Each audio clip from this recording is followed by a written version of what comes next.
Our Father, who art in heaven, hallowed be thy name. Thy kingdom come, thy will be done, on earth as it is in heaven. Give us this day our daily bread, and forgive us our trespasses, as we forgive those who trespass against us. And lead us not into temptation, but deliver us from evil. Amen. Hail Mary, full of grace, the Lord is with thee.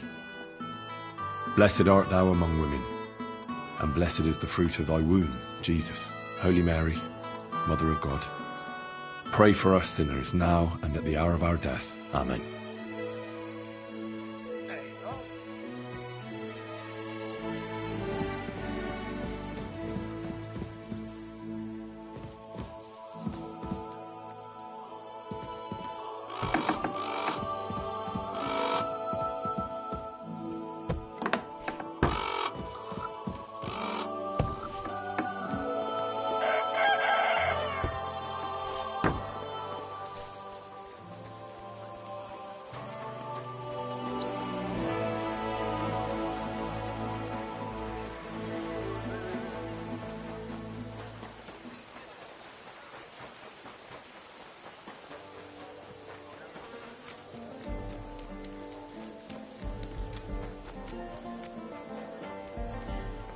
Oh, you pooch.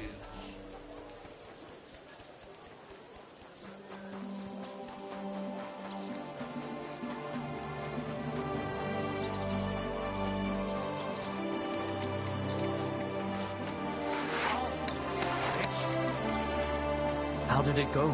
I went to see him.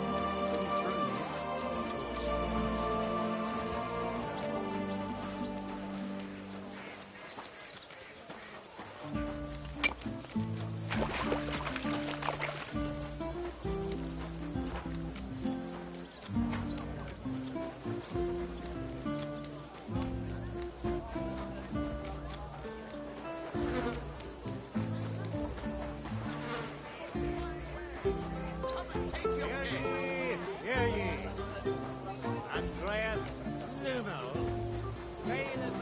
We're open! Good morning! Come and buy our fresh wares. I'm sorry. Greetings. I heard about this one bloke, a young fella, but they say no one stands a chance against... Henry, how you doing? You know how it goes. It could always be worse. The war might be over, but the stench of it doesn't fade so easily. And more to the point, how are you, sir? I'm sorry you had to abandon your fortress. It breaks my heart, too. To think I wanted to get out of here not long ago. Foolishness. But that's behind us now. Life goes on. Anyway, sir, I don't mean to be rude, but I doubt you just want to ask how I'm doing. No. You're right. Let me get to the point. I need help with something, but I have no one to ask. Even though I know you have a lot on your plate. Well, I'd be happy to offer my services. What's it about? An old friend of mine reached out to me, Albik of Unichov. Does the name ring a bell?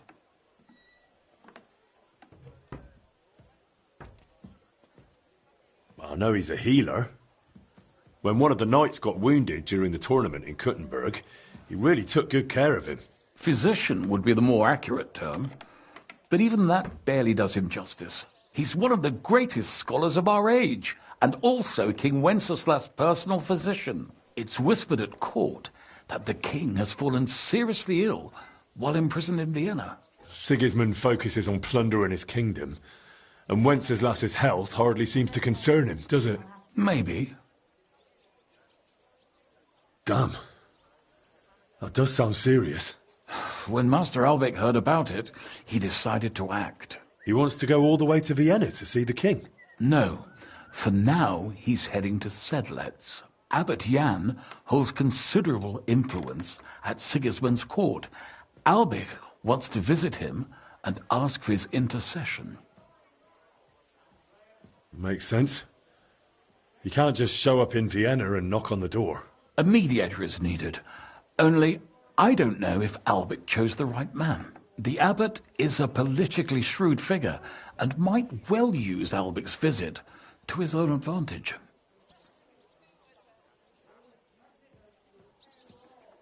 Can you tell me more about the abbot? Sorry, but it sounds like you're afraid of him. I met him once, too, but I didn't get a bad impression. You know Abbot Jan? Not quite. We had dealings once. Something with bones. But never mind that. Go on. Look, Henry, every high-ranking cleric's a politician in his own way. What worries me about Abbot Jan is what he ascribes his authority to. Others claim their vocation is divine will.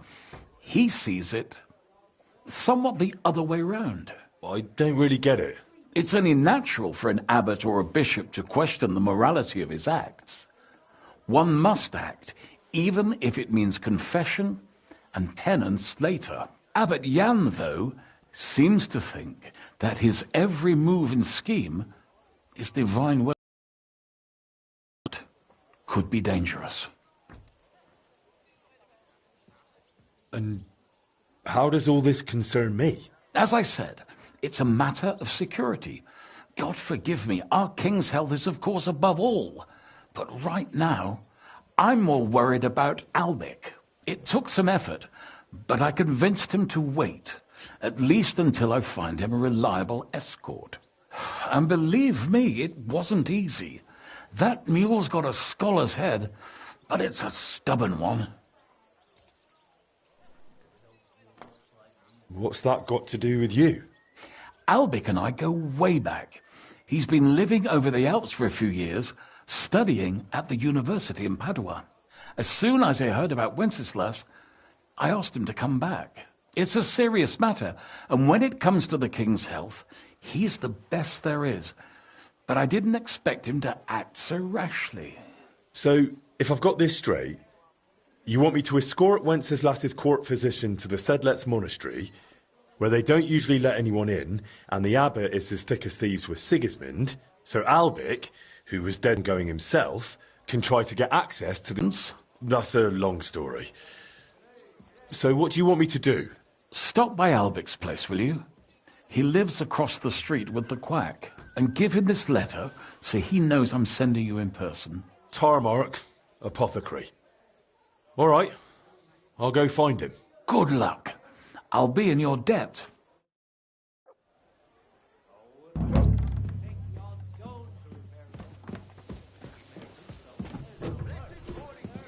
Excuse me.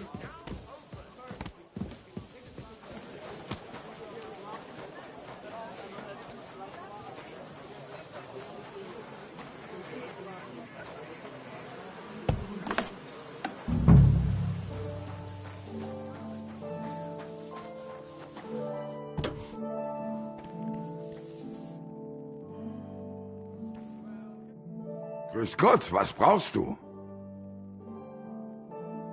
I'm looking for Master Albic. I heard he lives here. That's right, but he's not in at the moment. What do you want from him? I've got a letter for him from Lord Peter of Pisek. Do you know when he'll be back? No idea. He went over to the neighbors in quite a rush. The women of the house sent for him.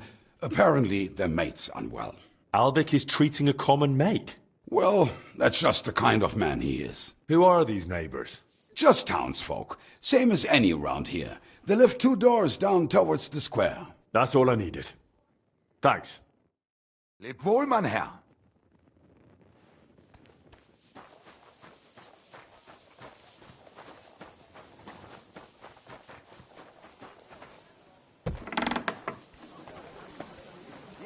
Wouldn't leave us standing out here like this. That's what This I'm should be saying. the house and Albic he's went to. wasting time in there on some What's going on bench. at the door? She's a nobody, sir. What are you doing here? What are you gawking Get at? lost. Can't you see I haven't got time for this? Albic! Albic, come out! I'm not waiting here till doomsday.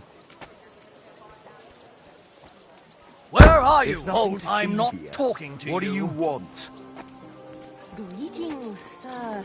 I'm sorry?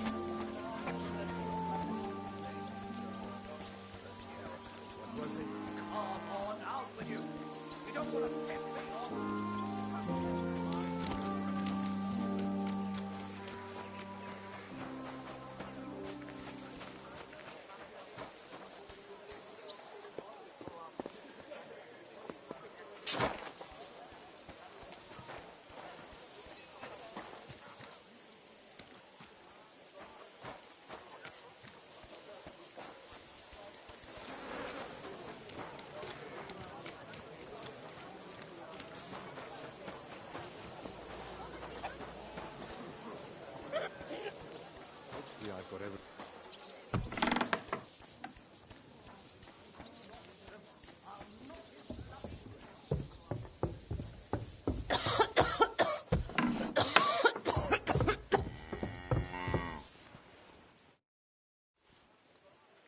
Master Albic. Shh.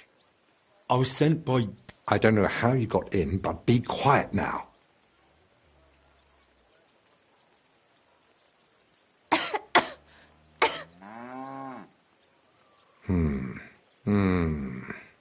Take a deep breath.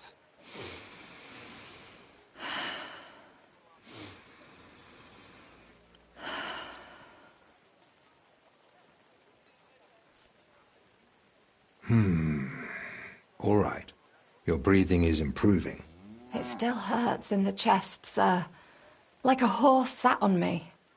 A nettle compress will get your blood flowing. It'll ease off.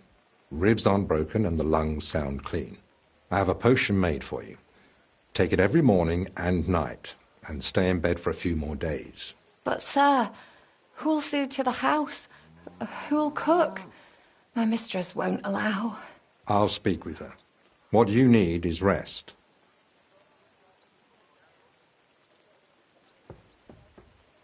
Thanks for waiting.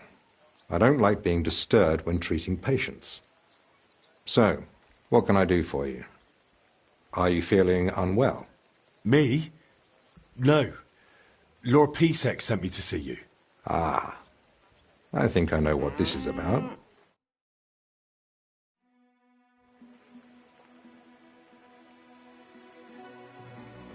If I may ask, what's wrong with her? She suddenly collapsed with chest pain. Passed out while carrying a bucket from the well. I hope she gets better soon. Me too. But you didn't come about her, did you? What's the ruckus out there? Just another rich man trying to force his way in. Refuses to accept that coin isn't everything. You refuse to treat him? Not at all. I'll see to him when I've got time. I'm here as a messenger. Sir Peter of Pisek gave me this letter for you. Really? Let's have a look. Here it is. My name's Henry, and Lord Pisek says I should escort you to the monastery in Sedlitz. Yes, yes. Peter and I had a bit of a disagreement about this matter last time. Look, Henry, I appreciate your offer, but I don't think I require your services. Either way, you delivered the letter, and I am sure Lord Pisek will reward you for that. I heard you intend to ask at the monastery to help you get access to King Wenceslas. Is that true? Unfortunately, yes. I'm worried about his health, and I hope Abbot Jan might intercede on my behalf. You think Sigismund would listen to the abbot? It's a chance, and my conscience won't let me waste it. Are you seriously not afraid to go to the monastery alone? You do know Sigismund has taken up there, don't you? Sigismund? He's gone already. It may not be only him. Don't forget his influence. You can never be sure who to trust. I don't believe Sigismund would do anything to me. He has no reason to. And he doesn't act rashly. In a way, he actually owes me. Still, I wouldn't want to count on that. You really expect me to just walk away? Well, if you feel that... What the hell is that racket? Hey! Albic! Christ, give me strength.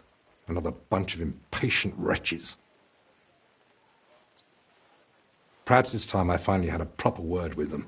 Get out here, you piss fart!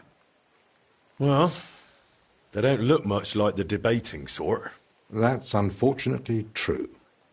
On the other hand, it was fortunate Lord Pisek, despite my objections, sent me a personal guard, right? You mean me? Who else? Come on, in the worst case, I'll just see what you're made of. So, you finally decided to come out. About time. I won't be kept waiting in the streets like some mangy mutt. I've told you several times already. I'm busy. Because you're wasting time on some wench instead of helping someone who actually matters. No person is more important than any other. Ha! For your own good, I'll pretend I didn't hear that nonsense.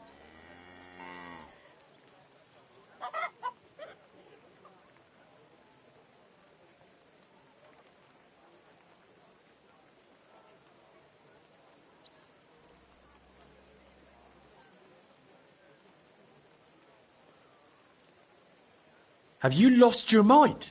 You do realise you're threatening the royal position? All it takes is one word, and you're off to the scaffold. What? You mean the king? Who else? The Kingfisher? Bloody hell. Corva, fuck! Look, it's not that big a deal, right? We'll be on our way. Sorry to bother you, Master Albic. It's all right. God be with you. And with you. Forever and ever. Well, that's that. I must say, you surprise me, Henry. And pleasantly so. Perhaps your company might come in handy at the monastery after all. What do you say? Will you come with me?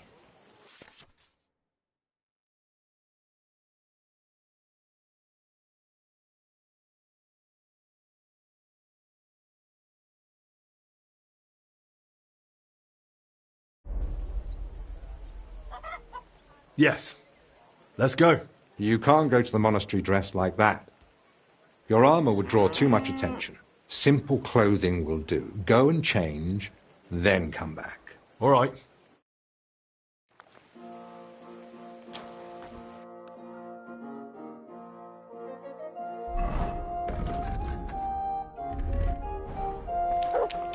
God be with you, neighbour. I'm ready. Excellent. There's nothing keeping me here. Let's go now. I'll just grab a few essentials. All right, then. I think we can go. I've got everything I need. And you? I'm ready too. Let's go. Off we go.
Father Abbot.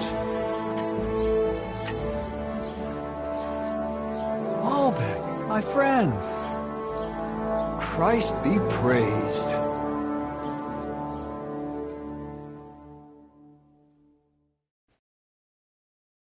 Master Albert, welcome. I admit I didn't expect we'd meet again so soon. But at the Italian court, I told you I needed to speak to His Majesty. I know, of course. But after what happened, and now with what's going on here, nonetheless, King Sigismund has already returned to Hungary. My friend, we both know your influence reaches well beyond the monastery walls. And so does yours. In any case, you can gain access to Sigismund's court on your own. We both know how. That matter still hasn't been settled, Albrecht. The king cares about it.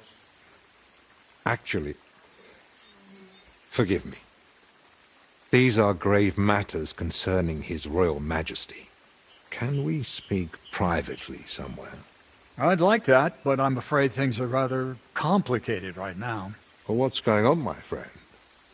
You seem a little uneasy. I am. There are 3 seriously ill patients in the infirmary, gravely ill, and I fear the worst. The Black Death? Sadly, we can't rule it out.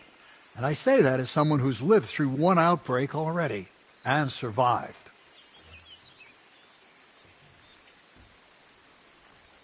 And who are these 3 patients? 2 are members of the monastery, Confessor Stephen and Brother Yaroslav, who works in the scriptorium, and one of the maidservants.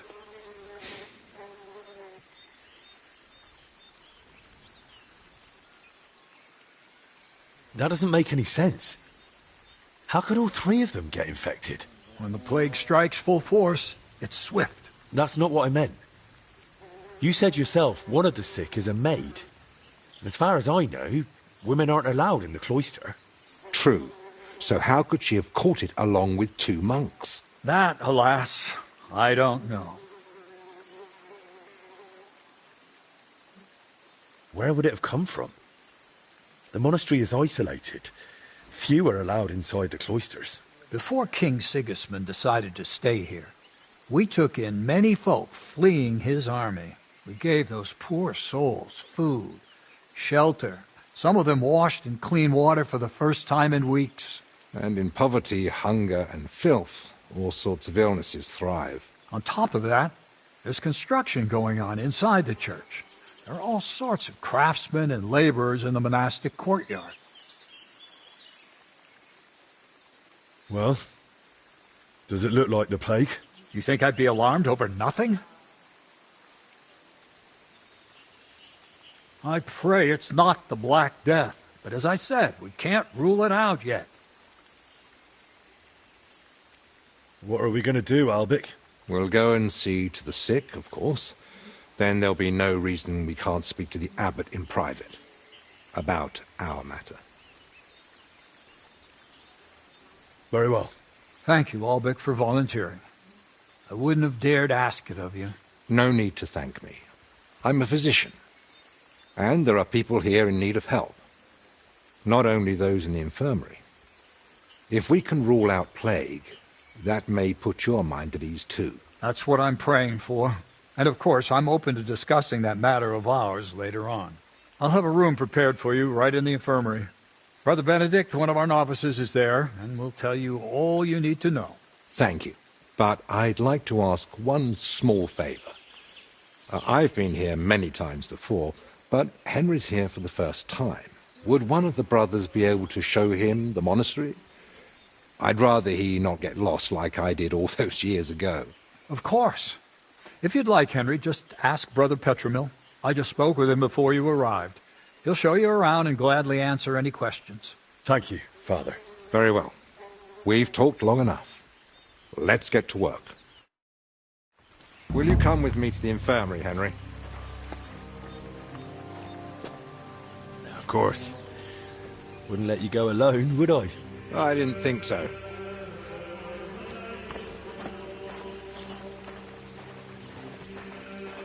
Tell me, Henry, didn't the abbot seem anxious to you? Yes. Although it's not like he tried to hide it much. The plague's a terrible illness. But surely they'd recognize it in the infirmary. Why would he need you? Well, the thing humble is, the respects. monastery isn't in great shape. Not that you'd notice right away. King Wenceslas borrowed heavily from settlers. And now the monastery has to sell land to pay off its debts. And when Sigismund marched on the town with his army, that didn't help matters either.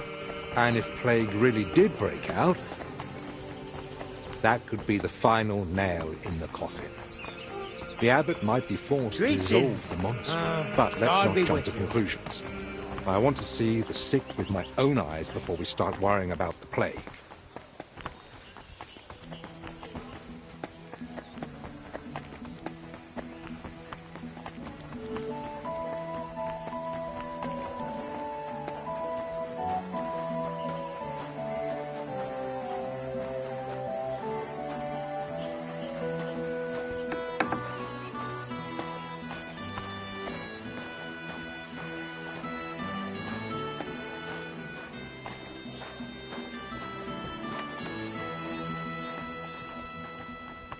It's your bloody fault anyway. Oh, I struck you first, and that should have ended the duel, but no, you just had... So, this is the confessor. What do you make of it, Henry?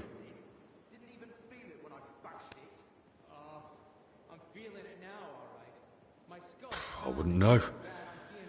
I'm no physician like you. Well, the good news, I suppose, is that he's not in agony.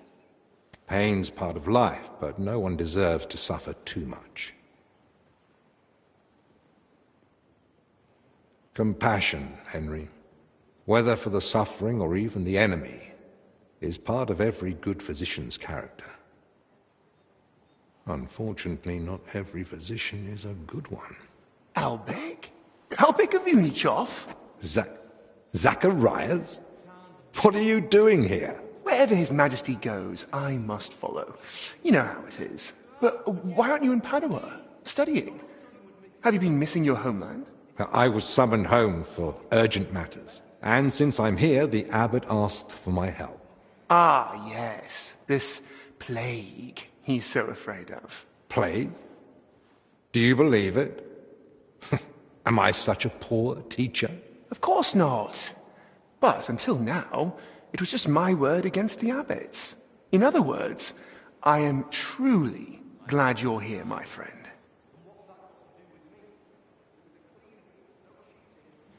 Henry, allow me to introduce Master Zacharias of Prchatsitz. He once studied under me, but became a trusted friend, and eventually the personal physician of King Sigismund. You flatter me, Albek. The road to that post was a good deal more torturous than you make it sound. And you are... Henry of Skalitz. By order of Sir Peter of Pisek, I'm here to protect Master Albek. Though I've no idea from what. But who am I to argue, eh? Quit complaining. You might find an aide like him more useful than you think. Anyway, this here is Dinesh. He didn't come entirely of his own will either, but he's proven a reliable man. Dinesh Latskvi. Gentlemen? Well then, now we all know each other, shall we finally return to the matter of the patients? Zacharias, I presume the abbot summoned you for the same reason as me. Aye, though I've only had time to merely examine them all. So what did you find out? All three share the same symptoms. It begins with weakness, then comes fever, rash, and later bloody diarrhea. By far the best off is the confessor here. He can still talk. The maid and the translator from the scriptorium are much worse. They sleep most of the day, and when they do speak, it's nonsense, because they're delirious with fever. Right. In that case, first we need to bring down the fever. Have they given you anyone to assist? Yes, Benedict. He's a novice and a bit odd, but he knows more about alchemy than most. We'll need linen and clean water for compresses. Pre-boiled water is best. Have you got chamomile decoctions? Benedict brews a fresh batch every evening. And what are they feeding them? Mostly bread, fruit. Yesterday they had fish, but they haven't eaten much of it. That doesn't sound like proper food for the sick. They need strength, don't they? Give them a lump of lard, or bread with dripping, and pork scratchings. Thanks for the tip, Henry. But next time, keep it to yourself. You're right about one thing, though. They do need a different diet. They should be getting something light and nutritious, ideally in liquid form. Broths, stews, thin porridge. Agreed. Dinesh will speak to Solarius Julian. You know the way to the kitchen, right? Consider it done. Then fetch herbs from Joachim. I gave him a list of what we'll need. Gentlemen? Joachim, you say? Well now. Who's this Joachim? You know him? The monastery herbalist. He lives in a hut in the garden behind the infirmary. But if I were you, I wouldn't bother him too much. He's a grumpy old fellow. You say that because you don't know him. I'll tell you more about him, Henry.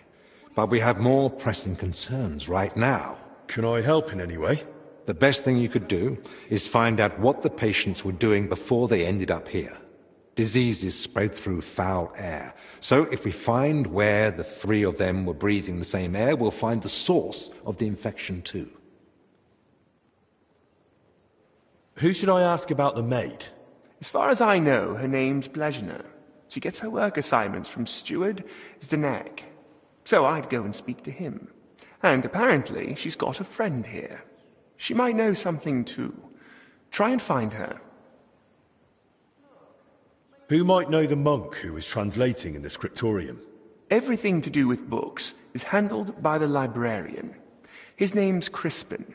He likes the sound of his own voice, but if you're patient, he might tell you what our patient was working on. Who should I start with?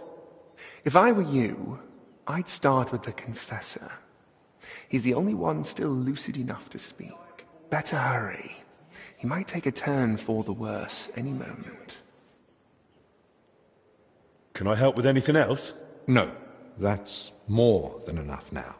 Once you've found something, come back. Maybe we'll have figured out more by then.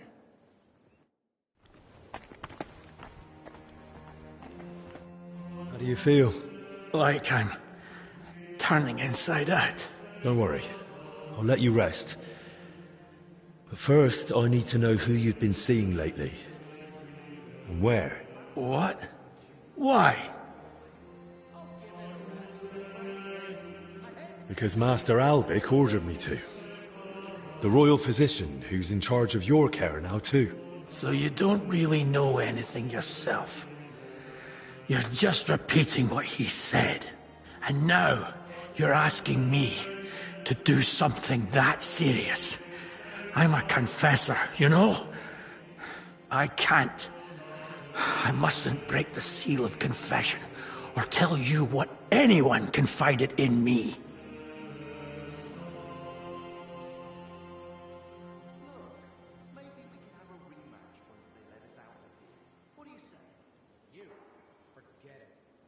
I'm not asking you to reveal anything. Just point me in the right direction. Perhaps you're right. I could at least point the way. There's something that might be connected to this dreadful sickness. Look in my cell. It's the one beneath the abbot's chamber, opposite the spiral staircase. Here's the key. I think you'll find something there that might help you. What am I looking for? That you'll have to find out for yourself. I understand. I won't pressure you. Get some rest. Wait, please. Do you think that I might ask you for something? What is it? I'd like to have some flowers. Something living to cover up the ever-present stench of decoctions.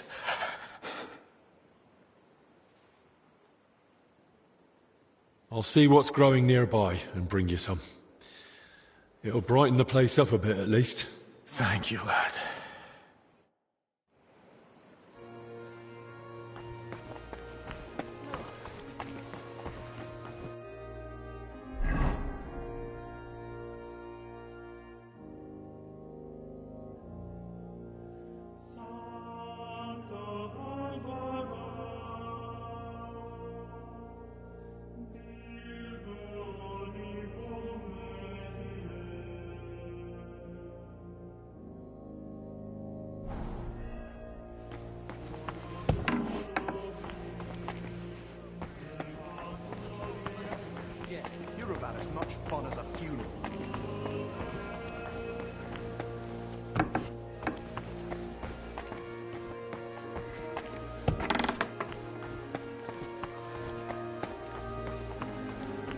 this is where they put the altar Voitor and I painted. Beautiful work. I'm sure people won't forget the name Voitor anytime soon.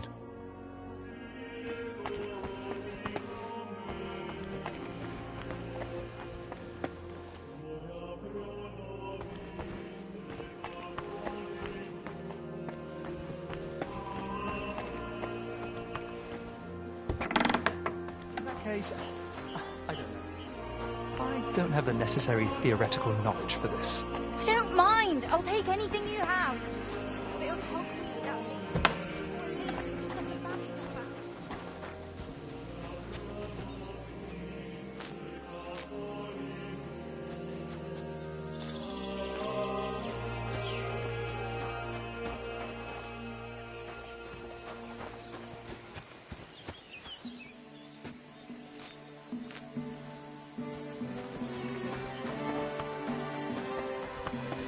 Bloody monk. Is there anything I can help you with, good wife? Who are you calling good wife? The name's Maddie, and no, only a Sawbones can help me. Or the Reaper, maybe. Then it's your lucky day. Because I'm a bit of both. Tell me what's bothering you, Maddie. Well, it hurts like hell. Here, below my belly. And the Holy Brother over there won't help. Says it's a woman's issue. Only I'm regular as a Vesper's bell. This is something else. That's a vivid description. How long has it been hurting? Well, it started the day before yesterday, and it's only gotten worse since then. And I've tried everything. Calamus, yarrow.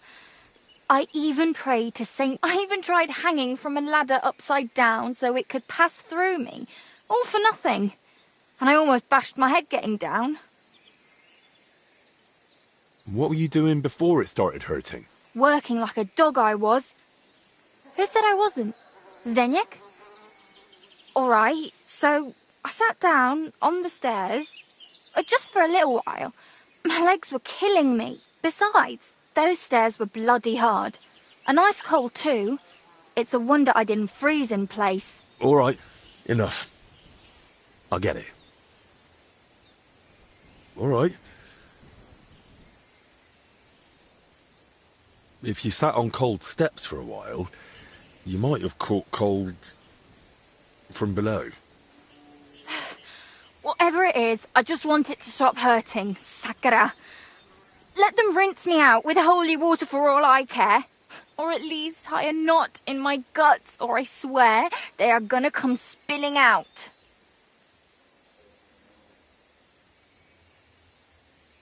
I have this medicine here. Here. If it's as strong as it smells, you'll be... Are you sure about this? This looks like the stuff I had to gurgle that one time when I ate too much bacon. But, all right then. What the... Holy Mary, did you hear that too? It's coming from my belly. That swill must be coming back up. What did you do to me? Oh, what's all this gurgling?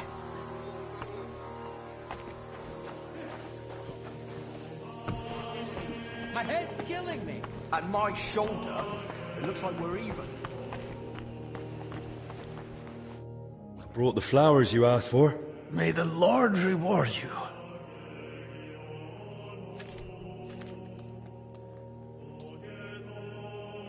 Here they are. Thank you, lad. Would you put them in the jug for me?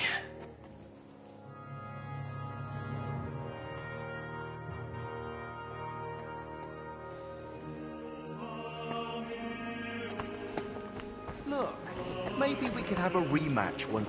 Young man, could we borrow you for a moment? What's going on here?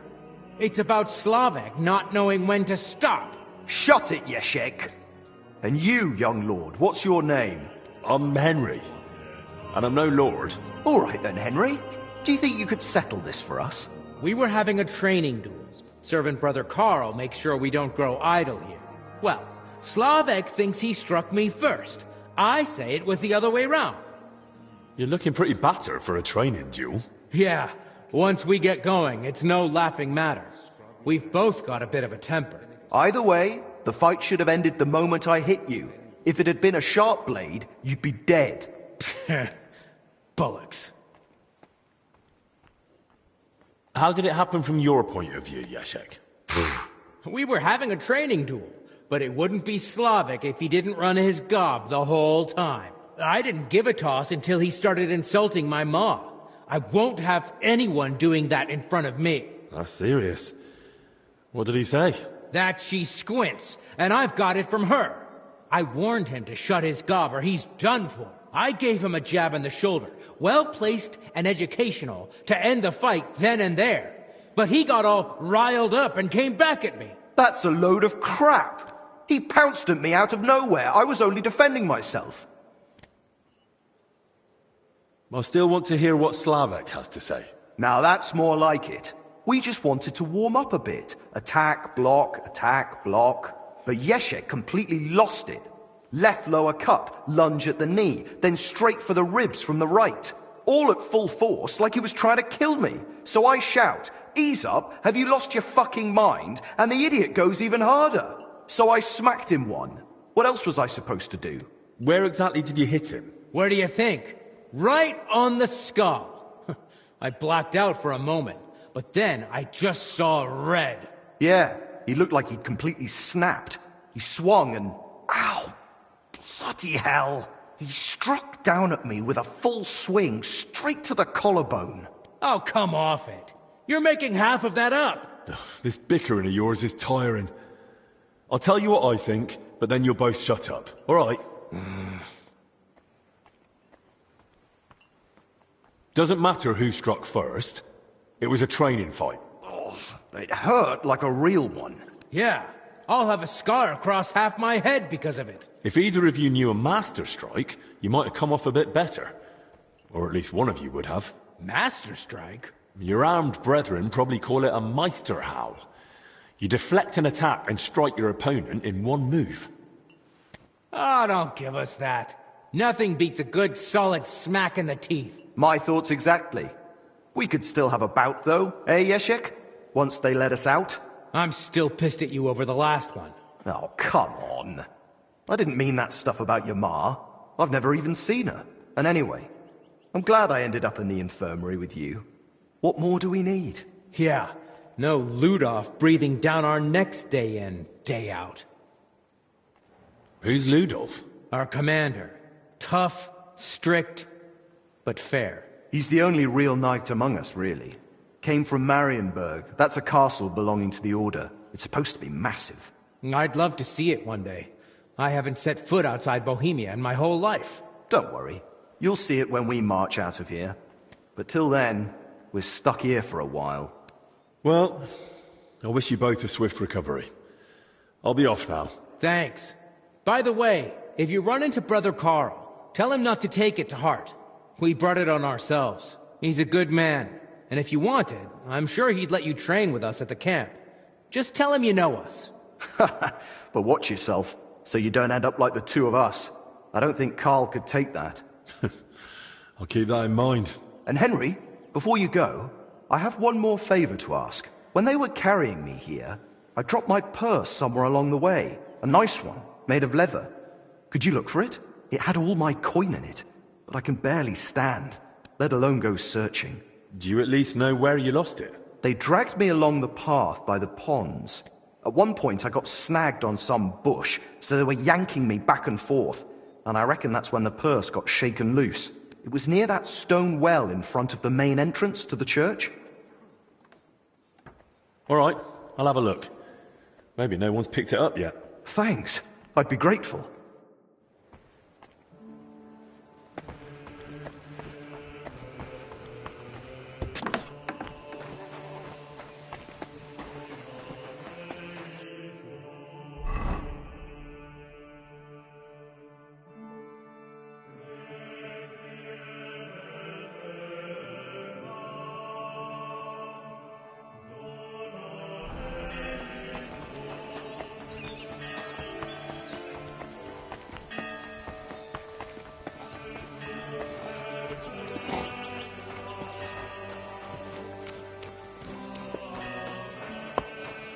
May God give you help, sir.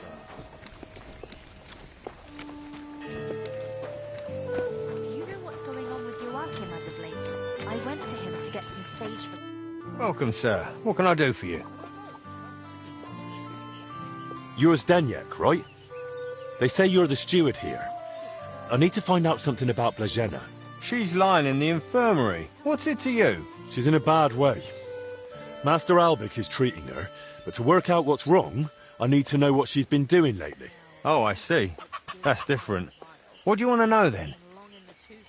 What sort of work does Blazena usually do? All sorts. She's a maid, so she does whatever needs doing. Did she ever go into the monastery? What would she do there? Women aren't allowed in. But she still manages to get where she's not allowed. What do you mean by that? It'll sound terrible with her being sick now. Whatever it is, out with it. I think she's been stealing. Lately, food's been going missing from the pantry, and she and I are the only ones with a key. I was just about to throw her out, but then she fell ill. Where does Blazena sleep? I'd like to take a look at her room. What for? How do I know you won't nick something? Excuse me?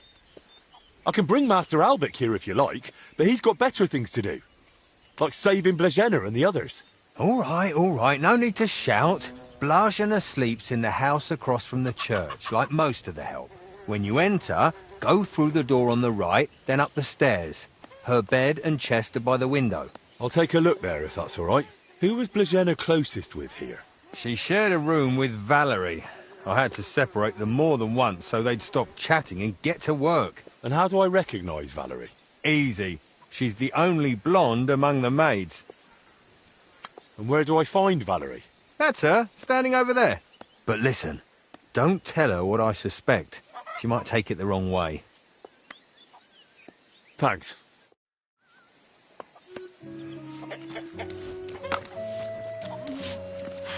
Good morning to you. I need to find something out about Blazena. And they say you know her better than anyone. Well, we share a room, but we're not that close, really. Why? I'm helping the physician treating her, and anything I find out could help. I spoke to the steward, but he wasn't very helpful. Zdeněk? I don't know. I doubt I'll tell you anything he hasn't already. What is it? Why are you suddenly on edge? When Blazena fell ill, I was there.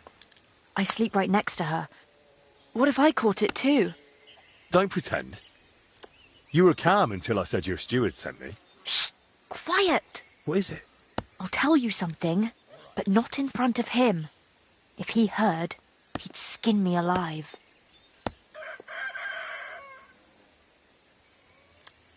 Don't worry, I won't let that happen. If it comes to it, I'll speak to the abbot in your favour. And the abbot will listen to you. If not to me, then he'll listen to Master Albic for sure. He's a royal physician, and that counts for something. All right, then. What did Zdeněk tell you about Blazena? Not much, really. Just that she's a maid and all that. That's why I was hoping you'd tell me more. Did he try telling you she's a thief? And is she? That scoundrel! I knew he'd try feeding you lies. But why would Zdeněk lie about Blazena stealing? I don't know what went on between them, but lately he's been giving her a hard time. I think he wants to get rid of her. Now? When poor Blazena's ill? That's just grist to his mill. The poor lass can't even defend herself, and he wants to take advantage of it. Where did Blazena usually go around the monastery? All over? Right, but that doesn't help me. Where did only she go? Zdeněk gave her the pantry key, so she was the only one who had access to it. And where is that pantry? In the cellar below the yard. That's where we keep the food, and mostly the monastery wine. Why would the steward want to get rid of an ordinary maid? Isn't it enough that he's a scoundrel? Maybe he fancied her and she laughed in his face. Serves him right. Tell me, you're a bit of a gossip, aren't you? Me? I beg your pardon. One day's like the next round here. The monks don't even glance at me. so I just listen to what they talk about. You never know when it might come in handy. Did Blazena have a sweetheart? That? I'm not entirely sure. So someone's been sniffing round her? I only ever saw her once, chatting cheerfully in the doorway of the monastery with some monk. Monks aren't supposed to talk to women, right? And I haven't told anyone but you about it, and you keep it to yourself too. Blazena's got it hard enough as it is. How can you be so sure Zdeněk lied to me? Because I caught him red-handed. I saw him going through Blazena's things, her chest. You think he was looking for something? Maybe. I saw him take something out of her chest. And do you know exactly what he took? No. It was already getting dark, and the bastard's quick with his hands. But it must have been something small. Right after that, he slipped out and went down into the cellar outside. Do you know where Zdeněk sleeps? We live in the same house. Me and Blazena sleep upstairs. He's got a bed in the kitchen downstairs, just opposite the door. And what sort of cellar is it? The same one with the pantry. There are a few rooms down there, and only Zdeněk has a key to some of them. Sounds like a perfect place to stash stolen goods. That'll do for now. Right, but how is all this supposed to help Blazena get better? Well, to be honest, I don't know myself. And how is Blazena doing? Honestly, it's not looking good. She's burning with fever and spends most of the time rambling. Poor girl. I'll pray for her. Let's hope she recovers. I miss her high spirits. And her laugh. Without her, it's so horribly quiet here. Farewell, my friend.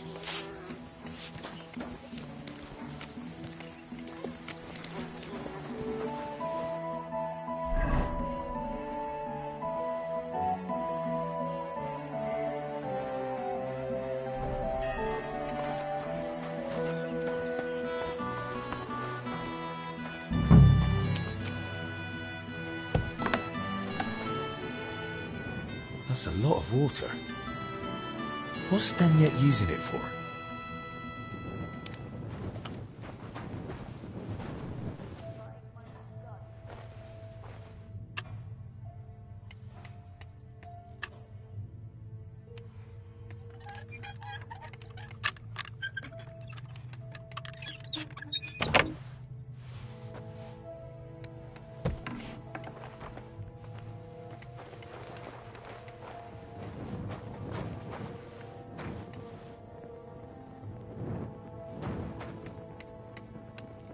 These must be barrels from Lorca.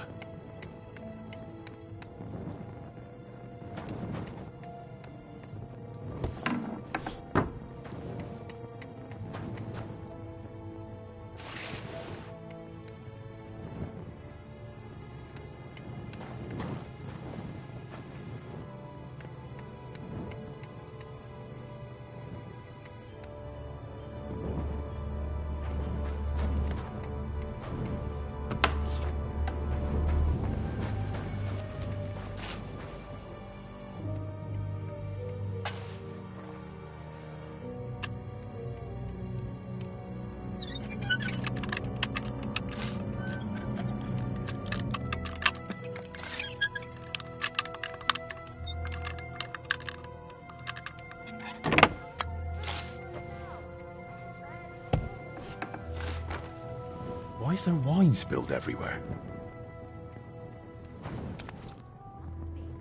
An empty wine barrel. Someone's been hammering these barrels shut. Of course. Now I get it. Steward Zdeněk's watering down the monastery wine. If the abbot found out about this, he'd throw him out.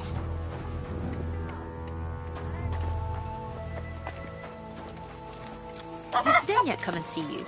No. Was he supposed to? I don't think so.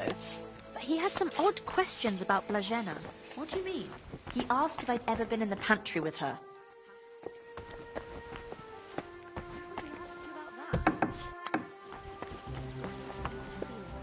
How am I supposed to work now? I can barely crawl.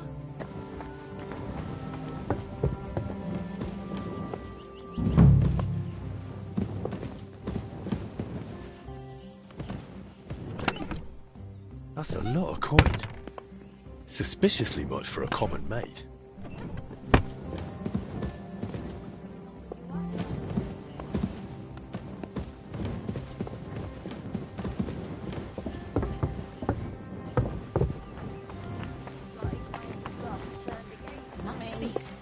They have those two sick monks. May God give you help, sir.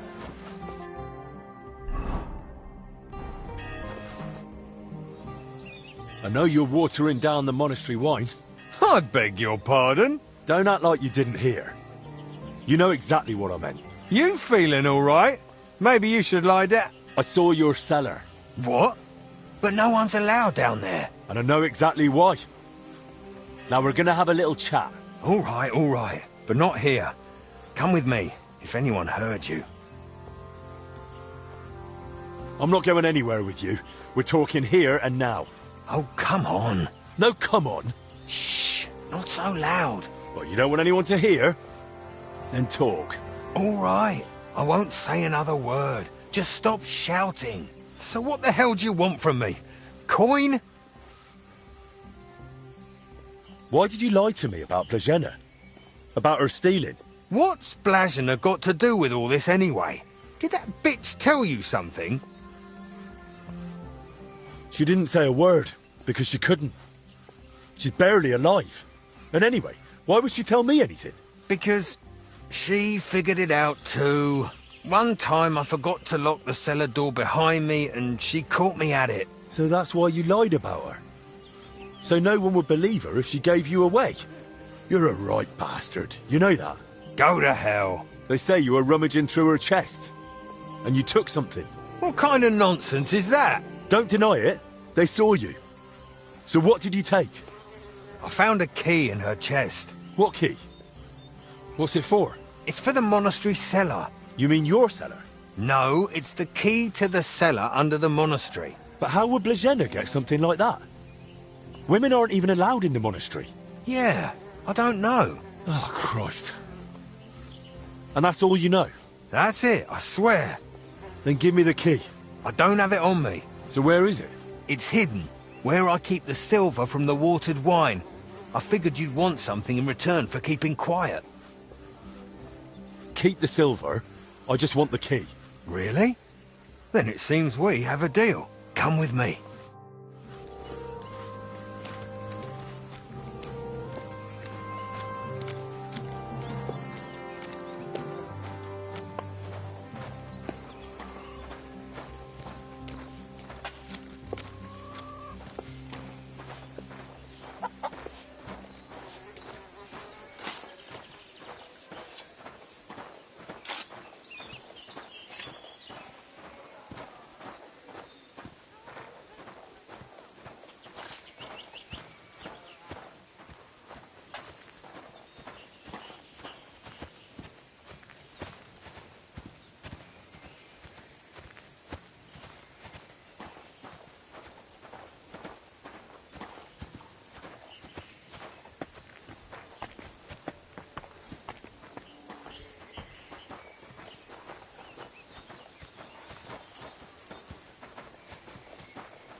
Come closer.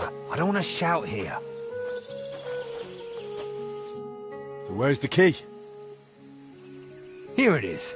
Just like I promised. Wait! Promise me you won't tell the abbot about the wine, but if I stay here at the monastery... How useful? As the steward, I can get all sorts. We'll see.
always glad to see polite people like you.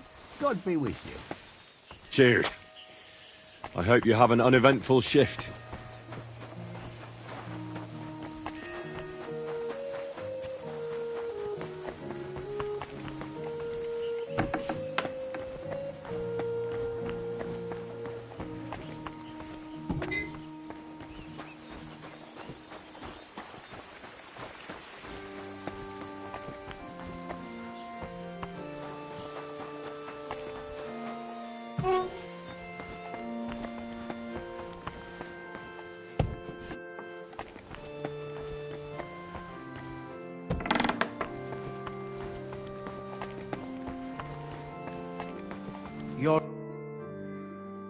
Your brother Crispin, right? I'm here about Yaroslav. I heard he works here as a translator. Ah, yes. Poor Yaroslav. I pray daily for his recovery. God has blessed him with an extraordinary talent and a sharp mind. It would be a terrible loss. But no. Such thoughts help no one. And who are you, anyway? My name is Henry. I'm helping Master Albic in the infirmary. Very well. What do you want to know about Yaroslav? Could you tell me, please, where he was staying? He has a cell in the dormitory upstairs. Go up the stairs in front of the scriptorium and turn right. Then it's the 5th cell from the door. Thanks. I'll take a look. What exactly was Yaroslav doing here? He's working on a translation of a book that came to us all the way from Genoa. While he was well, he spoke of nothing else. He knows Latin, Italian, and French. And thanks to his work, we have several valuable translated volumes in the library. What book was he translating? It's called the Decameron. And what's the Decameron about? I've not read it myself. I'm not as well versed in Italian as Yaroslav. I was waiting for him to finish the translation, but he spoke of it as a groundbreaking work of indescribable value. He even believed it might one day uplift the Christian people beyond their worldly suffering. He was so excited he barely ate or slept, just kept working. I thought it best to let him focus solely on the translation and assigned his other duties to others. Where did Yaroslav work? Here in the scriptorium, of course. You'll find his usual place right by the entrance. But he spent so much time on it that it must be nearly done by now. It'd be a shame to ruin it just before completion. Don't worry. I'll be careful. Who here knew Yaroslav best? Most likely Brother Celestine. He helps with copying books too, though he doesn't have nearly the same talent. Celestine, you say? I should speak to him. Thanks. Till we meet again.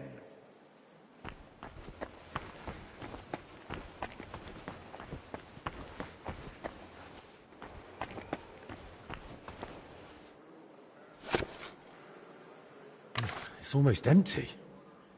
What was Yaroslav working on all those days?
Plans of the cellars.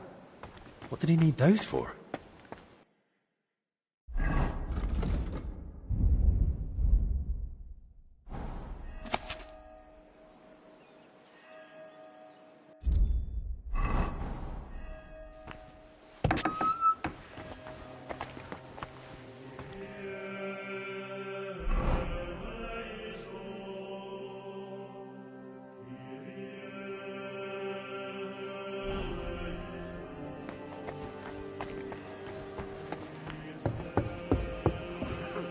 God be with you.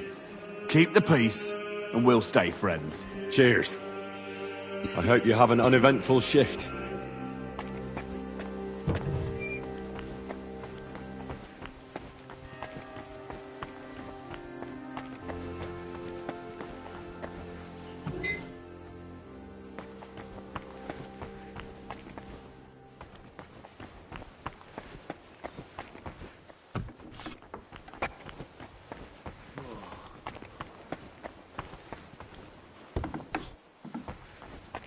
I'm sorry.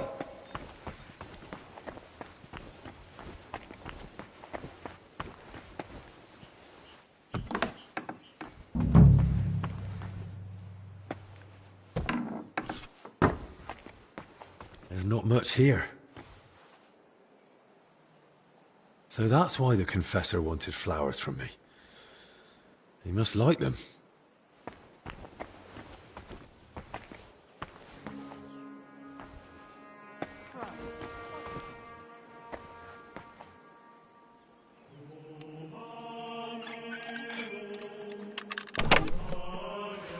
Where the hell did the confessor get so many valuables? Something doesn't add up here.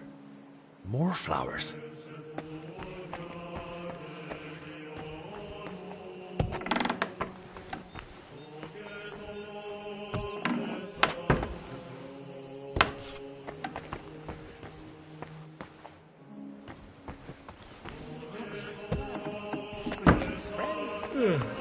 I'm sorry.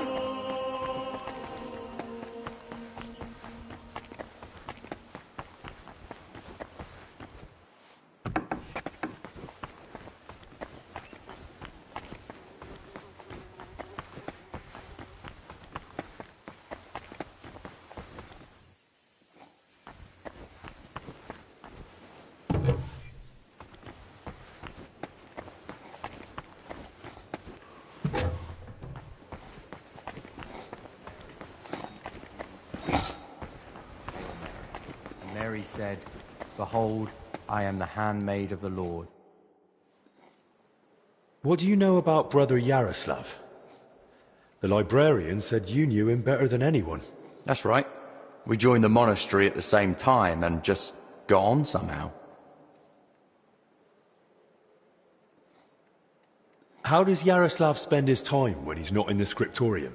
Why are you even asking? Master Albik put me up to it. He's treating him now. He said it might help if we knew more about Yaroslav. I see. And how is he? Is the treatment working? He'll definitely pull through. After all, he's in the care of the royal physician. Really? Well, that puts me more at ease. What did you want to know? Do you know where in the monastery Yaroslav goes most often? He's in the scriptorium nearly all the time. He hardly strays from his beloved lectern. Yaroslav is completely immersed in his books. He's currently translating a new one from Italian. It's called the Decameron. He often stays in the scriptorium late into the night because of it. Shows up for morning prayers with his hands, sometimes even his nose, stained with ink. Really? Crispin told me how hard-working Yaroslav is, but he's barely translated anything from his latest book. What makes you say that? Well, simple. The book is still lying in the scriptorium, and when I opened it, it was practically empty. That's... You must be mistaken. Why don't you believe me? I do. I just don't want you going around and slandering Yaroslav left and right. That's really not my aim. But I think I might be onto something. I just don't yet know what. And if you won't tell me anything, I'll probably have to ask the librarian again. Wait. Don't say anything to Crispin. Oh?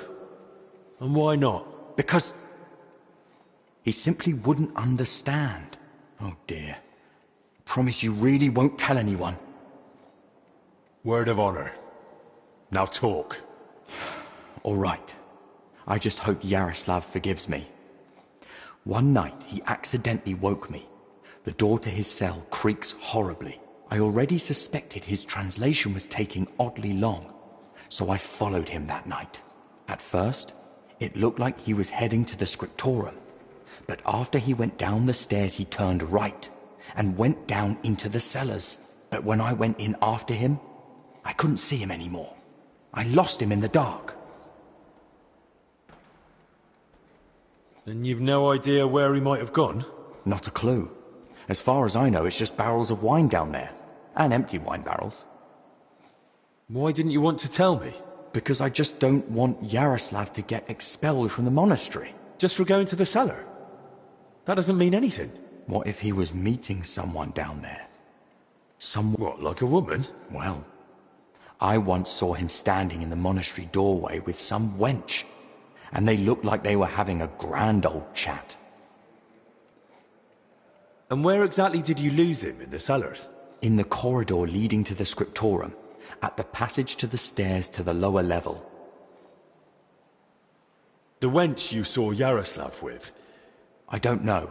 I was mainly looking at Yaroslav. I don't even know any of the maids by name.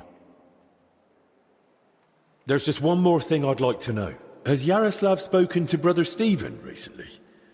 About confession, maybe? I don't think so. Yaroslav doesn't neglect prayer or fasting. So you mean he sins, but avoids confessing it? He hardly sees anything as sin. How can I put it? He chose a life of asceticism, but he's not afraid to live. He once said, "Why would God create the world if he didn't want man to discover it?" That's enough for now.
About that Yes? I did. It was like... Really? Let's see. Here you are. That's the one! Thanks, Henry. Here, this for you, for your help. Without that purse, I'd be a beggar. Not much of a reward, I know. You'll probably earn more working with Master Albic. Oh. You know what? I'll teach you a trick I picked up recently. A trick, eh? Go on, then. When a bigger bloke comes charging at you, move quickly to the side and stick out your elbow. Aim just under the ribs. It's a tender spot. If you land it, he'll fold like a sack, wheezing like an old nag.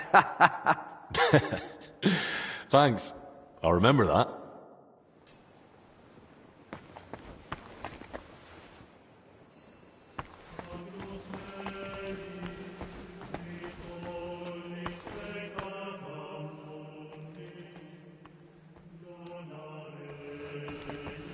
Master Albic, what if it turns out in the end that the Right Reverend was right about the plague? Let's not get ahead of ourselves. It could still... I saw you came here with Master Albic. I'm more like his personal guard. My name is Henry. Pleased to meet you. I'm Benedict the Novice, but I reckon the abbot already told you that. Yes. He said you would show us to our lodging, as well as the infirmary. Your room is at the other end of the infirmary. It'll be the door on the left. There's an alchemy workshop in the other room. Though, if he needs any fresh herbs, there's also the monastery's garden. Brother Joachim, our herbalist, would be more than happy to help him. Good to know. Thank you. Will you tell me more about... I can try. What would you like to know? How did you get to the monastery? Well, I walked. Or do you mean why I entered the abbey? Aye. I'm more interested in that. Very well. My parents are long dead, but I have 3 older brothers as well as 2 sisters. That is, I had 3, but one of them didn't live to see her first birthday. Nonetheless, I was born 6th. You see, I'm not a fighter, so I didn't join the army, and after paying for my sisters' weddings, I couldn't afford to go to university. So you had no choice? Something like that. But I'm happy to be here. In just under 2 years, I've learnt many things. Perhaps the Lord will provide, and one day I'll be in charge of the entire hospital. What did you do before you joined the abbey? When my parents were still alive, I cared for them. And when they died, I started my postulancy. Why did you have to care for them? You have a lot of siblings. My sisters got married, my brothers left to search for work, and we never saw them again. My parents had nobody else left. It was kind of you to take on that responsibility. I didn't think of it as a responsibility. It just seemed like the right thing to do.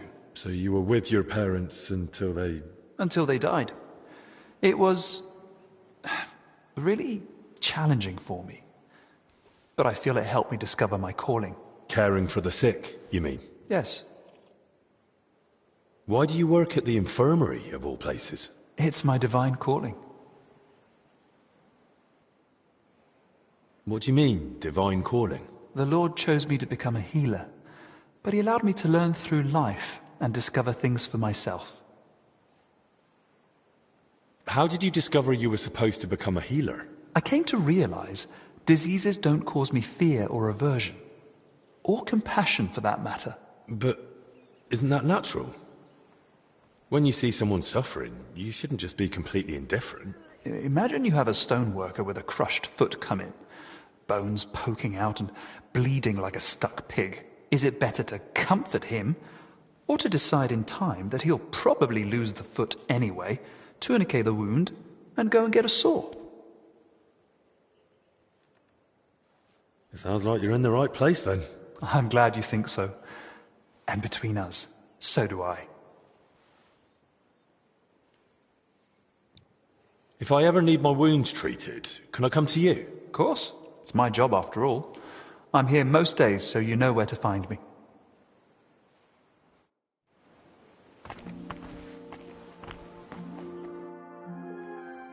Tell me a bit more. Gladly. Serving as King Sigismund's personal physician must be a huge responsibility, eh? Responsibility, too. But above all, it's constant alertness. You have to know how to act, but also how to anticipate. And even though it is not talked about, even kings are only human and can still fall gravely ill. Albic mentioned the 2 of you treated King Wenceslas once. That's right. It all turned out fine in the end, but there was a moment even Albic was worried it was beyond his capabilities. What was wrong with Wenceslas then? As his physician and confidant, Albic kept it to himself, but I had my suspicions. Now that I care for his brother, I can deduce what's hereditary and what Wenceslas brought upon himself with his, well, let's say, more unrestrained lifestyle. Is King Sigismund ill? If he was, I surely wouldn't be discussing it with... His Highness is in good health. And... What do you mean?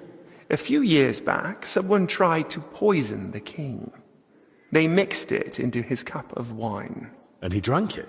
Thankfully, I noticed the odd colour and sediment at the bottom. They had a waiter try the wine, and, well, I couldn't save him, unfortunately. Since then, there's been a shortage of waiters at the royal court. Strangely enough, nobody wants to do the job. No wonder.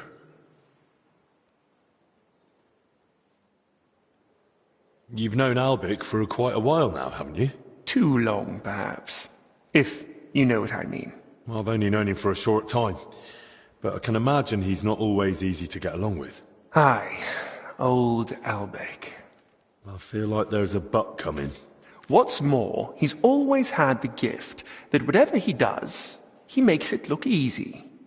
It was only when I tried something myself, under his guidance, that I realized how many mistakes could be made. You should have heard the earful he gave me. When the rat-eye captain, Bernard, gave me my first sword fighting lesson. Is that so? But that must have been a long time ago, eh? So much has happened since then. It feels like it was 100 years ago. Wise words. These past years have been much too eventful for my liking. Is it true that Albic was your teacher? He was far from the only one.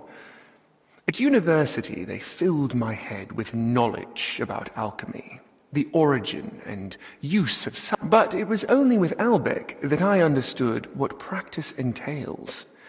These years spent with books didn't prepare me for it in the slightest. What surprised you most in medical practice? Hard to say. You get used to the smell of blood and pus eventually. Same with the screams and cries for help.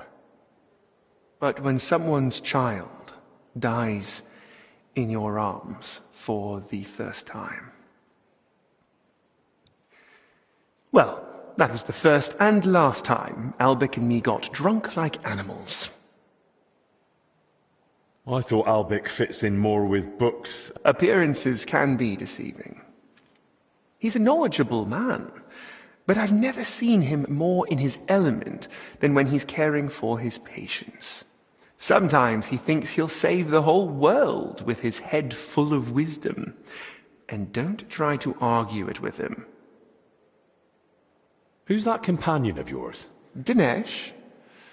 That's an odd story, actually. I'm not even sure how he made it to the royal court.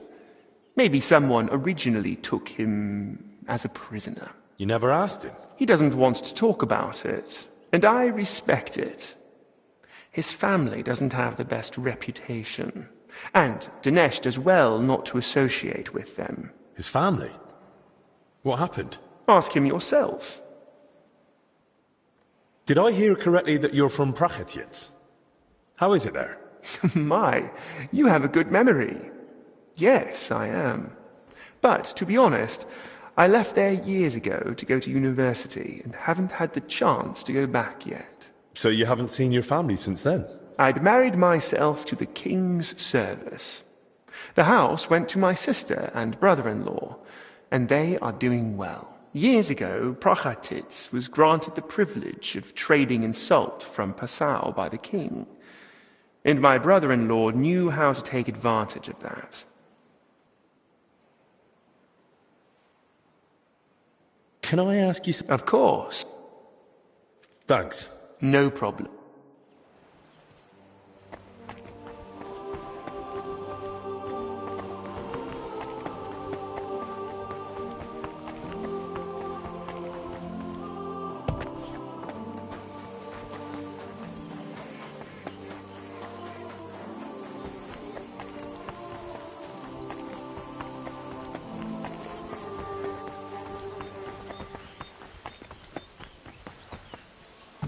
Lord God,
This must be where Yaroslav got lost when Celestin followed him.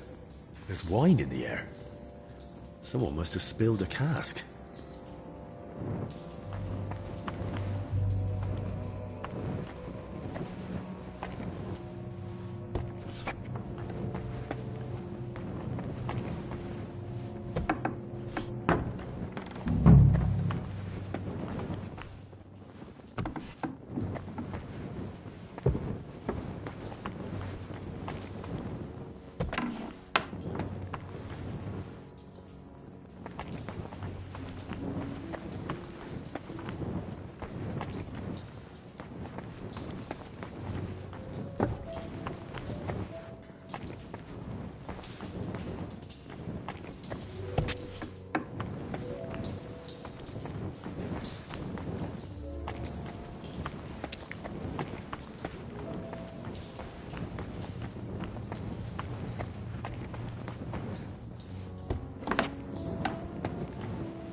Someone's walked through the spilled wine.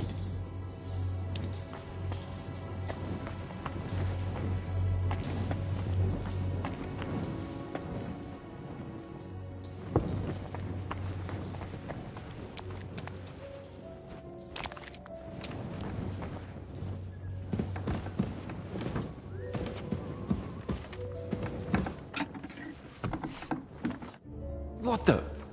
Hey! How did you get in here? And who are you? I should be the one asking you. Do you even know how I found this place? No, I don't. They say one of your brothers used to sneak in here. And one of the maids had a key to the door, too. You see where I'm going with this? Oh, no. You've got it all wrong. Calm down. I'm not judging anyone. Both of them are seriously ill now. I'm just trying to help. Christ's precious passion. May the Lord forgive us. Forgive you for what? And who even are you? Wojtek. We were, writing a book here. All of us. Who helped write your book? Me, obviously Yaroslav, and Brother Ernest, and also Blazina. And what was Blazina doing here? She's a maid. She probably can't write. And women aren't allowed in the monastery, are they? Hard to explain when you don't even know what we were writing here. Who exactly is Ernest? I don't think I've met him. One of the older brothers. He's in charge of all the building and repairs in the monastery. And where do I find him? I can take you to him. I've been worried about him anyway. I haven't seen him for a while. And when I think how Yaroslav and Blazina are doing... I'd best go and check on him myself. Where's his cell? It's one of those under the abbot's quarters. The middle one on the right, if you're facing from the courtyard. What about the elder confessor, Stephen? Was he never part of this? He's got nothing to do with it. He doesn't know a thing, unless someone slipped up during confession. And how are you feeling, anyway? Are you all right? Yes. No symptoms? Weakness, rash, fever, anything? Nothing like that, I swear. If you start feeling bad, report to the infirmary at once. Understood? Of course. How long have you been meeting here? Since the start of summer. So at least 30 days? Roughly. I don't remember exactly. Sorry. What book are you talking about? You don't mean the Decameron? Oh, no. Yaroslav finished that one long ago. What are you on about? The book on his lectern in the scriptorium is almost empty. When Yaroslav started translating the Decameron, he soon realized what it was really about. He became afraid that if Brother Crispin, or, God forbid, the abbot, found out, they'd forbid him to continue the translation. They might even have the book destroyed. What a loss that would be. So what's the Decameron actually about? That's not such an easy question. And you don't look like someone who came here to talk about literature. Then at least tell me why Yaroslav was afraid to hand over the book. Because it represents a new way of thinking. It doesn't focus so much on our Lord, but more on man. On human virtues, vices, good and bad intentions, and all the forms of love. Really? All of them? All of them. Mind you, the book pokes fun at the church a little. And you, as servants of God, were fine with that? I said the church, not God. There's a difference, even if not everyone wants to see it. Right. So what was Yaroslav working on down here, then? The Decameron left a strong impression on him. To celebrate what is as valuable to man as love, or the spiritual. He later asked Brother Ernest and me to work on the book together. Who exactly is Ernest? One of the older brothers.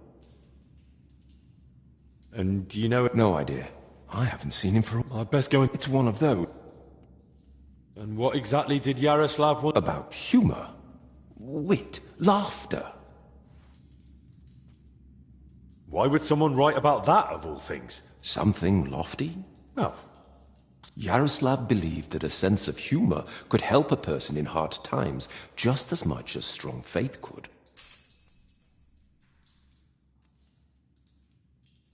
There's something to that. Who knows how I'd have ended up if I hadn't been able to laugh at myself from time to time. Just like Yaroslav said, laughter and humor are gifts, but the brothers probably wouldn't see it that way. That's why we met and worked in secret. Sometimes we'd write all night, and sometimes we just tried to outdo each other with witty sayings. So, basically you were sitting down here telling jokes all night? Among other things. Go on then. Now? All right. Here's one. Do you know why monks lie down in the meadow among the sheep? Because they're waiting for the good shepherd.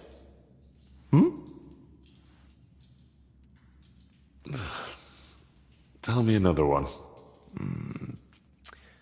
What book has the most leaves in it? A herbarium, of course. Tell me another one. Some of our brothers have a lot in common with God when they're working. Everyone knows they exist, but no one's ever seen them.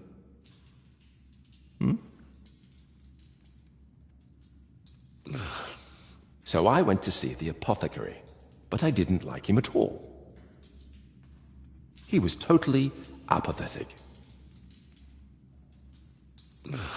What do you call it when someone robs a storeroom full of pulses, but then repents and puts everything back? Appeasement.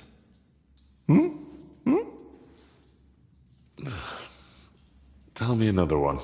5 clergymen meet, and they've nothing to tell each other, because they all turned up.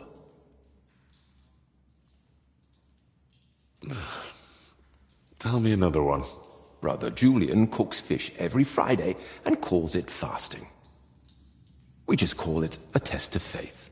Well, that one was a bit dry. So was Christ when he walked on water. Tell me another one. What were the last words of St. Lawrence when Emperor Valerian had him roasted alive on a grate? Turn me over. I'm done on this side. The brothers are praying, when suddenly the candle goes out. The novice gasps, "It's a sign." The older brother says, "Yes, that someone's breathing too hard." A knight goes to confession and tells the priest, "I feel a great weight on me that won't let me sleep at night." The priest replies, "Have you tried taking off your armor before going to bed?" Tell me another one. The kitchen lad complains to his master. "The cellar's terribly damp." "How do you know?" asks the master. And the lad replies, "Yesterday, a fish got caught in the mousetrap."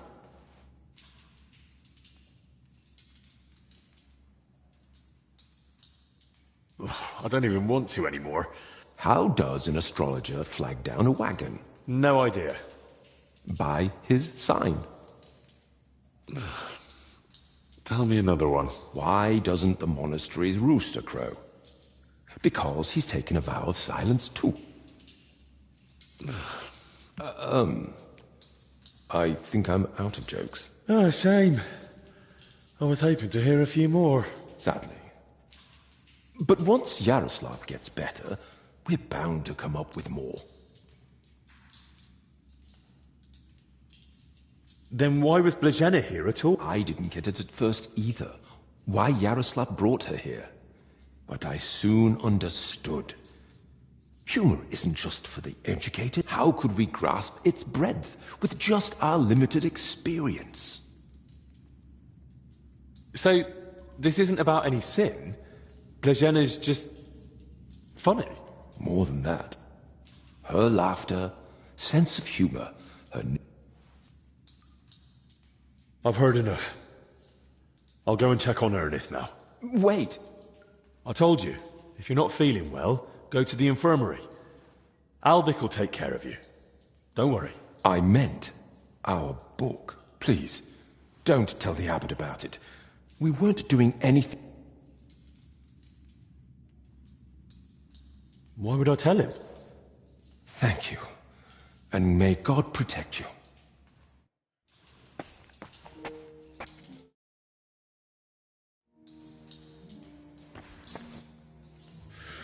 Whew, it's damp, chilly, but the air is clean. If the disease really spreads through foul air, then they must have caught it somewhere else.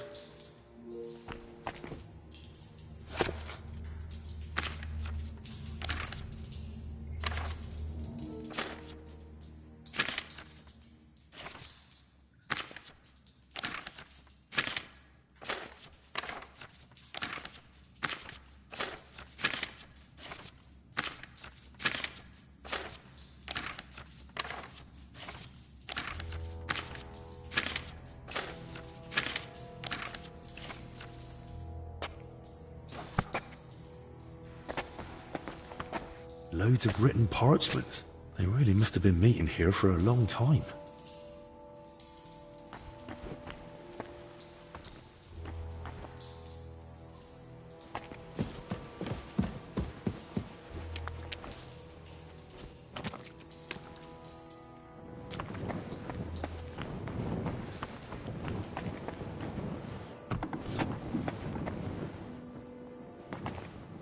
My respects.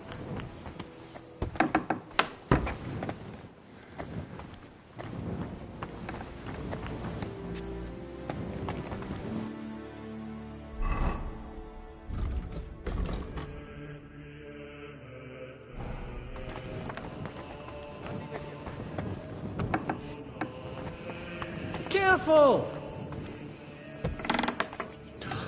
Christ! I'm too late.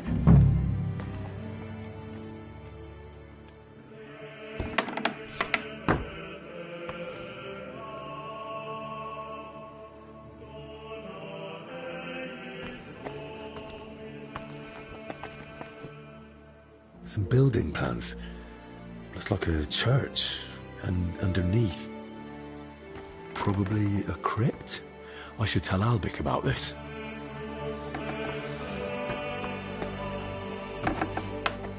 Good to see you. Greetings. Queen, Mother of Mercy.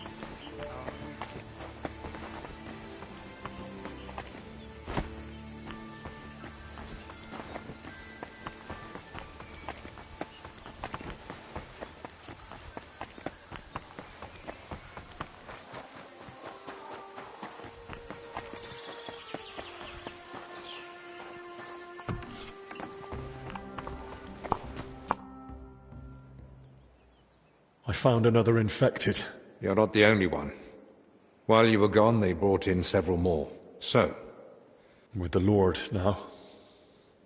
I found him too late. Lord have mercy. Do you at least know who it was? One of the monks. His name was Ernest. That's the second death today. The confessor's dead. Old Stephen. Don't blame yourself. I'm sure you did everything you could to help him. We tried, but sometimes there's just nothing we can do. At least we know he's no longer suffering. And what about you? Did you find out anything about the others who are sick? Do they have anything in common? I found some jewellery in Stephen's cell. It looked quite old. Jewellery? Where would he have got that from? He might have stolen it. But given how strict he was about the seal of confession, maybe someone else stole it. But guilt caught up with him, and he gave it to Stephen during confession. Maybe. But surely we'd have heard about such a thing. They stole it from someone who can't tell anyone anymore. Do you think we've got a murderer here? I've no idea. It's all just guesswork. I found out that Ernest, Yaroslav and Blazhena were meeting regularly. A secret? But why? And what in God's name was she doing there? From what I gathered, the translator got hold of some indecent book in the vernacular. I think it was called... The Decameron? Yes. You know it? It caused quite a... The students loved it. The masters forbade it. And the clergy... Yaroslav was only supposed to translate the book. And that's what he was working on with the others. That explains why those three got infected. Do you think it happened in their workshop? Did you notice dampness, mold, any strange smell or bad air? Nothing like that. It was damp, but the air was otherwise clean. In that case, someone must have brought the illness to them. But who? Probably Ernest. If he died first, it would make sense. Or maybe the illness just killed him faster because he was older. That's possible too. So, what are we going to do now? We'll go to the abbot. You, Zacharias, and I. To the abbot? Right now? You think waiting will solve anything? You've all come. That can't mean anything good. The truth is, more are falling ill and the infirmary's filling up fast. We're trying to give them all they need.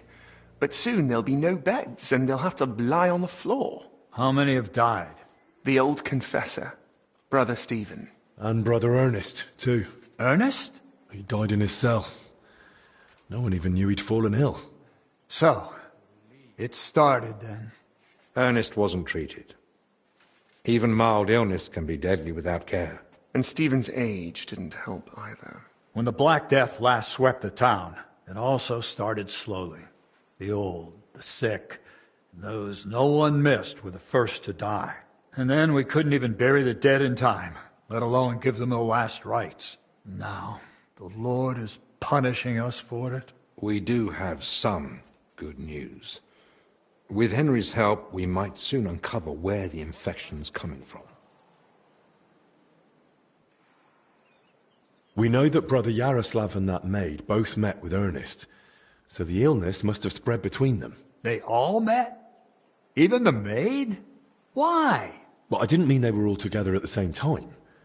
Just that both Yaroslav and Blazhena had encounters with Ernest. Why would a maid be meeting with Ernest? That makes no sense. Ernest never left the monastery grounds. He did, in fact. Fairly often. He was one of the few allowed out for work reasons. Then they must have run into each other by chance, somewhere outside. Very well, then. Just breathing the same foul air as someone infected for a while puts you at risk. And since I found Ernest already dead, we believe he's the one who brought the sickness among the others. If he was the first to die, then he must have been the first to catch it, right? But where did he catch it? I don't know yet, Father. But I have certain suspicions. I found building plans in his cell. Looked like a floor plan of the church. That means nothing. Ernest oversaw all construction work in the monastery.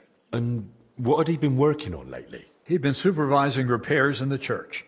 A floor had collapsed above the crypt recently. He was assigning tasks to laborers and overseeing the work. Which crypt do you mean? Some important nobles are buried there. But most of all, it's the tomb of my predecessors. May their souls rest in peace. That might be the source of the foul air. The illness could have spread from the exposed crypt. I ought to go into the church and inspect everything thoroughly. Especially that crypt. That's not a good idea. If the illness is... I understand your concern, Zacharias. But Henry is right. At this point, it's just a supposition, and we must put it to the test. Enough. What nonsense is this? No one's going into that crypt. The disease is spreading. The infirmary is full. We've already got 2 dead. Father, I understand you're afraid, but... Afraid? I'm not afraid. I bear responsibility for the whole monastery, for every living soul. And it's my God-given duty to do everything I can to protect them from the plague. Father, wait. Just give us a day. 2 at most. I'll just find out where the sickness came from. You won't get another hour. The monastery is to be sealed. No one goes in, no one comes out. All the monks are to withdraw to their cells. What about us? You want to keep us here against our will? I don't want to, but I must. Believe me, you'll be repaid when the time is right. You came to me with a certain request. Help me, you may consider it granted. It's for the best, Albec. Even if it turns out not to be the plague, it's still a deadly illness, and we're within sight of the town. If it spreads to Kuttenberg, it'd be a disaster. I know. But as you wish.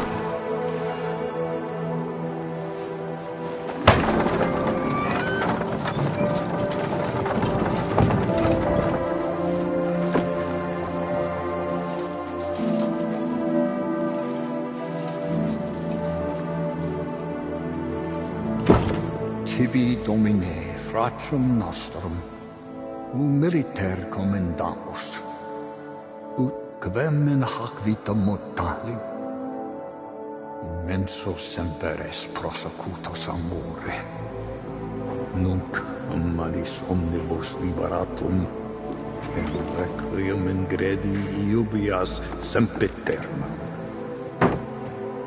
Tuam ergo clementium deprecamur, ut via prima iam transierunt, illum in paradisum tum begnine perducas, ubi neque luctus, neque clamor, neque dolor erit ultra. Sed pax et gaudium, Filio tuo et Spiritus Sancto in saecula saeculorum. Amen.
What now?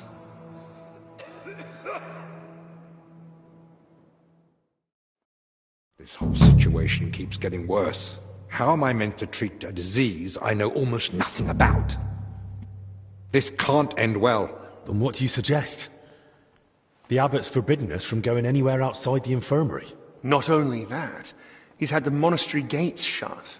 No one's allowed in. Or out. Ludolf's men are even patrolling the grounds. We're literally imprisoned. Still, something must be done. The beds are nearly full, and there's not endless space on the floor either. Henry, I know I've no right to ask this of you. If there's anything I can do to help, tell me. The sooner you manage to get this sickness under control, the better for everyone. Thank you. I appreciate that. Well now. And here you were acting like you'd been forced to take that assistant on against your will. Actually, that was the case. But let's get to the point. Search the church crypt. If there's a plague grave down there, uncovered by that collapse, then at least we'll know for sure. But surely no one would have buried plague victims there. That's where the abbot's tombs are. I'm not looking to confirm it. On the contrary, I want to rule it out. I still don't believe we're dealing with plague. I'll stay here and tend to the sick. Let me assist you, friend. Thank you. I appreciate that. There's enough work here for the both of us. Henry, try speaking with the workers repairing the collapsed floor. In the best case, they might have noticed something. In the worst case, they'll already be showing symptoms of the disease. And how do I get there? I'm not even supposed to poke my nose outside.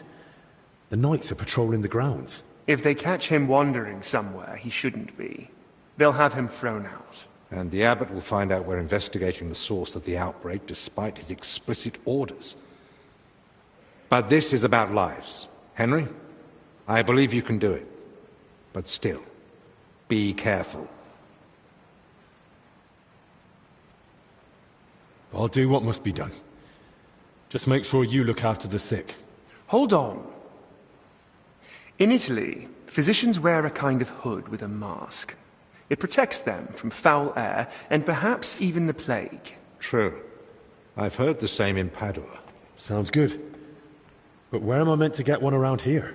With a bit of skill, you can make it yourself. All you need for the hood is a piece of leather. You'll need to hang fragrant herbs around the collar. Something like mint or sage. Might as well perfume myself all over. You jest. But yes. The less foul air you breathe in, the better. You can use the workbench in the alchemical workshop to make it. All right. I'll be off then. Best of luck. And God be with you. And with you.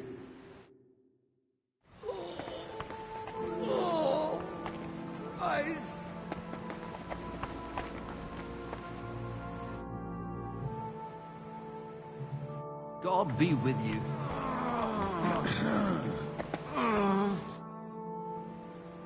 Tell me something about you. What do you want to know?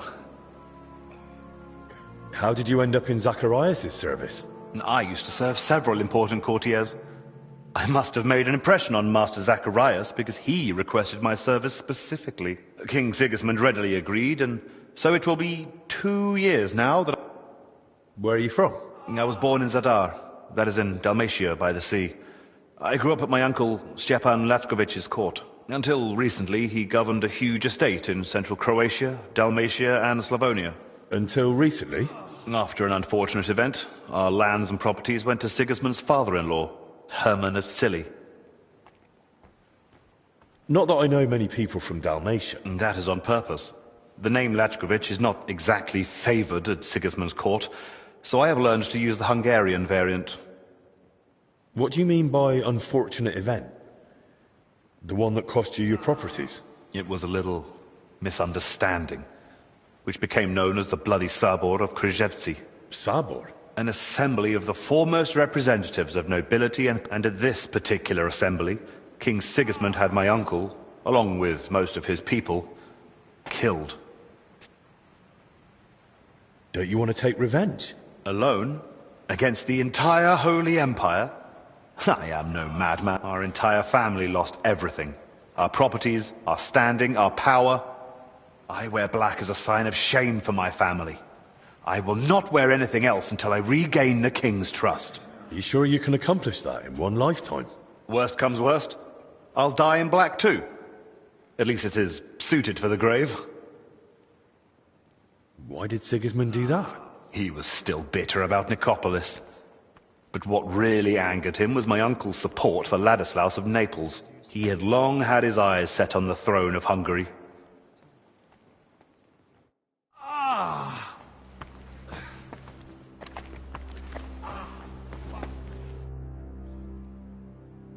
Is there anything I can help you with? Leave the treatment to us. But Dinesh did mention he's been having trouble with Salarius. What's it about? About food supplies. Even before the monastery was closed. Oh. You really think I can do something about it? Couldn't hurt to try. I've got a few more What do you want to know? Can you tell me where to find the things I'll need? You can get the rope and leather almost anywhere. I'd say you'll find some lying around the construction site. And you can gather herbs from Joachim's garden. And the recipe for the fragrant oil? The monastery library has extensive collections. I'd be surprised if you didn't find something in there. How will the mask help me? Well, if you wear it properly, you shouldn't get infected. Or not so easily, at least. The herbs and oil purify the air around you, and the mask stops you breathing in the foul air.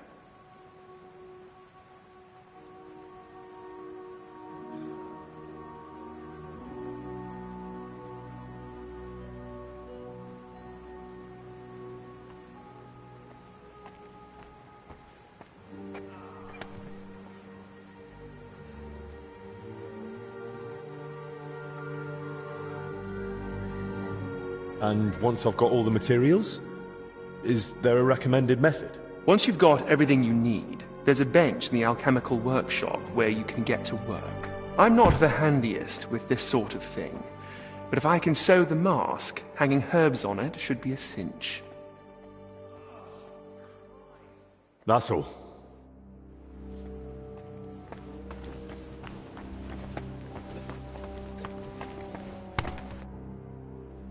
I heard you've been having some trouble getting supplies for the infirmary. That's right. Old Julian seems to think the sick can live on decoctions and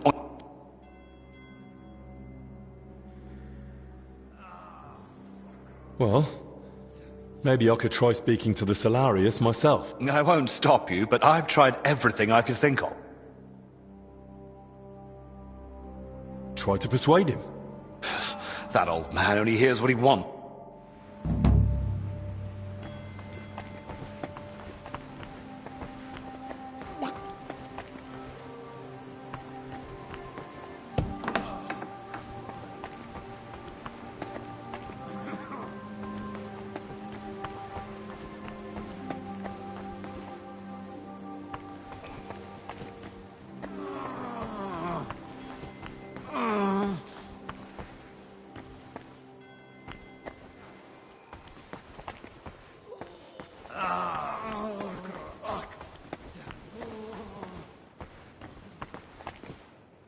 Maddie, it's you. I wanted to help you, but it looks like I only made it worse.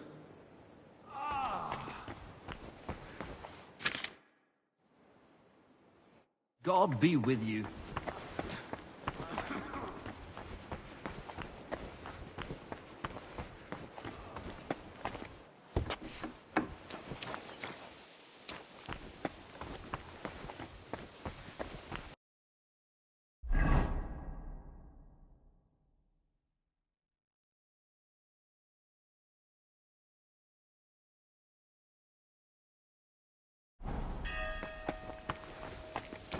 I'll have to watch out for those patrolling knights.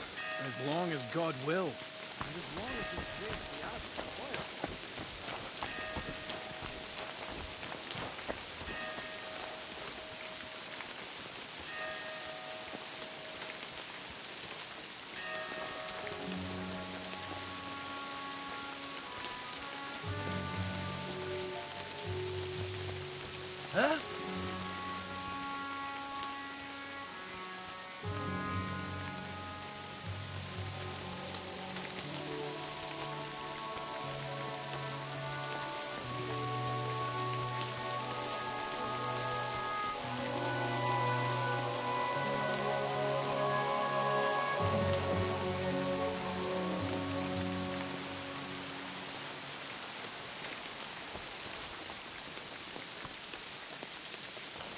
pissing down again. We're under quarantine, didn't you hear? I was just leaving. Well, what'll it be? Hear me? I'm going. Well, what'll it be? Hear me?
I hear you and Dinesh are having a bit of a dispute over food supplies for the infirmary. A dispute? Is that what he told you?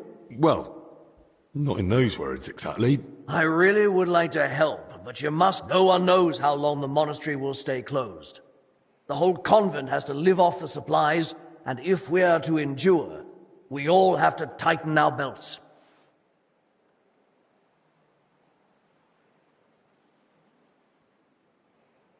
Since you brought up the supplies... Months.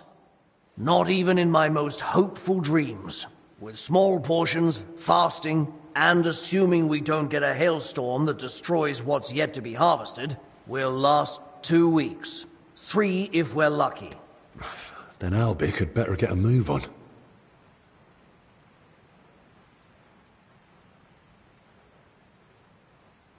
Where are the food supplies? The flour's in the mill, the wine in the cellar, and the rest I keep myself. And let me warn you, I've counted everything. All right. All right then. Let everyone eat a little less. Without proper food, they'll be too weak. And even the best medicine won't help. Medicine isn't everything. Fervent prayer has cured many a foul affliction. Look, I know it's difficult for you. If you help me, I'll be glad to repay the favor. Well, to tell you the truth, magpies have built a nest in the tree in the monastery garden. They perch on rooftops, screech like mad, and I can't get any sleep. And they're so brazen. One of them stole my spectacles yesterday. I can't read without them. I'll see what I can do. All right, all right. How else can you... Other than shrinking portions and thinning out the gruel, and when the Black Death ravaged the land. Solarius Vendelin ran the kitchen. They say that even though he had limited supplies, he... What, perform miracles? Don't blaspheme! But it's true that he kept... Where could I learn more about this Vendelin? There might be a small manuscript in the library.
Please leave.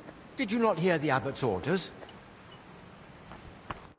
Forgive the intrusion. An apology will not spare us this dreadful illness, but I moved in here so I could continue my work and keep them. So leave me in its safe embrace and go away. I understand, but I've come on an urgent matter. And I'm urgently asking you to leave me be. I don't want to catch the illness and stand before the Lord.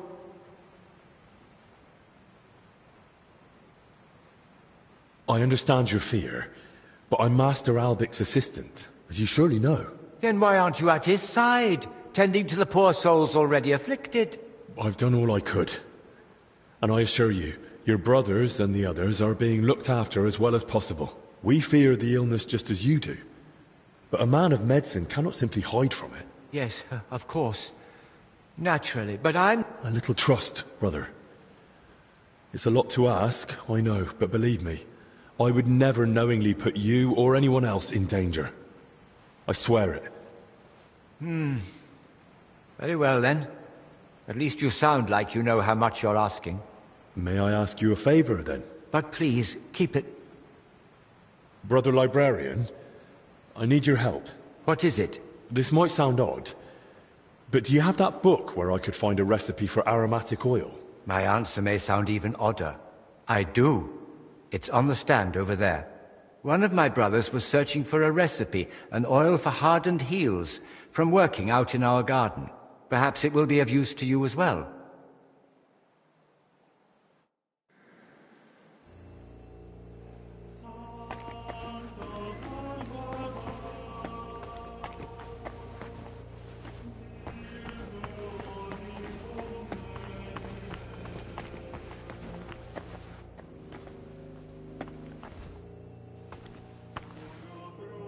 Kitty! Kitty!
Brother Like... What is it? I found a recipe for an aromatic oil.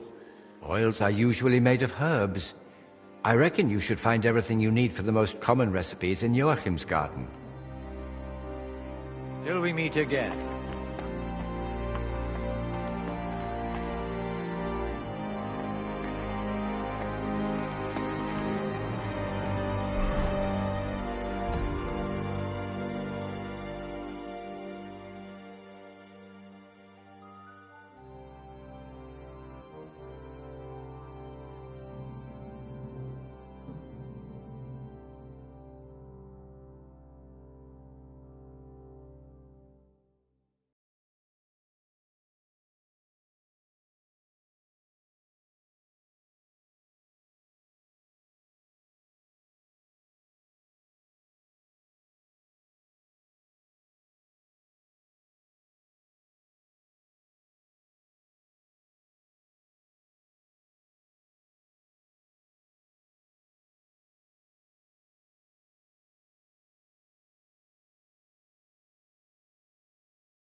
Crayfish, the poor man's salmon, by Salari.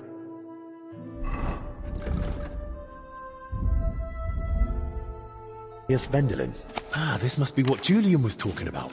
It might come in handy.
Seems Vendelin at least had a sense of humour.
I've got your spectacles. Show me. Are they all right? Don't worry, they're fine. Praise the Lord. Without them, I'd be like a mole. You're welcome. Yes, yes. And what are you standing around for? You said you consider giving... Did I say that? I? In return for bringing back your spectacles? So, are my spectacles the only... There was more in there. Why? I realized I'm missing some other things, too. Those thieving pests. All right, then.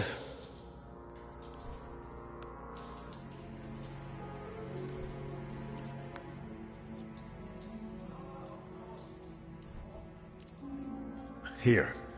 Now, what about the food? All right.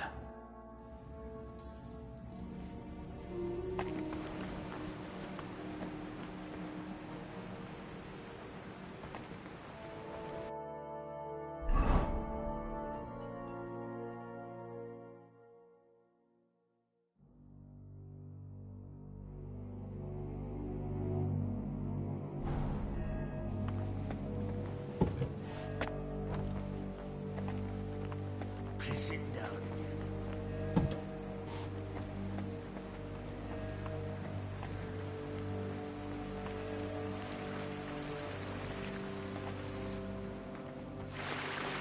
Hey, another cistern.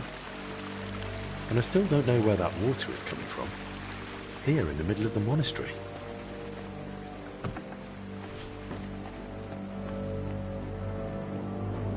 What are you trying to pull, you scoundrel?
What are you stalking around for, you crook?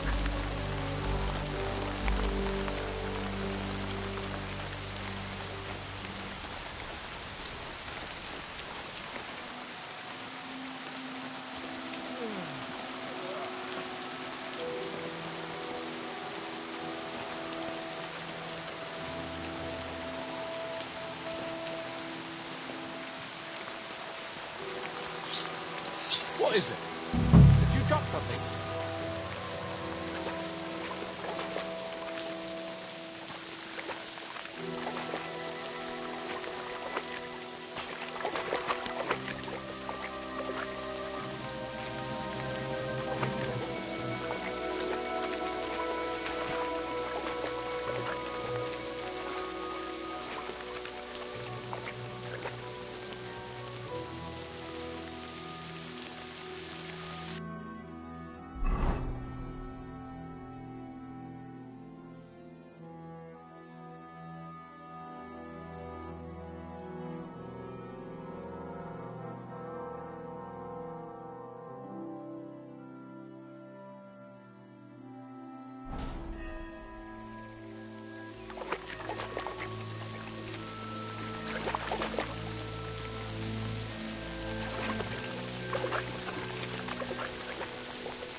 can't be here? I was just leaving. Well, what'll it be? Hear me?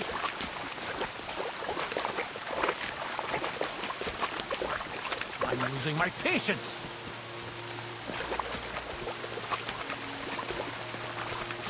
I've lost my patience. Surrender, and I'll take you to the alley. I've had enough.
Hey, a six.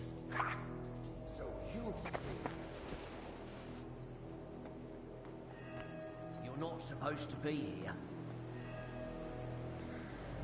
What do you think you're doing?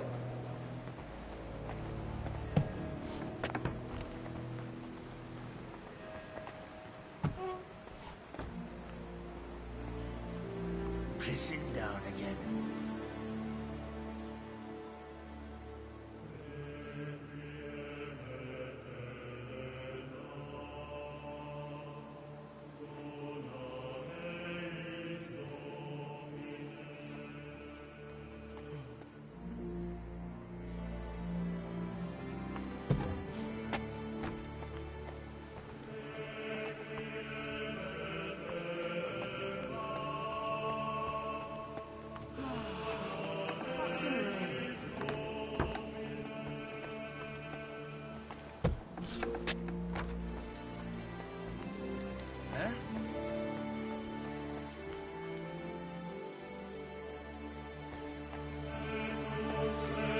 What are you trying to pull, you scoundrel?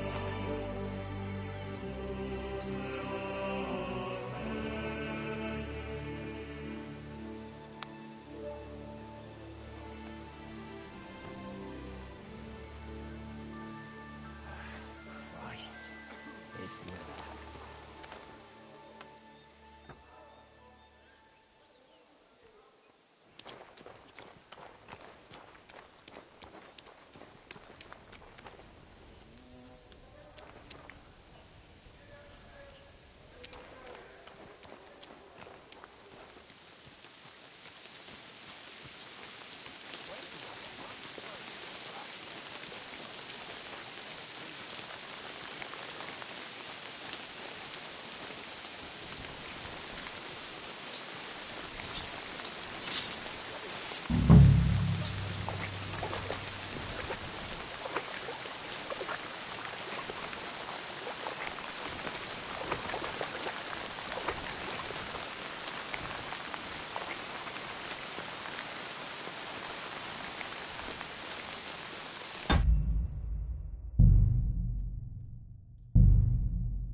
Nice one.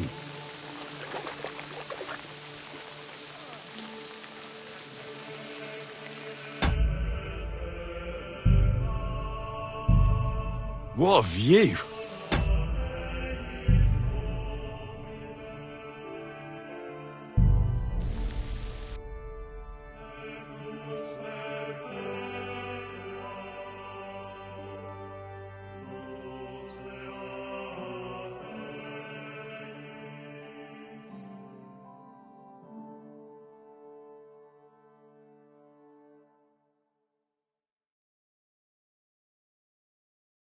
Nice.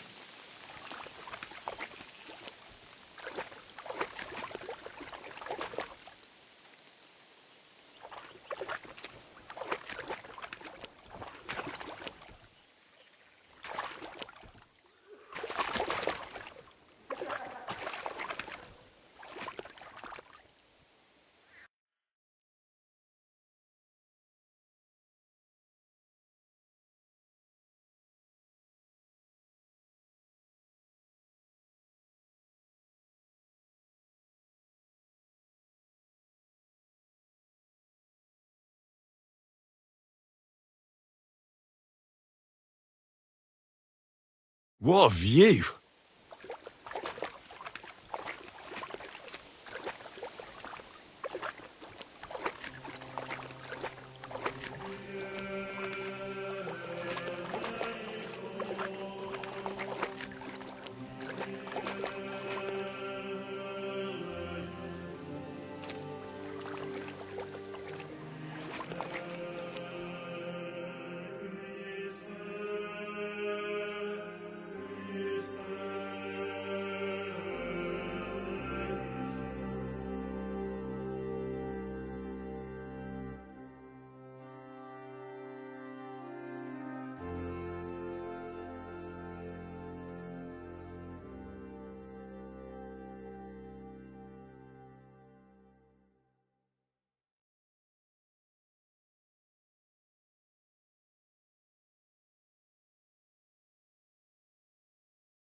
Nice one.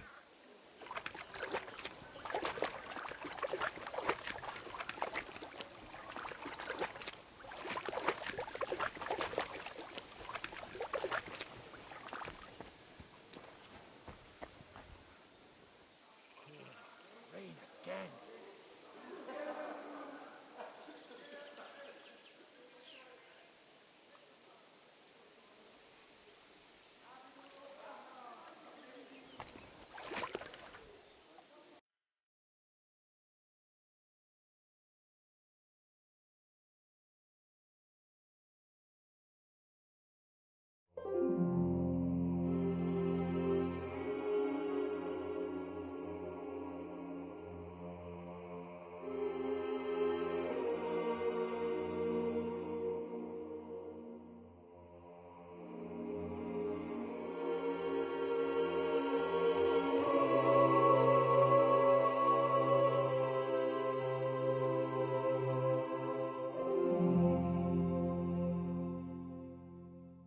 Interesting.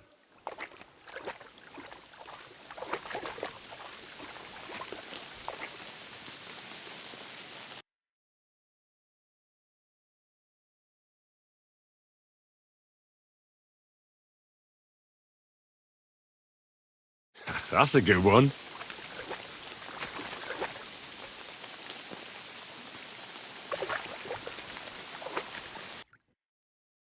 Interesting.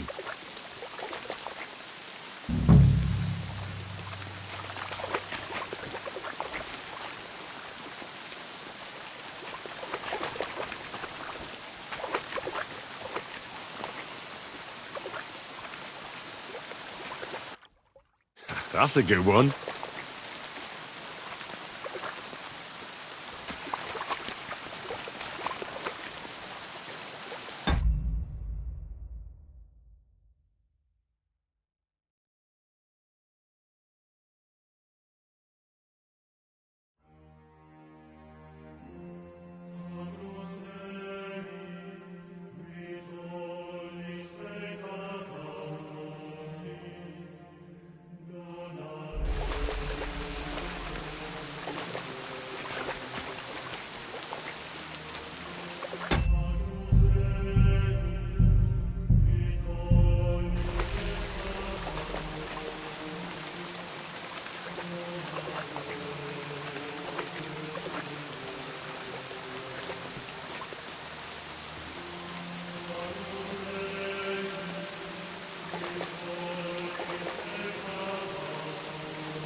What a view!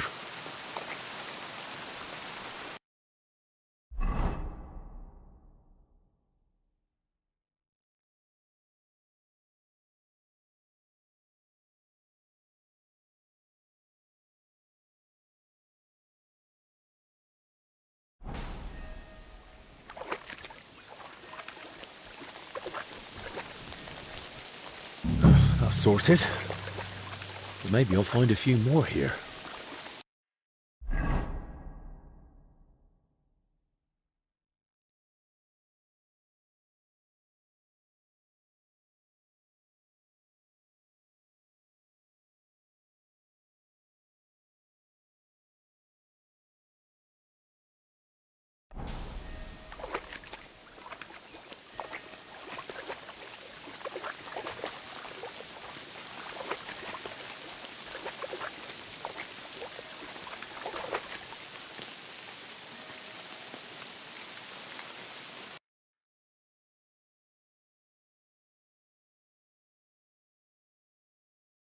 What a view!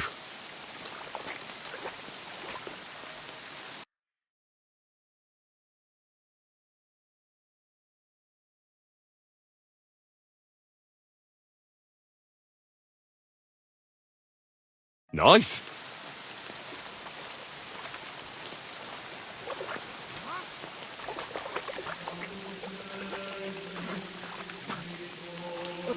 You can't beat...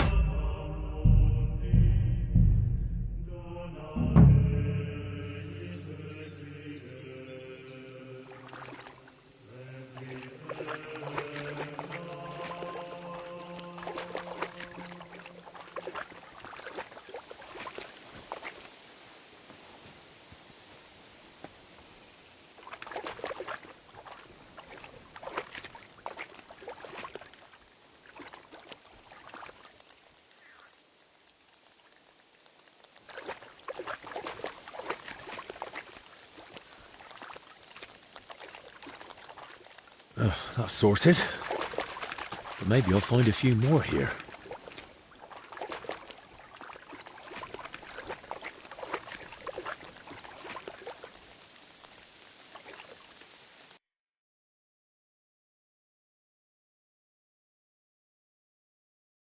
That's a good one.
Nice.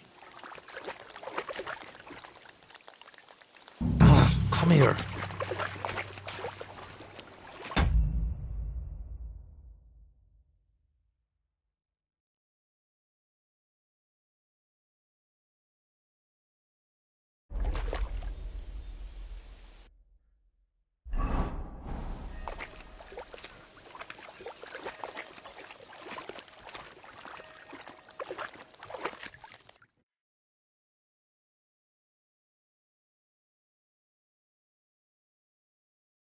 What a view!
Right, that'll do. Better not pick them all.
What do you want?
Don't you know there's a quarantine?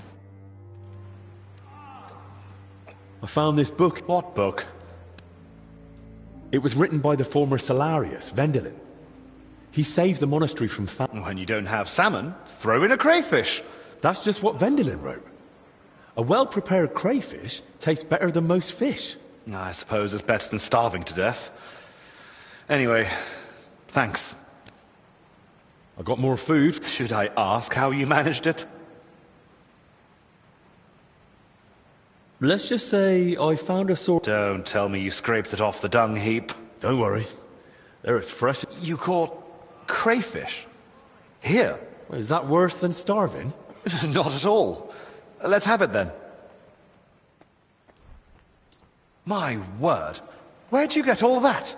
Doesn't matter. True enough.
Go on then. I'd use them, no doubt. But they're going to rust. I need to ask you something. Look, you probably shouldn't be here, right? Yeah, that's exactly why I'm here.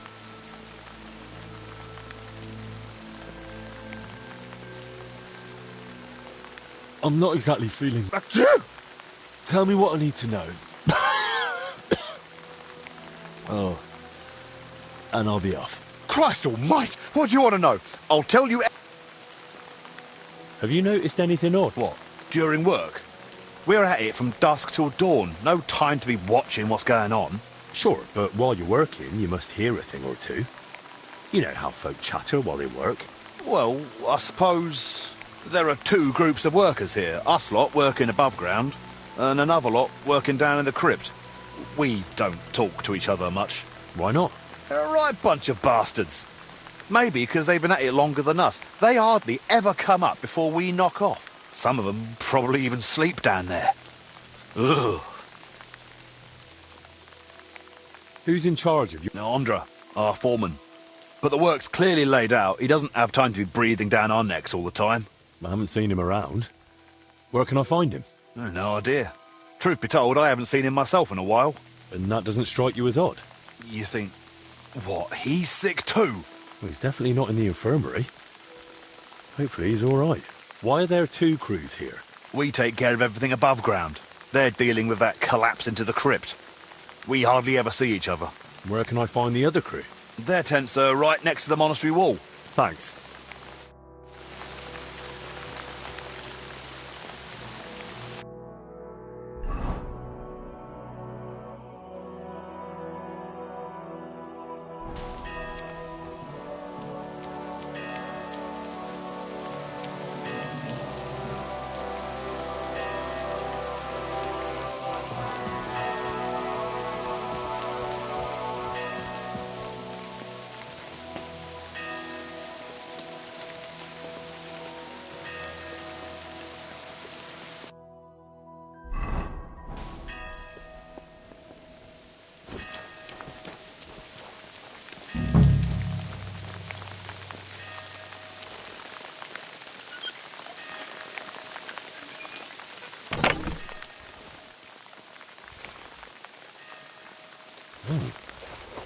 Now that looks a bit dodgy.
Hey, what are you wandering around here for? I was just leaving. Well, what'll it be? Hear me?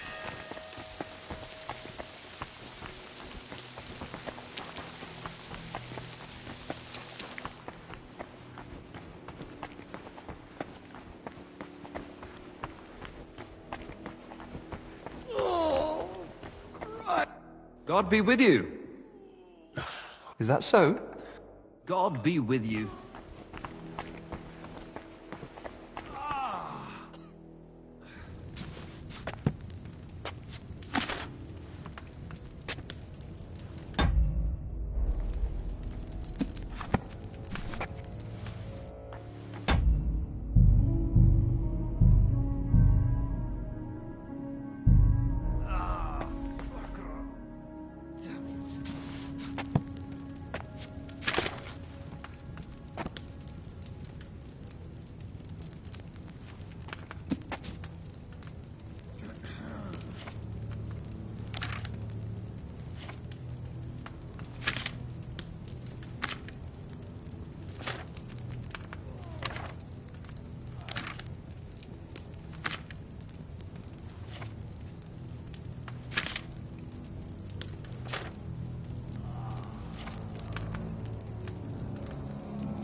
I've got everything I need to make the plague mask. Now, just to actually make it.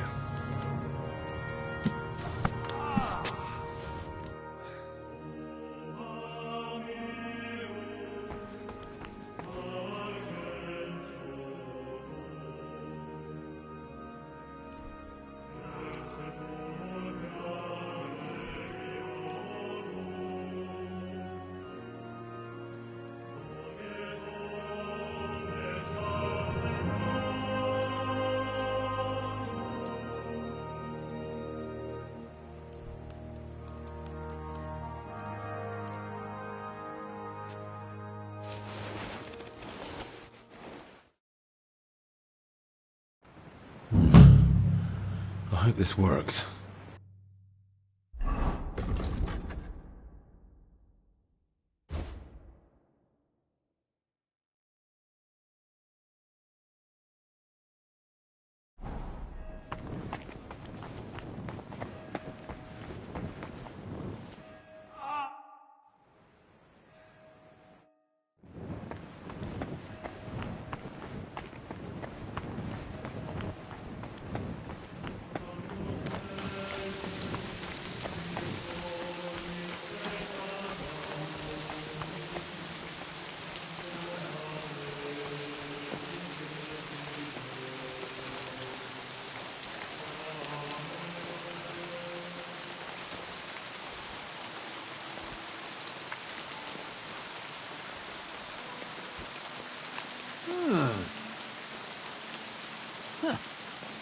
Strange.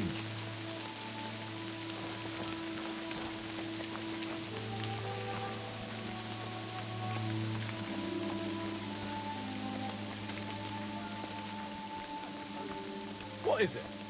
Did you drop something?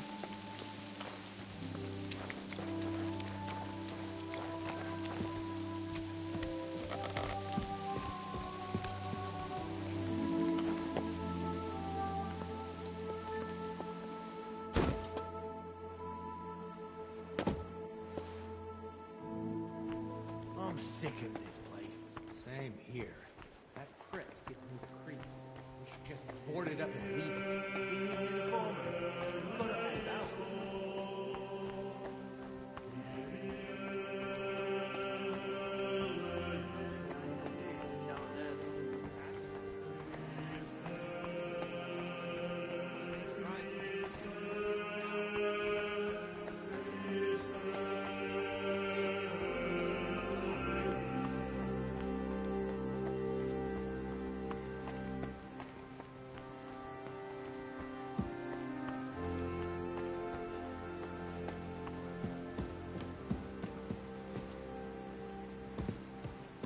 That's one hell of a bloody pit.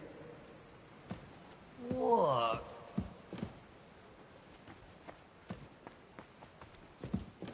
You no business here, you thief!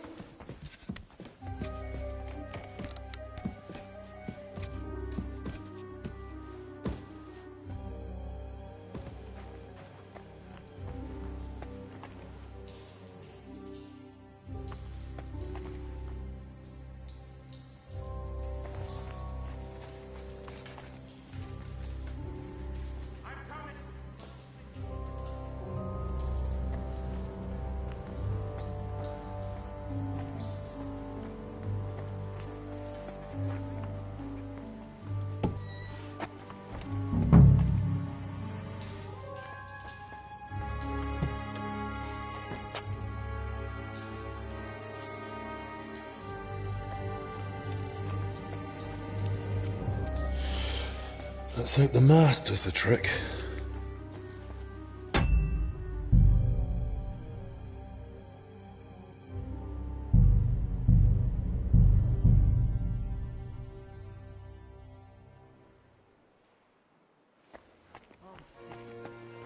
Same here.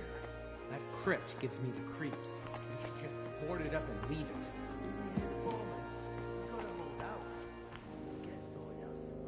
Yeah, still.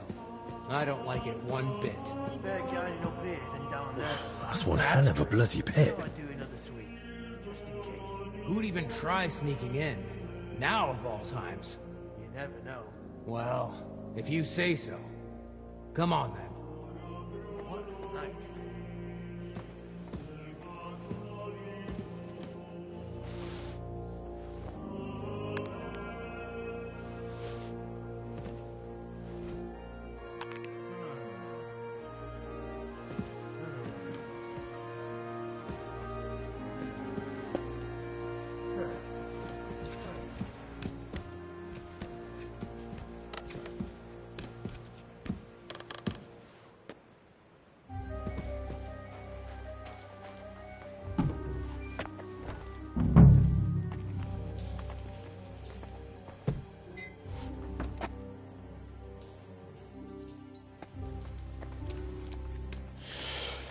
Let's hope the mast does the trick.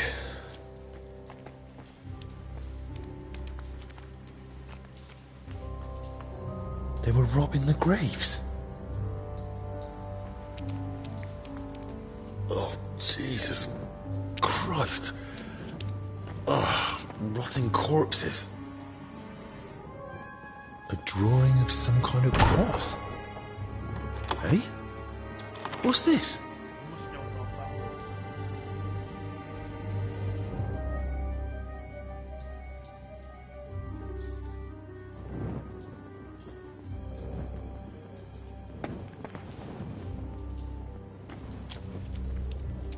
You must have it on him. You must.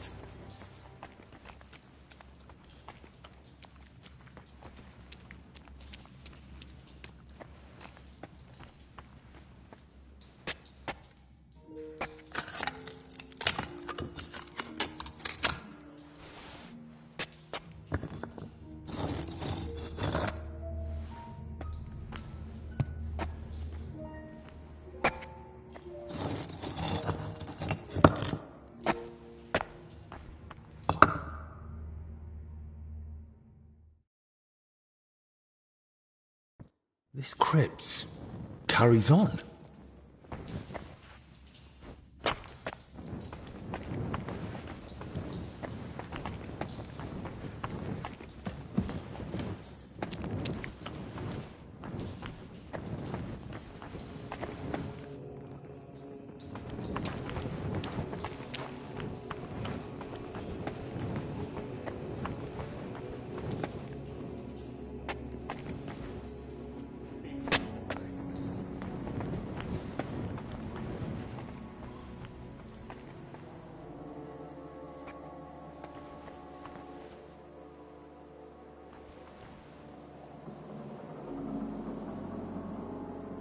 must have it on him.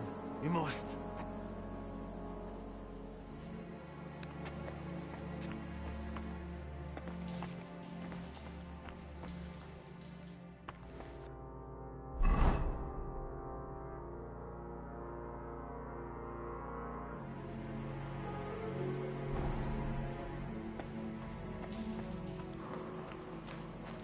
Fucking hell. Why is he poking his nose into this?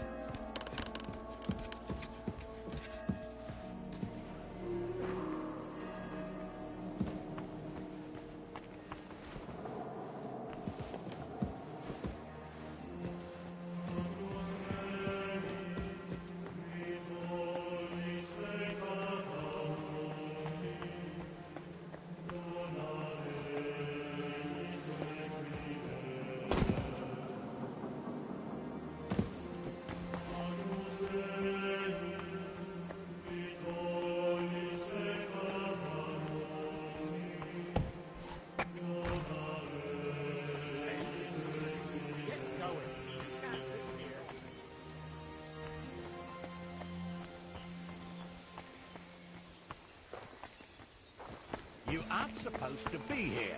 I was just leaving. Well, what will it be? Hear me?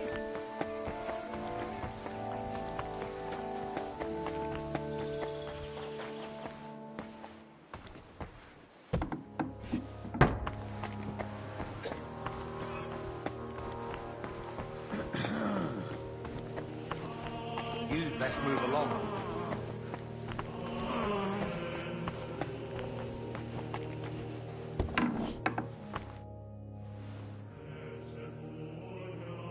Christ, Albic! What happened? Are you alright? I am, yes. But it looks like we've been robbed. Why? And who did it, for Christ's sake? Gentlemen, please! Keep it down. You're disturbing the patients. For God's sake. What happened here? What a mess. What do you think? Someone was clearly looking for something. But there's nothing of value here. Well, actually... Albic! You brought them here? What were you thinking? And was I supposed to leave them unsupervised? And? Were they stolen? Thank the Lord, no. I still had them on me. Can someone tell me what exactly was nearly stolen? As you know, Henry, I spent a good part of my life at King Wenceslas's court, tending to his health. Thanks to that, I learned much about his private life, what ailed him, how and when he got injured, and what treatments I used. I recorded all my findings and methods, partly in case anyone cast doubts on them, and partly for others to copy, if necessary.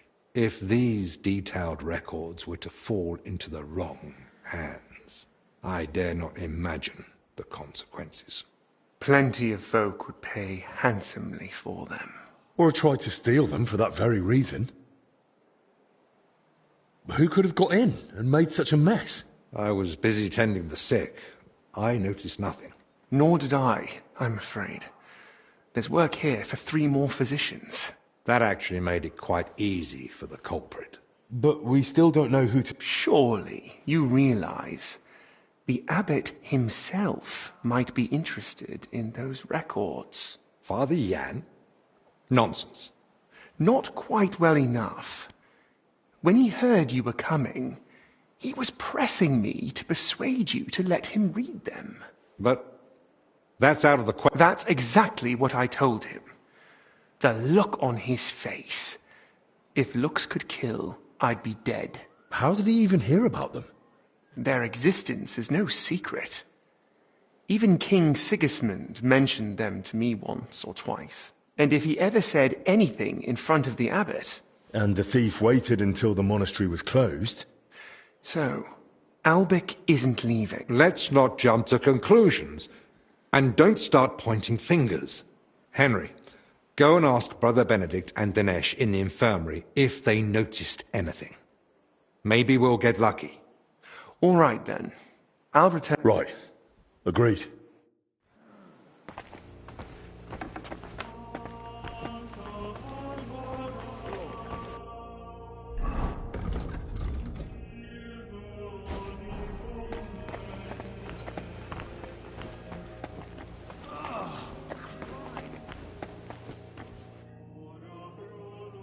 Did you notice anything suspicious this past hour? One of the sick men has been throwing up constantly, and I suspect another one's faking it to skip work. No, I need to know if anyone's been nosing around our room. I spent most of my time with the vomiting one, or out in the yard scrubbing his bedding. Someone went through our room, or rather tossed it. And what about the alchemy lab? No. Oh, thank God. I'll go check it anyway. That's the thing. Nothing was taken, so we don't even know what they were after. I should have been more watchful, right? Don't beat yourself up. It's not your fault. God be with you.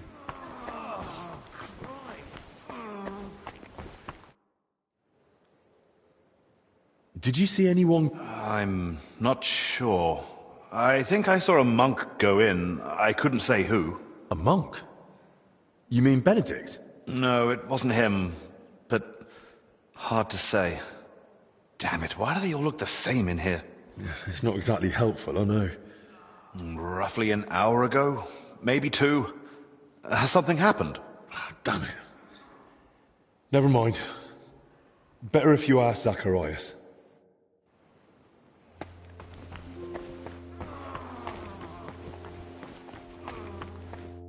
I spoke with Benedict and Dennis. Neither noticed a thing. I thought as much. We've all had our hands full here, so we still know nothing. I might have something, but I'm not sure yet how it ties to those records. What do you mean? I went down to the crypt, and I found open tombs and rotting corpses. Good God! No sign of a mass grave, though. Just individual tombs. That's both good and bad news. At least we can now rule out the plague. But if the workers caught something from the air around those tombs, then anyone else could catch it too. Why did they even open them? They were probably looking for something inside. I found this sketch. That looks like the emblem of the Kingdom of Jerusalem. But why would they look for it among deceased abbots? Even putting aside that it's sacrilege, I don't see the connection. Nor do I. But there must be one, because they locked me in the crypt over it. What? I managed to get out and ran straight back to you. But I was interrupted by this ransacked room. Maybe we'd better keep all this to ourselves. For now, at least. You might ask Crispin about the coat of arms too. With luck, he'll find something in the archives that sheds some light on how it all connects to those open tombs. But best do it tomorrow. This evening's been more than enough. One adventure a day is plenty. Agreed. Let's clear up the room, then sleep. We'll be wiser come morning.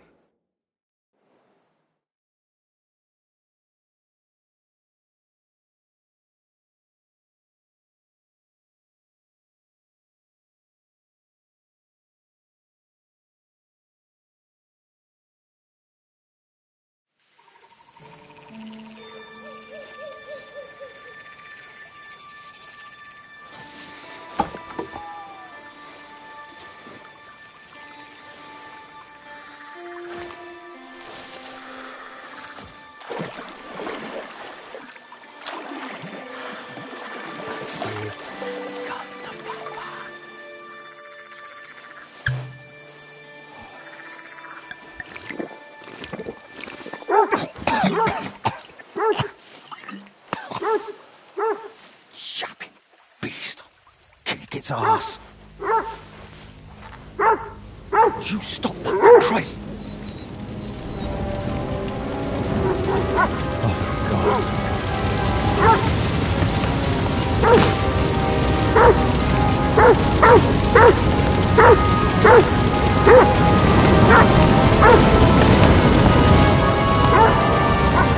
Fuck's sake.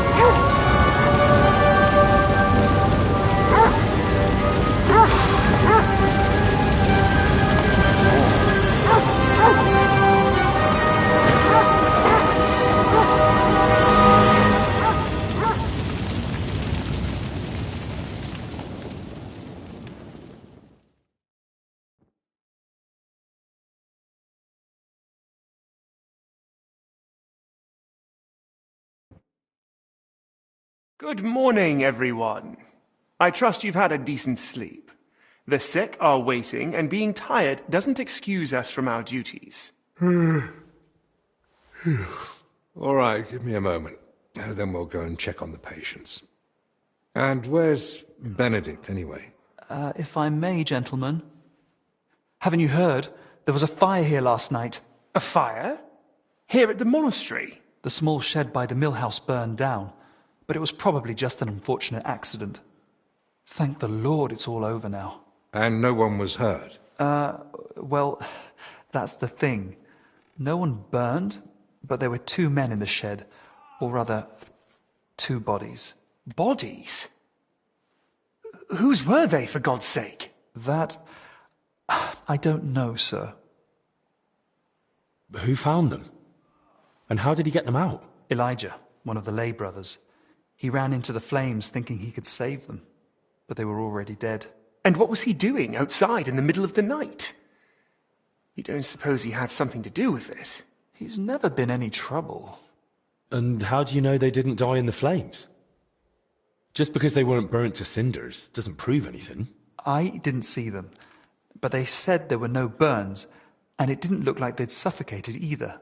So, how did they end up there? What killed them? Didn't anyone tell you about them? They were sent to be washed, but the washers noticed, signs. How do you know about these signs? Did someone examine them? No, they were only to be washed, but when the signs of illness were spotted, the abbot ordered them locked away in the hop store. Ludolf promised he'd send one of his men to guard the door. No one is to go near them. That was highly irresponsible. Someone needs to examine them thoroughly. We can't afford uncertainty. You want to bring them to the infirmary with the others? No. No, let them stay locked away somewhere separate. Are you afraid the other sick might get even worse? At least we could have them all in one place. Was anyone else there besides Elijah? No, or at least no one I know of. I'll leave you to it now. If you need me, I'll be with the sick. I'm going too. Disease? Fire? What next? A swarm of locusts? First they ransacked my room, now this. I don't like it one bit. Do you think the fire's got anything to do with what they were after in your chambers? Who knows? I feel like someone wants us gone, and they're trying to frighten us into leaving. All the more reason to get to the bottom of this. But I can hardly go poke. Don't worry. That's what I'm here for. Maybe Zacharias was right after all. You never know when an aid like that might come in handy. Quite a few things, actually. I should probably speak with the lay brother who pulled the bodies out of the flames. Elijah, right? But be gentle. No one should have to go through what he did last night. I'll take a look around the burned-down shed. There might still be some clues. Good idea. It might have just been an accident, but it won't hurt to make sure. What about the corpses? You said you wanted to examine them. And that's what I'll do. We can't afford doubts when there's a deadly illness spreading. But Benedict said the abbot forbade it, and that one of the knights is watching over them. If he's got any sense at all, he'll understand this is serious. A proper diagnosis is key to the next step.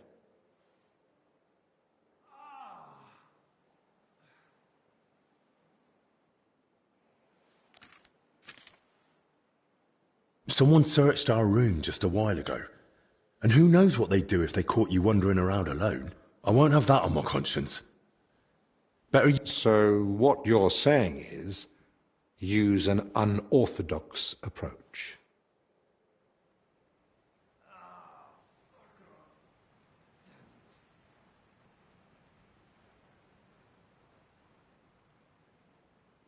I could always bribe the guard.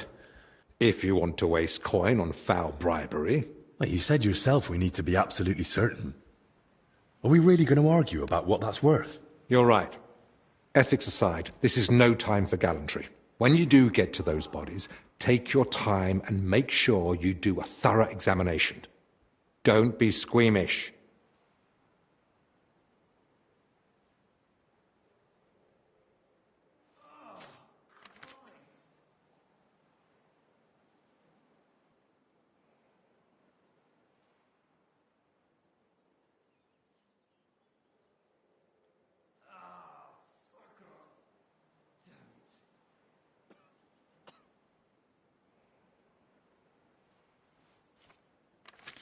So, what exactly should I be looking for? Anything unusual.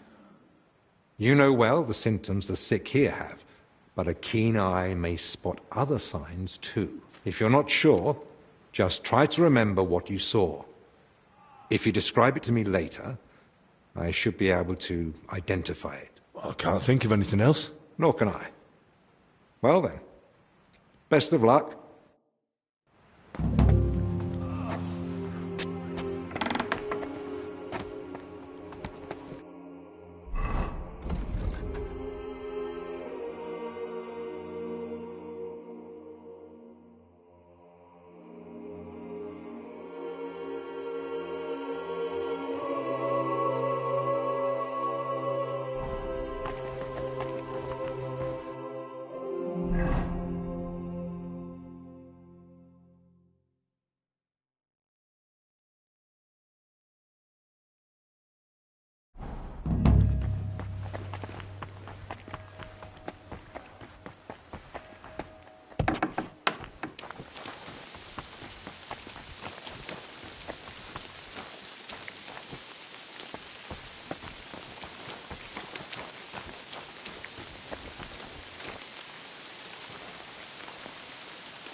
You best move along.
What?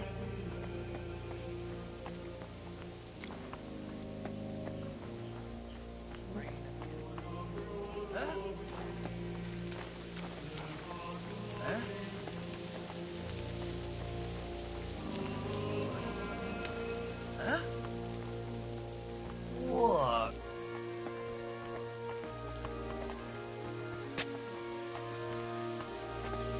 Huh?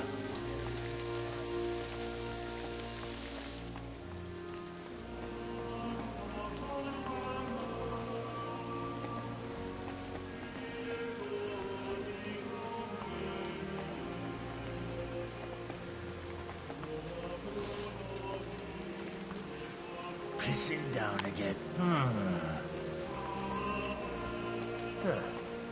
Strange.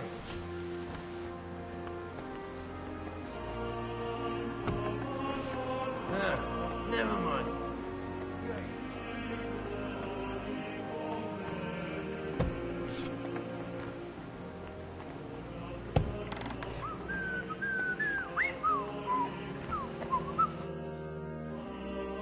I'm investigating the source of that illness that's been spreading around here.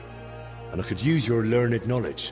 I'm listening. I came across the symbol of the Kingdom of Jerusalem during my investigation, and I was wondering if you might have any records or anything that might be connected to it. If memory serves, something should definitely be here. I even dabbled in it myself long ago. We have the legacy of a knight named Boleslav Bavor, who journeyed through the Holy Land and visited Jerusalem. There was some connection to the monastery crypt, if I recall. Really? Because I actually came across it in the crypt. What? What are you talking about? Well, I ran into some labourers down there. From what I gathered, they were trying to rob some of the graves, and they were looking for something tied to the Jerusalem cross. By Christ, they were after the relic. What are you talking about? What relic? There's a possibility that Bavor was buried here along with a certain relic. That's what got me interested back then. What sort of relic are we talking about? I don't know exactly, but certainly something very rare. I believe it's linked to Jesus Christ himself, but I can't tell you for sure right now. It's been many years, and even back then I never found anything substantial apart from Bavor's records of his travels. In the end I concluded that the whole tale of the relic was likely just Bavor's own fabrication. Oh, that's a shame. It was just starting to get interesting. I'll be glad to show them to you to examine, but... You're right. The abbot ought to be told, but it's probably not wise to burden him with it now. Right now, we need to deal with the illness. Once things have settled down, we can make sure those thieves get what they deserve. Besides, we've got almost no proof yet. If I manage to investigate the matter of Bavor more thoroughly, I might stumble on something. Still, it's a serious thing. Of course. Once I've gathered the evidence, I'll explain everything to the abbot straight away. And now I'd like to take a proper look at Bavor's travel records. Of course. Give me a few moments. I'll find them for you. And I believe Bavor's name also appeared in some old accounts. I'll try to track those down too. Journey through the Holy Land. And I've also found these old accounts. Feel free to study them too. Oh. It really says here that he acquired a holy relic. Let's see how it continues.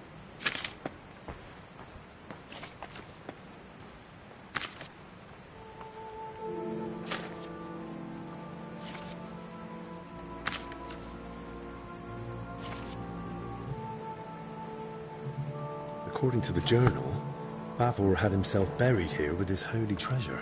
That sounds pretty clear. Let's see what the accounts say.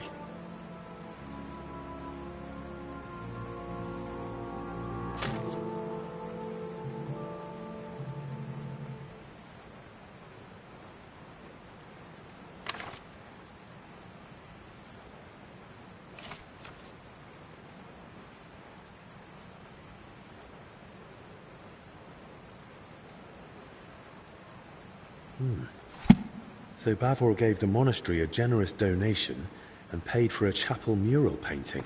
And still, despite all the records and mentions, Crispin had his doubts. Why? Well, are you still... I read the journal. A lovely tale. It really brought the Holy Land to life. And? And it says the relic Bavor acquired was a splinter from the true cross of Christ. Holy Virgin! Such a sacred treasure! And according to the book, Sir Boleslav was to be buried with the relic in the monastery crypt. So it says in the book. I also found my old notes and remembered how it all went back then. I too searched for Bavor's grave. I even... How is that even possible? A grave can't just disappear. Quite frankly, I don't know. And I didn't know then either. Once I was convinced none of the graves belonged to Bavor, I laid the matter before the abbot, but not our father Jan. This was over 20 years ago when Abbot Vitus held office. Together we came to the conclusion that Bavor's tale was likely at least partly, perhaps entirely, made up. Why would it be made up? Surely Sir Boleslav wouldn't lie about something so serious. The book's one thing, but there's not a single other mention anywhere. The grave's missing, the relic's nowhere to be found. Can you think of another explanation, then?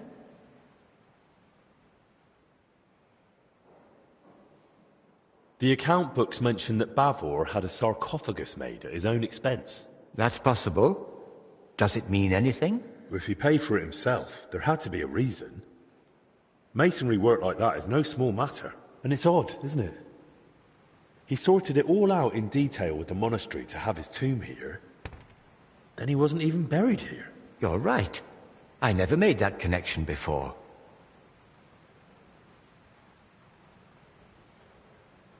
But why would Bavor do that? What would he gain by deceiving everyone here? If memory serves, he had some disputes over property. Maybe he wanted to improve his reputation. Well, that's mentioned in the text. But lies wouldn't have helped him. Quite the opposite, if he'd been found out. You'd be surprised how short-sighted some folk can be. But I agree. Something about it doesn't sit right. Bavor mentions in his journal that he received a great fortune from the King of Cyprus, and the account records say he gave a generous donation to the monastery. Do you think that was made up too? They confirm at best that Bavor had wealth, not where it came from. According to the late Abbot Vitus, he might have gained that fortune by plundering or as spoils of war, and the tale of the Holy Land was just a cover to mask the dishonorable origin of his riches.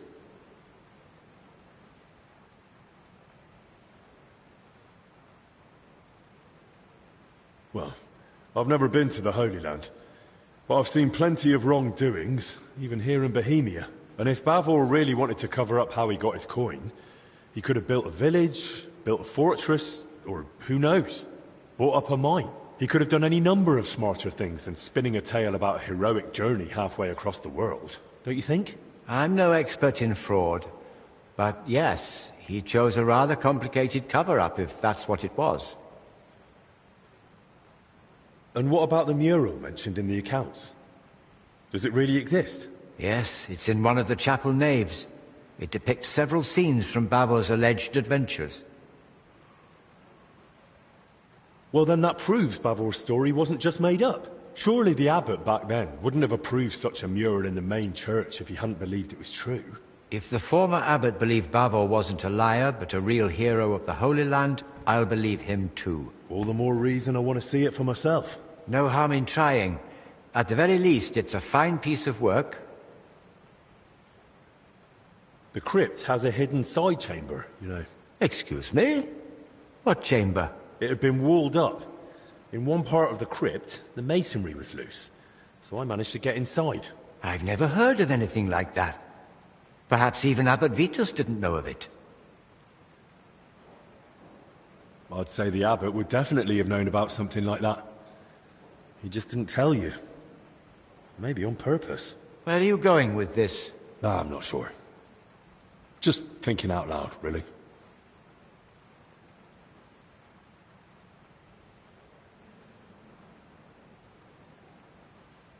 And then there's the relic. If Bavor had just wanted to raise his reputation with a good story, why claim to have gained something so rare? Perhaps out of vanity? There's no shortage of that among the nobility. But his tale's already heroic enough without it. Making up a relic would only draw unwanted attention. That's a good point. It'd be too risky. Don't you think this whole thing is a bit too complicated? Every explanation for why Bavor would lie seems more convoluted than just acknowledging it's true. Listening to you now, it's like hearing my younger self. And I sound exactly like Abbot Vitus. His view was that Bavor's story was fiction. He told me I'd be better off letting it go. What exactly did he say? That I should stop chasing old crusaders and... Vitus isn't here anymore. So we can pick up where you left off. And maybe we'll finally unravel Bavor's mystery together. If that relic really does exist, and it's surfaced now, it'd surely be a sign from the Lord, a sign of hope in these desperate times. Don't get ahead of yourself. We've not even found Bavor's tomb. Without it, we're stuck. But you spoke of that hidden chamber in the crypt. If there's any clue, it'll be in there. Take this and study it closely. It's a drawing of Bavor's family coat of arms I came across years ago. According to this, you'll know if it's truly the grave of Sir Boleslav. Yes, the mural in the chapel, paid for by Bavor himself, also bears his coat of arms. Those workers, if they really were after Bavor, they only had a drawing of the Jerusalem cross. But if he was buried under his family crest, no wonder they opened the wrong graves. Yes, that could be it. Study that sketch well, so you won't make the same mistake. Thank you. I'll head off at once. Just be careful, please. You know... Don't worry. And in the crypt, show respect to the eternal rest of those buried there, especially now, with death haunting the monastery.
What are you trying to pull, you scoundrel?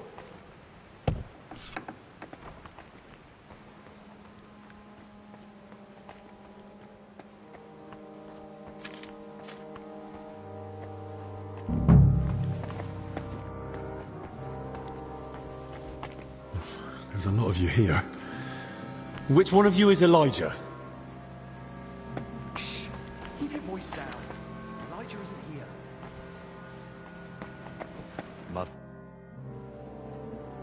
Any idea where I might find Elijah? Why are you asking? I need to speak with him. Something happened during the night, and he was there. He might have seen something important. Oh, that makes sense. I saw him this morning by the cellar door. He was all dishevelled, muttering to himself. Poor wretch must have had a hell of a night.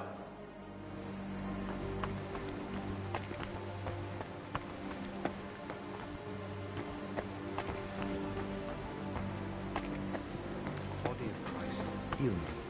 Blood of Christ, quench my thirst. Water from the side of Christ, wash me. Suffering of Christ, strengthen me. Good Jesus.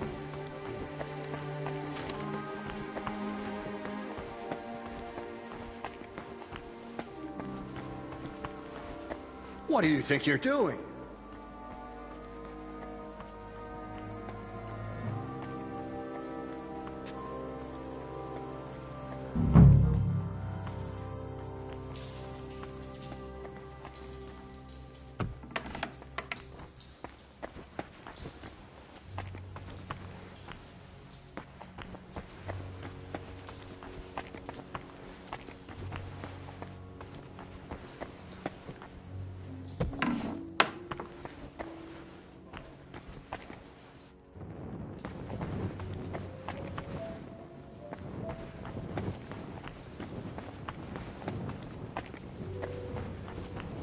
Don't talk to me. He's blind drunk. Fucking Can barely speak. life.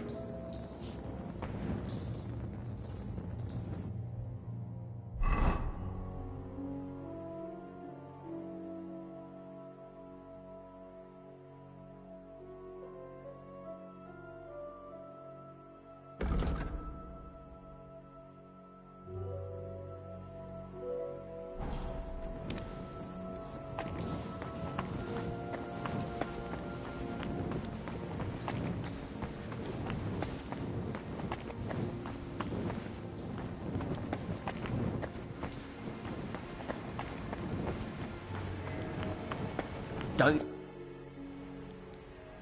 Is there something in the kitchen for... Oh, someone's been sneaking a sip of the monastery wine? It's not for me. Aha. It's for one of the sick in the infirmary. I deliver the infirmary's rations exactly as instructed by... Well, he got drunk on fever potions. And diarrhea potions. Ugh. So, broth? It's probably all he can keep down, anyway. All right. But just this once and never again. The rest is for Sir Ludolf's men.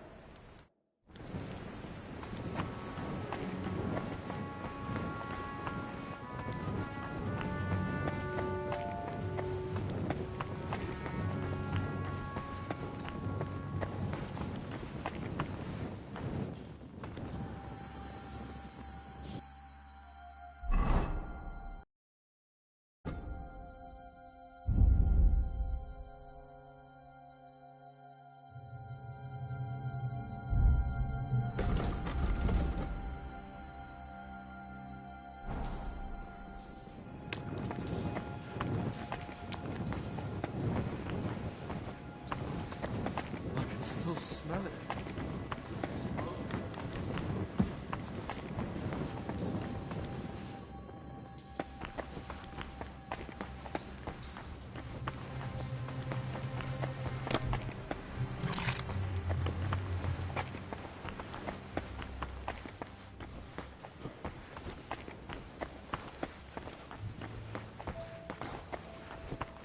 I only wanted to help.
Fuck me.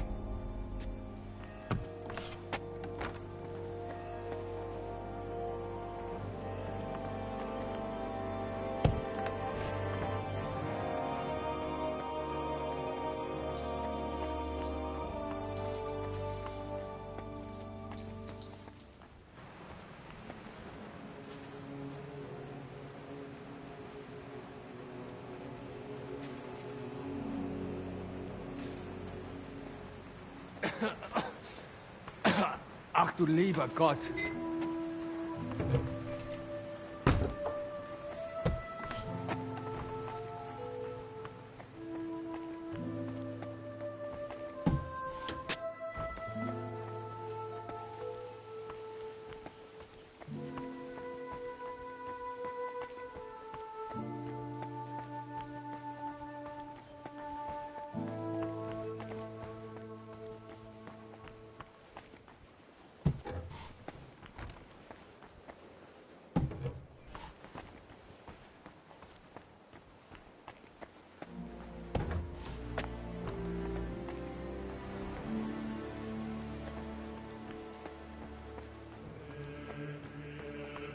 What's it like down there?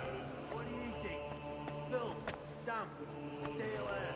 Any sign of those workers who've gone missing? Apart from them not being here, nothing. Then let's drop it, shall we? Master Ludolf said we're not to leave anything unchecked.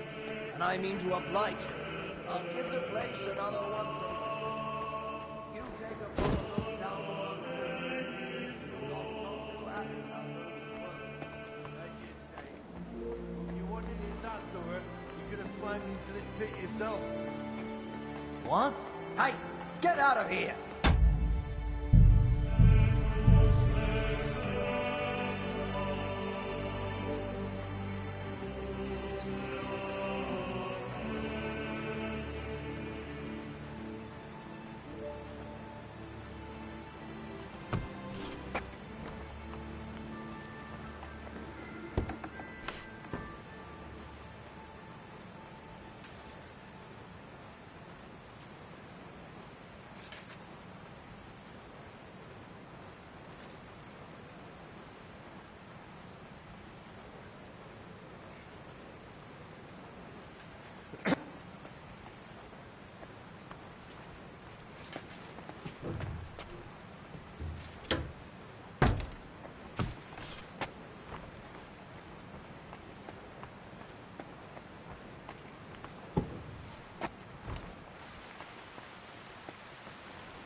What's it like down there? Any sign of those workers who've gone missing?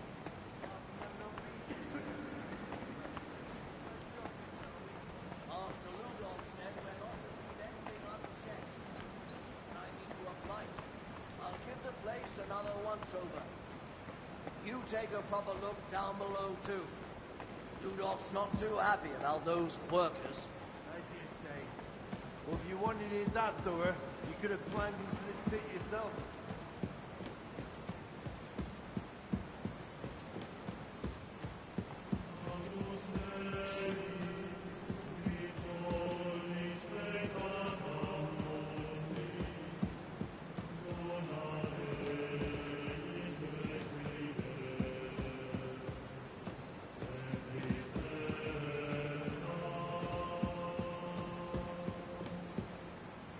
Huh?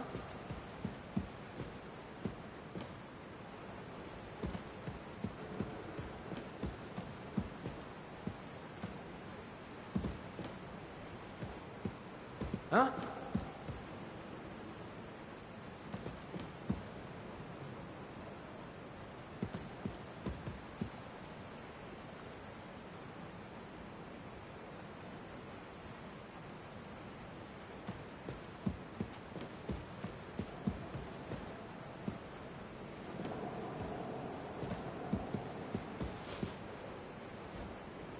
What's that?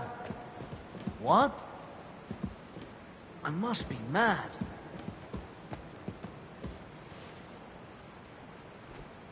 Huh?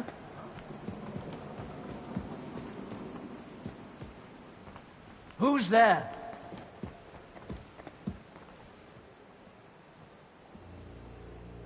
Did I imagine it?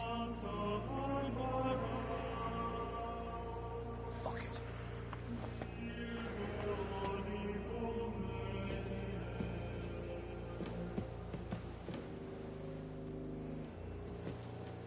Huh?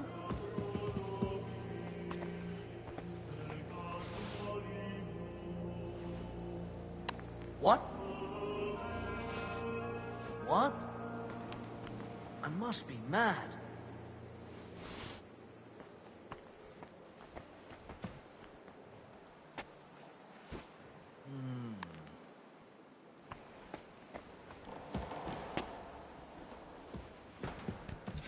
To hell with it.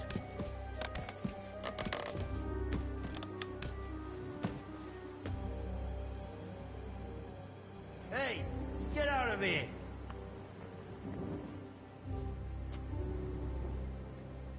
What's it gonna...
What's it like down there?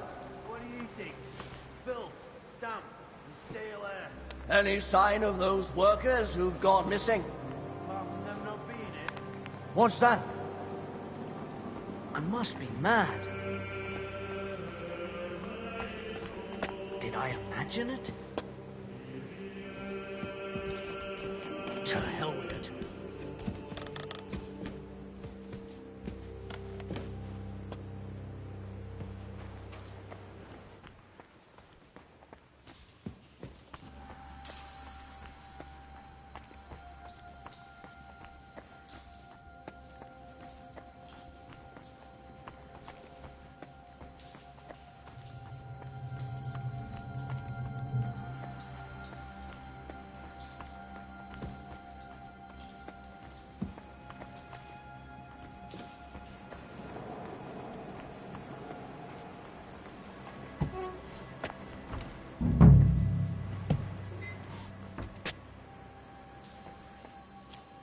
A crozier and mitre.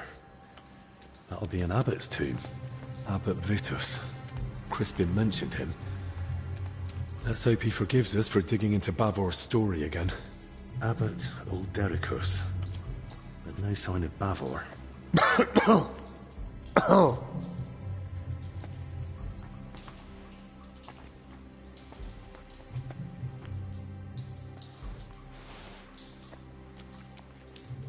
Some past abbot's tomb. Maybe even Heinrich. Nice.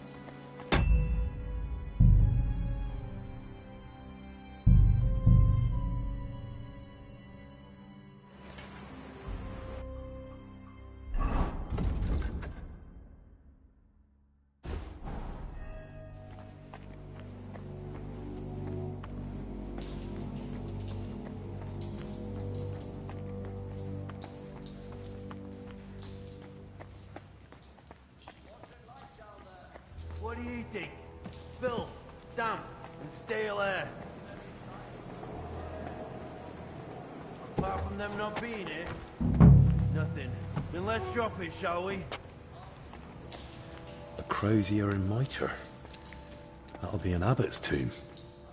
Abbot Vitus. Crispin mentioned him. Let's hope he forgives us for digging into Bavor's story again. Abbot Uldericus. But no sign of Bavor. This must have been some knight. There's a cross above his head, but a rose in the crest, and I'm looking for an arrow. Oh. Good thing I've got the hood. Sarcophagus of a nobleman, disturbed by those workers. Most likely because of the large cross, but Bavor ought to be buried under an arrow crest. Some past abbot's tomb. Maybe even Heinrich. Nice. Looks more like an abbot's tomb from the carving. Good thing. I'll be shifting that rubble for days on my own. This one's rather worn down. I think I can make out the abbot's symbol.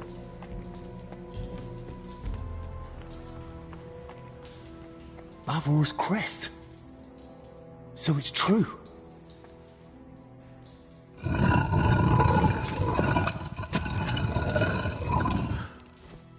What? need to tell Crispin.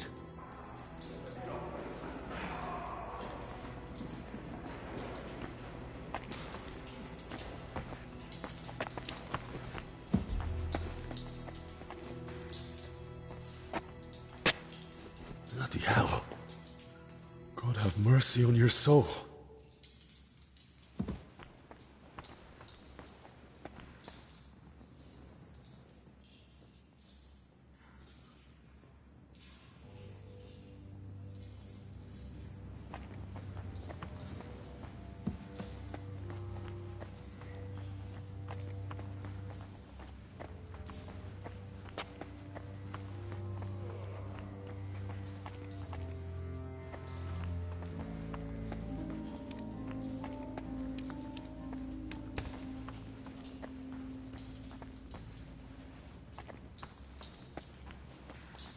Looks like this one was shadowing me in the crypt.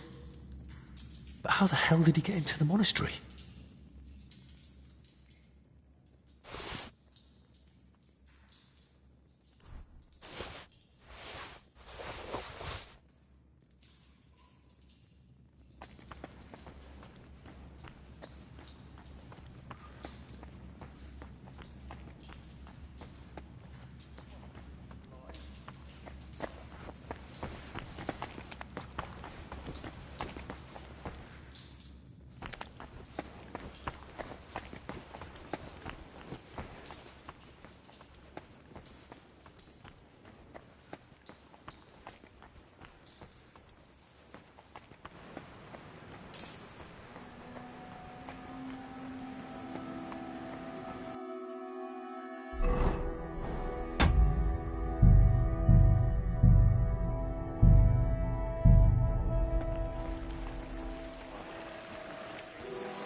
There be something. Brother Crispin? Henry, I searched through the archives again to see if I might still find... And your search in the crypt? I dared. And more than that, I truly did find Bavor's sarcophagus in the hidden chamber. By all the saints? And the relic? Was it there? No. I was hoping, but there's a sarcophagus with Bavor's crest. What? You? I had to know. Judging by the robes. Good Lord, that's truly strange. And do you know what's even stranger? I think someone was watching me down there. Watching? Who? Did you see any? He was some armed fellow, but definitely not one of Ludov's men. Holy Virgin, an armed stranger in the monastery? I've no idea. But it certainly doesn't help my peace of mind. There's not much we can do about it now anyway. Best thing is to solve... So, you're saying you found a sarcophagus with Bavor's crest, but not Bavor himself? Exactly. I have no idea what to do next. I was kind of hoping you might come up with an explanation. Explanations do come to mind, but they're purely speculation. It's possible Bavor was never buried here at all. What do you mean, not buried? Until we find the body, we can't be certain. The travel records, the accounts... There was his coat of arms on the bottom of the sarcophagus. Yes, which would support my second theory that his remains were moved. But why would anyone move him? There are reasons for it. They're internal matters of the monastery. Oh, come on, Crispin. We're searching for Bavor together. Just forget for a moment I'm not a monk like you. Oh, very well. Since you're so insistent, to be laid to rest in the monastery crypt near the altar is the best one can hope for the soul of the departed. Normally such places are reserved for abbots, but this privilege can be granted to others in rare cases. That would explain why Bavor might be buried there. I'm getting to that.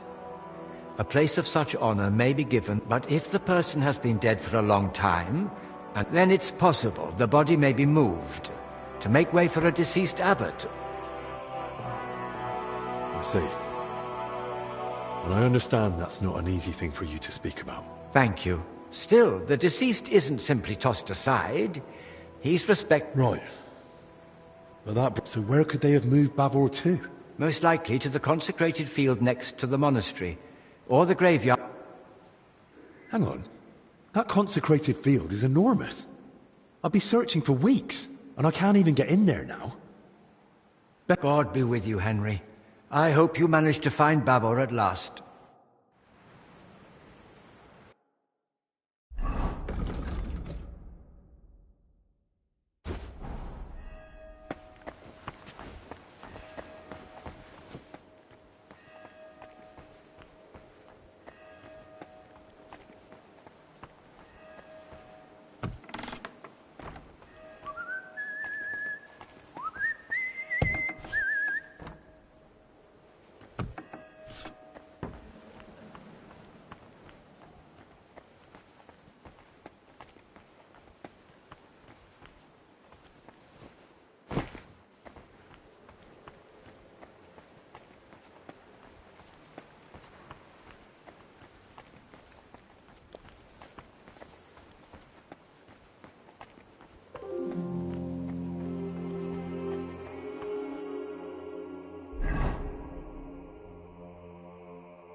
Our Father, who art in heaven, hallowed be thy name.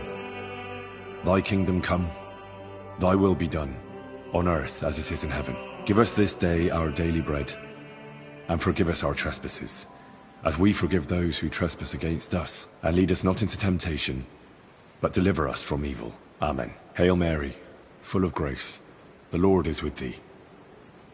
Blessed art thou among women, and blessed is the fruit of thy womb, Jesus. Holy Mary, Mother of God, pray for us sinners now and at the hour of our death. Amen.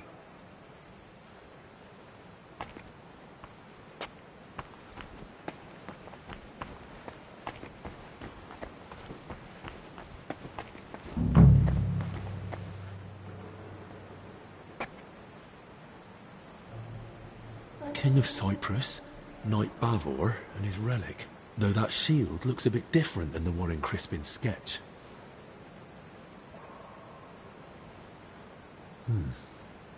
Almost the same, only on the mural it's got that inner scutcheon added.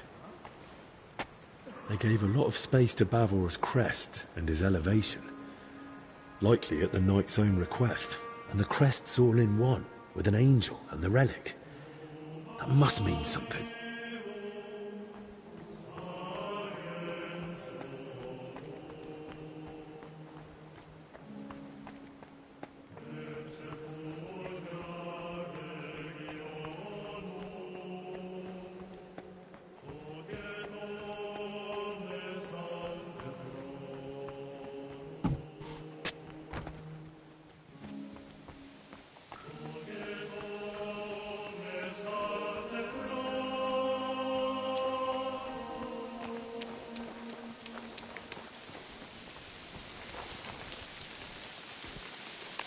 What's that?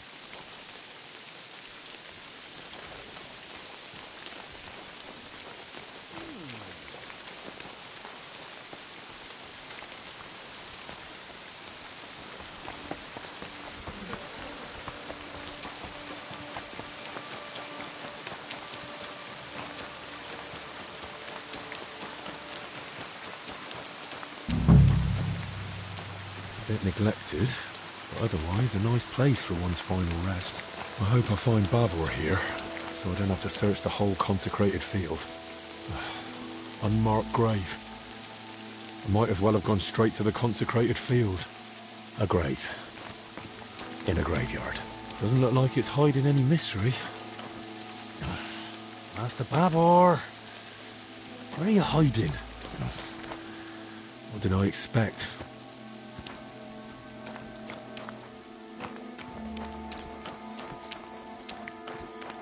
A humble grave.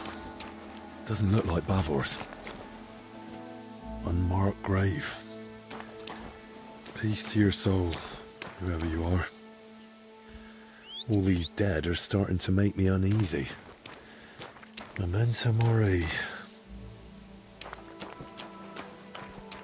Another unmarked grave. Who knows? Maybe I'll end up in one like this myself, and in a far worse place.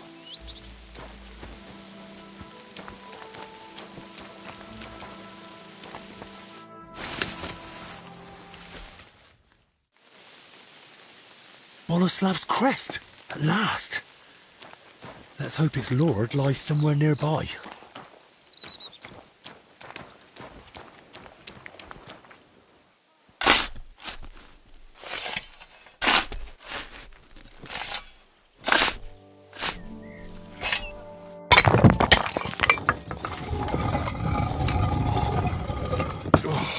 My back.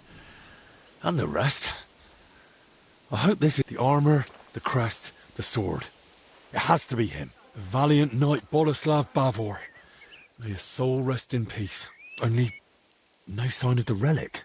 But then again, the mural showed that in his scutcheon in his crest. Forgive me, Master Bavor.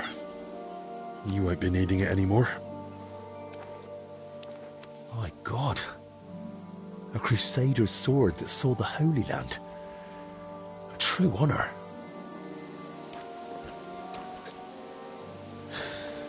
Let's see if I understood it right.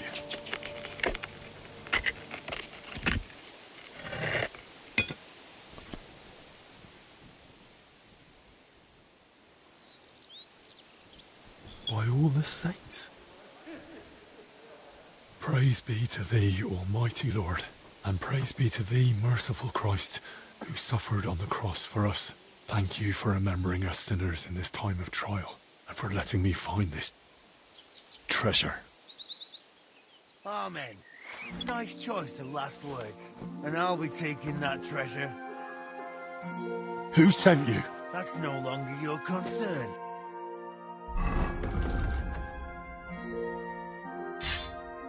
Get him! Take the relic from him! I'll show you.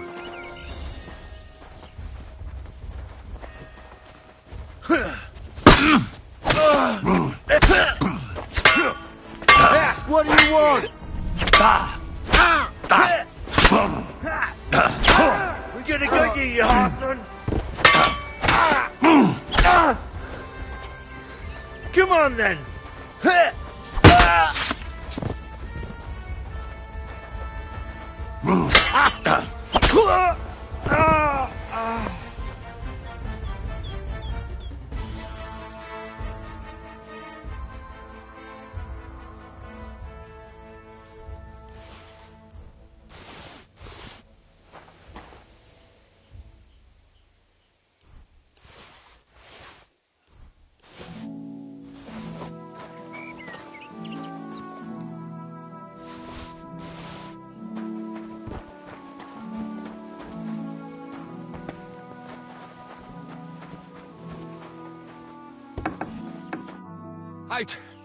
I got word there was a fight here. What in the Virgin Mary's name happened? They attacked me. I was only defending myself. On monastery grounds? That's most serious. The abbot must be informed without delay. The brothers will escort you to him. I'll look around a bit more and join you soon. I also want to hear what you've got to say.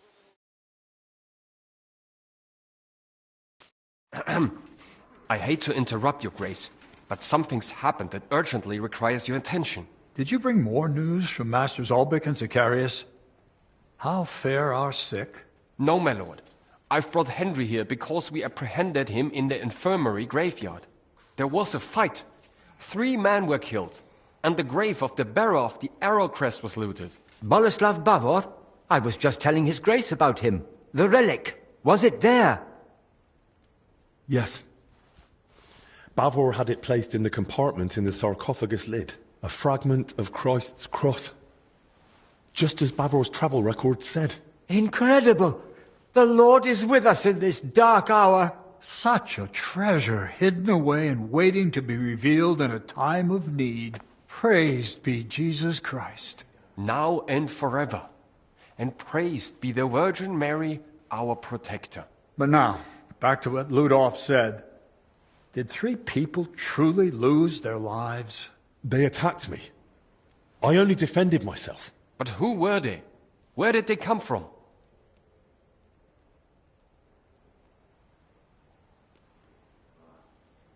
I've no idea. All I know is they were after Bavor's relic, and they were clearly prepared. Weapons, armor. Either they'd been tracking me, or someone told them about me. I never told anyone. Not until just now, to his grace. And we were alone. Ludolf, how is it that armed men managed to breach my monastery? Please accept my apology, your grace. The grounds are vast and complex, and with our numbers we simply can't guard it all. I take full responsibility and will do everything in our power to ensure this doesn't happen again. Thank you. I'm counting on you. First, the collapse in the church. Then, a foul sickness. A fire. More deaths. And now, armed raiders. It's becoming too much for our already dwindling or... Punishing or testing? That relic, it's a sign. A promise of hope. Perhaps, Crispin. Let's hope we interpret the Lord's intentions correctly. Henry, on my behalf and on that of our brotherhood, I thank you for recovering such a treasure for us. Let the disturbance of Sir Bavor's grave be forgiven, for you were guided by divine providence. Thank you, your grace. I was glad to do it. Ludolf, escort Henry to the infirmary. I'll keep the relic here and remain in prayer and contemplation. As you command.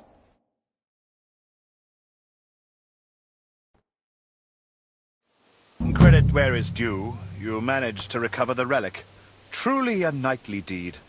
May it bring us relief from this affliction. The Lord be with you, Henry.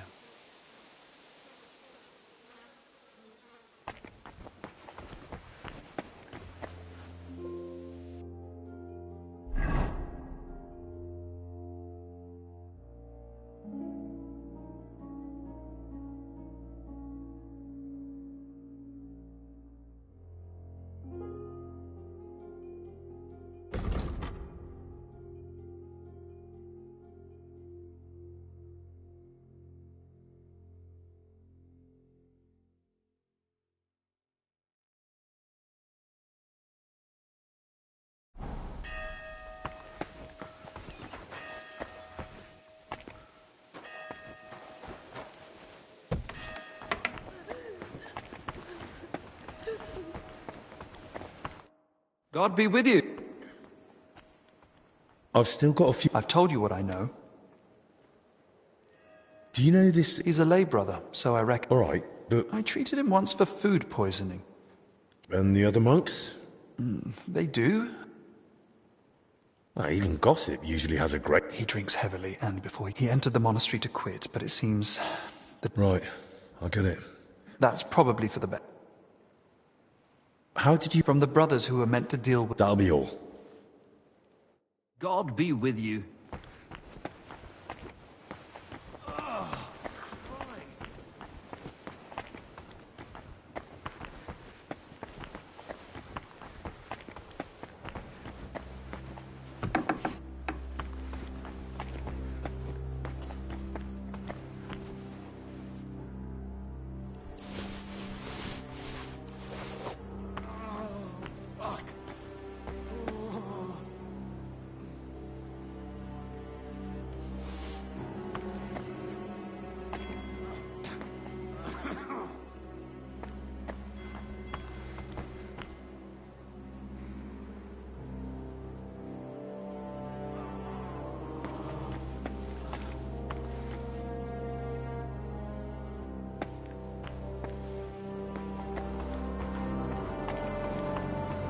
Don't you know there's a quarantine?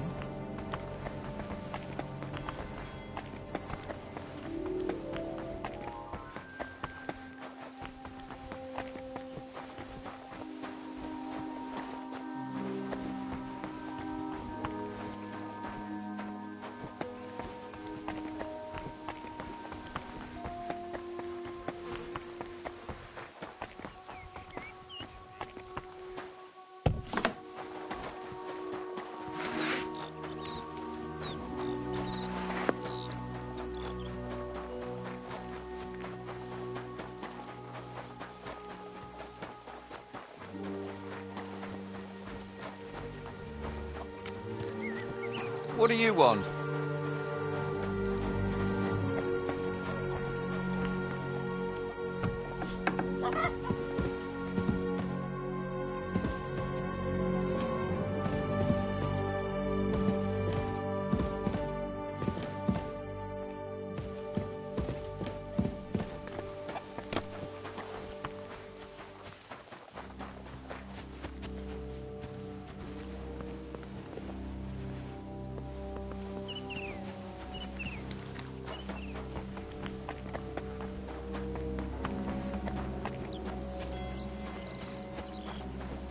Damn it!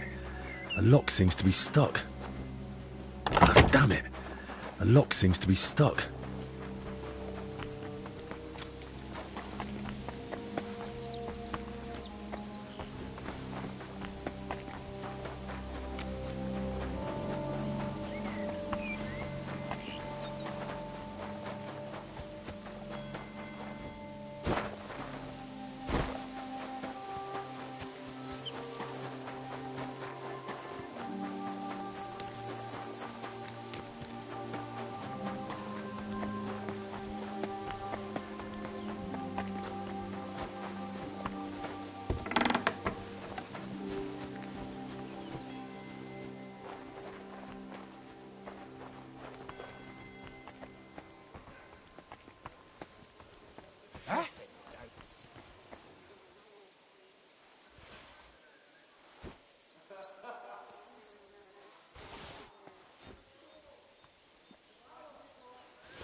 Huh?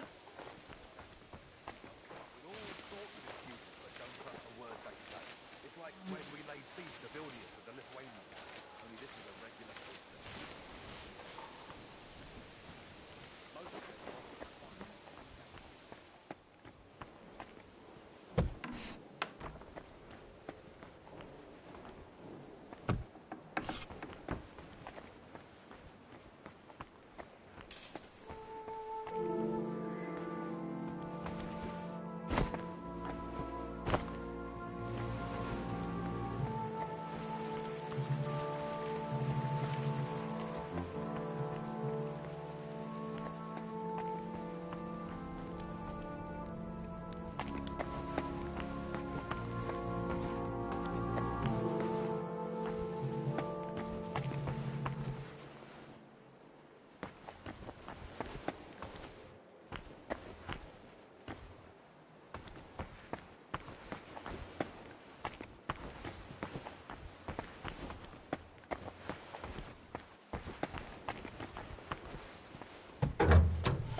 What are you doing here?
Are you with me? What is it? Schnapps? No more schnapps. You ought to eat something, too. That's the stuff.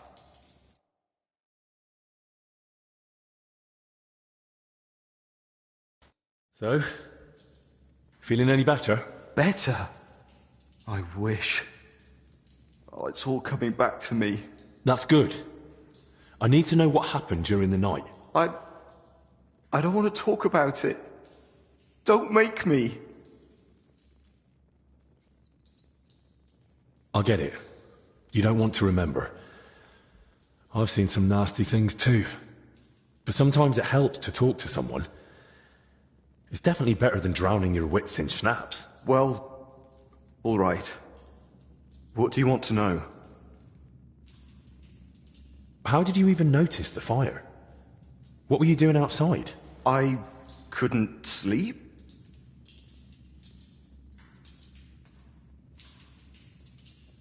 Just chance? You sure? So what if I took a... You sure you weren't sneaking off somewhere for a drink? Hey, what do you even know about... All right. Did you see anyone else at the fire? No. The dog? That's how I noticed the fire. The dog was darting about, barking like mad, so I thought... When you dragged out those two bodies, what did you do then? While I was pulling out the second one, other people had noticed the fire. One of the knights grabbed me and started yelling that I was the arsonist. Luckily, he saw the bodies and how I was covered in, well, the same filth they were. Then the people from the monastery came. They sent me away and took the bodies off somewhere. I don't know what happened after that. I need to ask about the dead, too.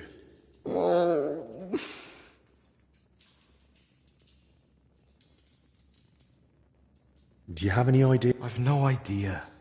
It was dark. I couldn't see their faces. Thank God. As it is, I'll be dreaming about this for a long time. Did you notice anything odd about them? I couldn't see much. It was as dark as a sinner's soul. But they were soaked. Soaked to the bone. And also... how to say it? Filthy. Both of them. Filthy from what? From shit. Right. That can happen after death. No, I mean they were completely covered in it. Like someone had dunked them in it. Oh. Are you sure they were already dead when you pulled them out? Aye. And may I ask how you knew? When I carried them out, I thought I'd roast alive in seconds. But they were cold as ice. And one of them was already stiff as a board. When I laid him down, he just crunched. Oh. Thanks. Wait, I have no idea what to do with myself. I thought I'd finally do something right for once in my life. And how did I end up? Covered in shit, face burned. What are you on about? You acted like a hero. Hardly. Who ran into the flames to save his fellow man. Aye. And what did it get me? If not for you, they'd have burned to ash and wouldn't even have a decent burial. So stop feeling sorry for yourself and be a bit proud, all right? Right. Thanks. Hey, look, I haven't told anyone, but I found this key. Thanks.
back.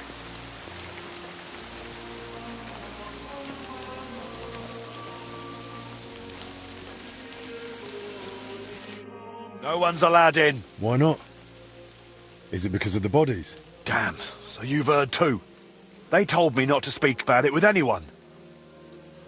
They wanted them buried quickly, so they can rest in peace. Master Albic sent me. Examine them.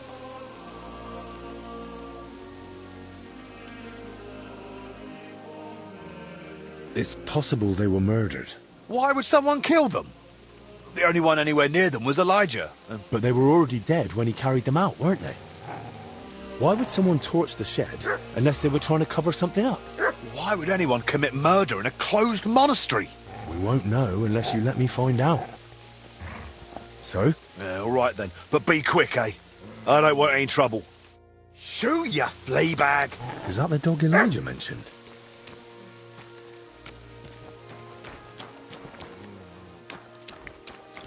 Shoo, you flea bag! Move on.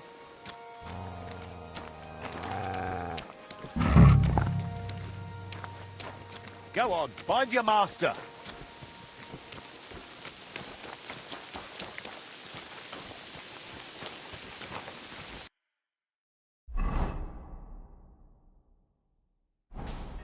Don't come back.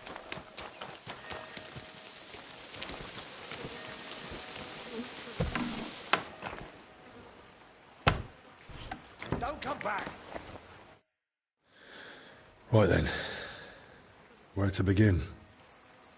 I'll start with the younger one.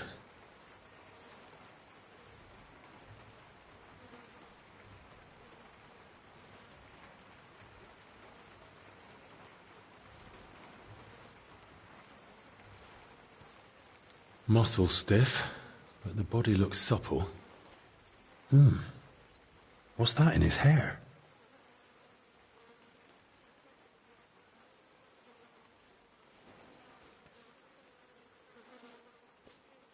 Ugh. Better mind my fingers. Rigor mortis is wearing off. He can't have been dead more than a few hours. He vomited up his guts before he died. Just like that old confessor. It's all clumped together. Looks like flour, or maybe lime.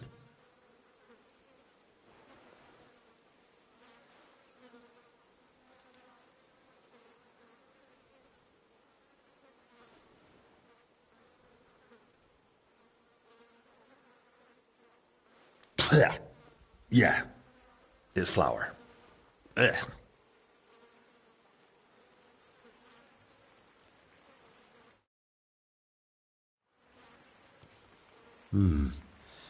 Bruising, some dried blood, but no broken bones.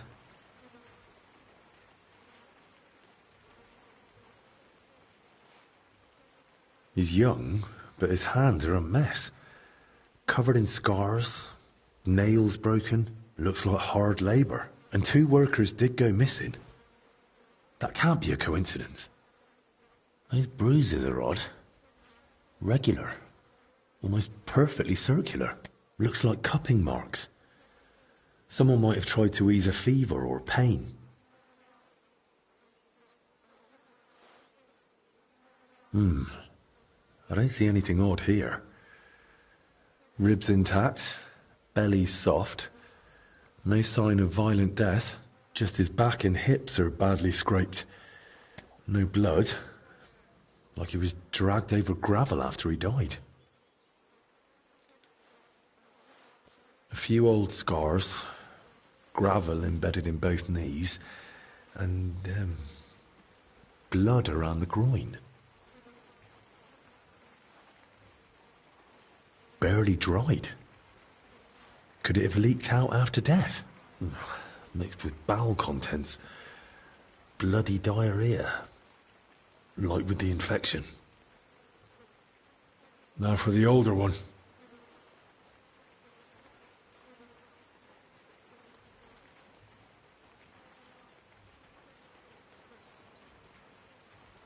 Pale, sunken eyes, Missing some teeth, though that might just be age. But that hole in his head is someone's doing. Small, round, clean, like it was drilled. I've heard of that method before, used in cases of unbearable headache or seizures. But who'd try that outside the infirmary?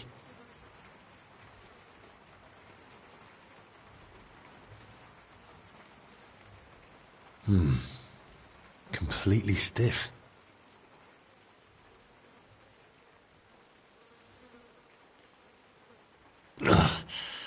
Clenched tight. Like he was ready for a fight. Rigor mortis well advanced. Died long before the fire. Skin's badly scratched. And there's a thorn stuck here. Maybe a rose? Stiff as a board. But no broken bones. Back and shoulders all scratched up. Like he was dragged through brambles. And around his neck and chest he's got red blotches on the skin. Those blotches look familiar. They're a bit like the ones on that old confessor. Looks like this poor wretch caught the same thing. Knees are scraped and scarred. He must have worked hard in his life. Well, what's clear is they didn't die in that burning hut. More likely they succumbed to the infection spreading in the monastery. The symptoms match perfectly. Either way, it wasn't a cold-blooded murder. Someone tried to treat them, brutally, but still. And it didn't work. Someone must have hauled the bodies into that shed. And it left marks on them. It might be possible to trace where they came from.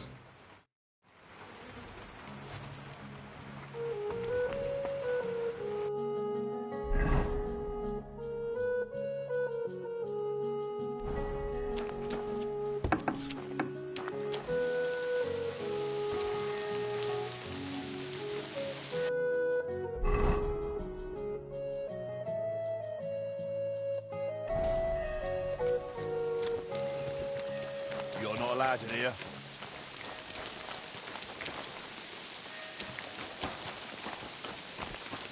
What are you doing here?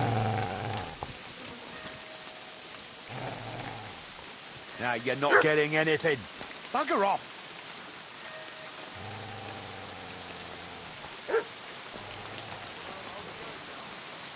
Off with you! That's my food!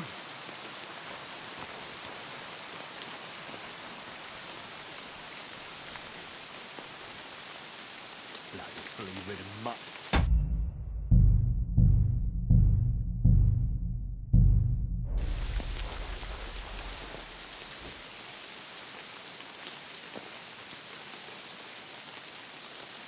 Don't come back!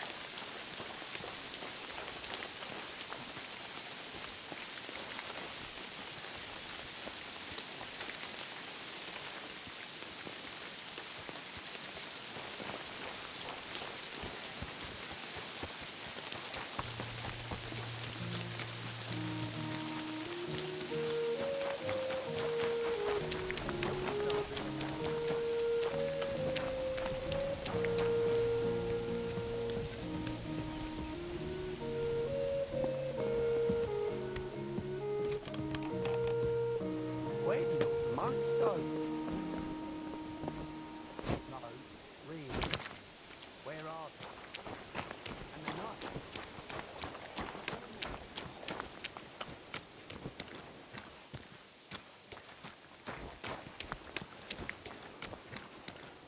That's one deep rut. Whoever dragged them, the poor wretches gave him a rough time.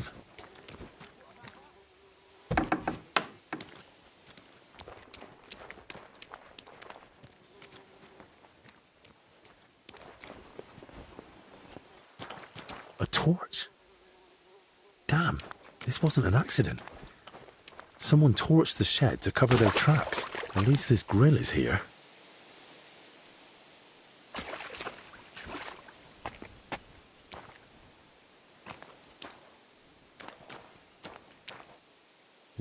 cloth, badly charred, and bits of leather. Probably used as knee protection for work.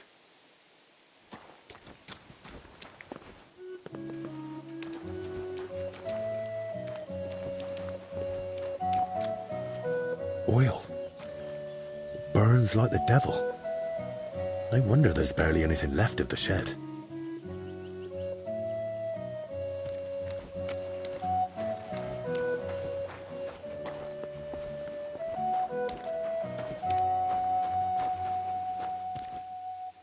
Wine? Could Elijah have lost it here?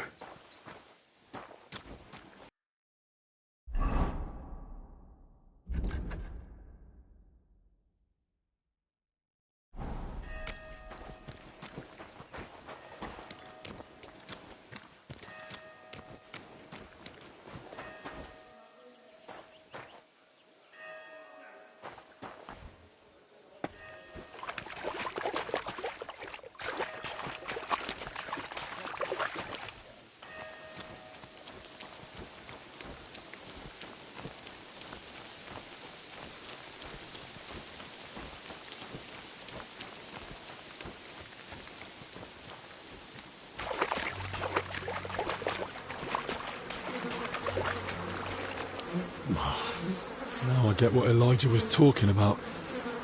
Ugh. Ugh. That's disgusting. But there's no other way.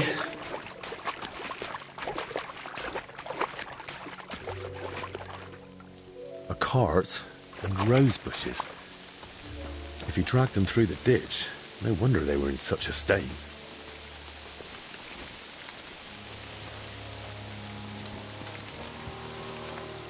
Wheel tracks, headed that way towards the gate.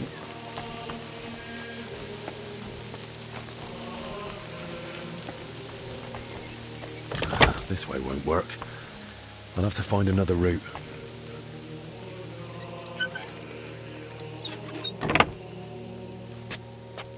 Something jammed in the lock.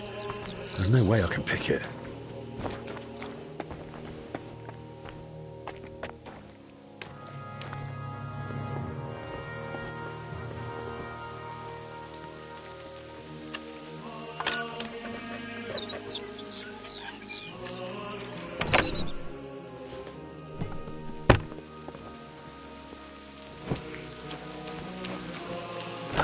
Locked, damn it.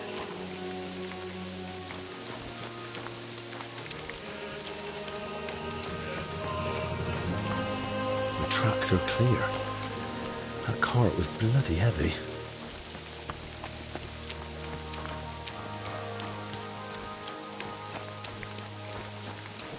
The cart tracks lead to the herbalists. Maybe Joachim knows more. Poor beast. Who did this to you? What in damnation is... You said they were better. Were you lying or just that stupid? They took a turn for the worse.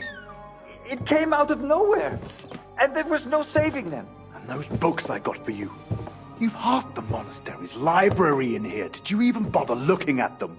I read every one, but I told you 100 times, I am not a physician.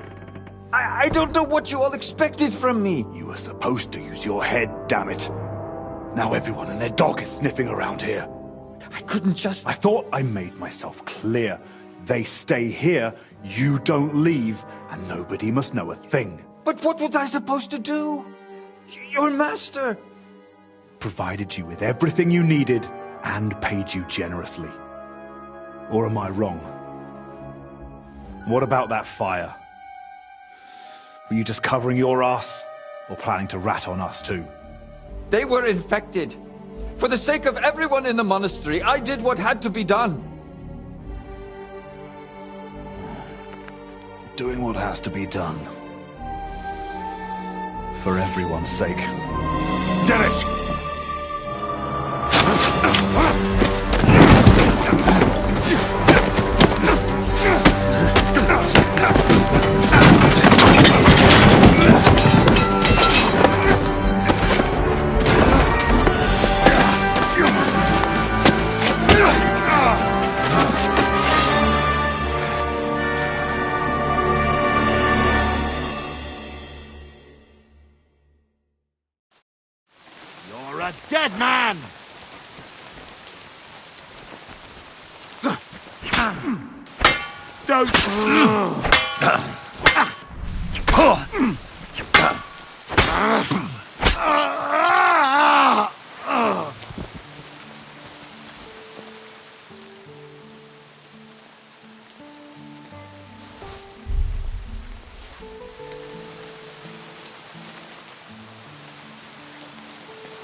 Did you?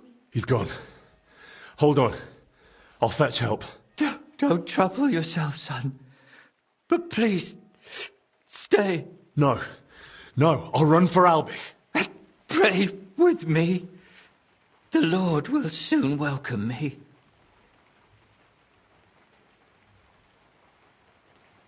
All right. But I need to ask you something. Yes?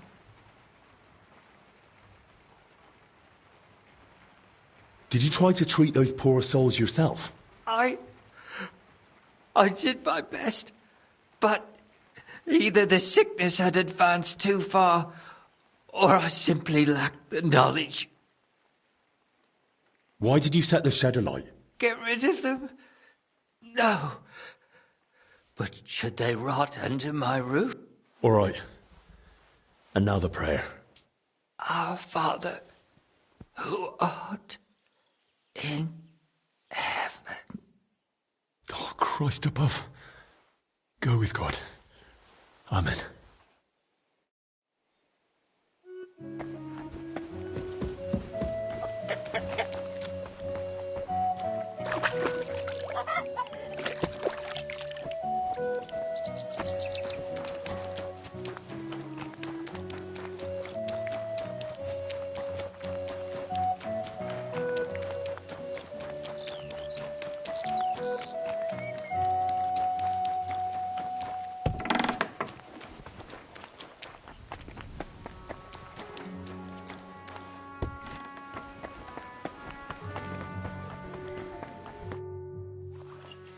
To your health, my friend.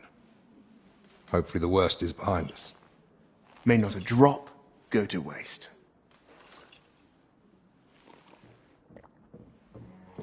You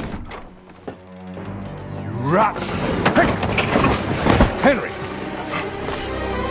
It was his fault those two died.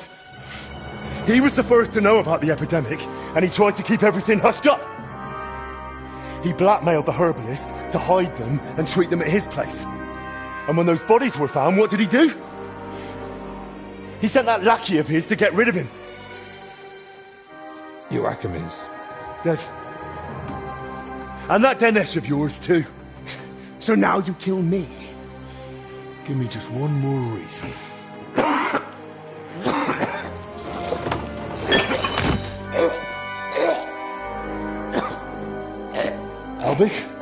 Albie, what is it?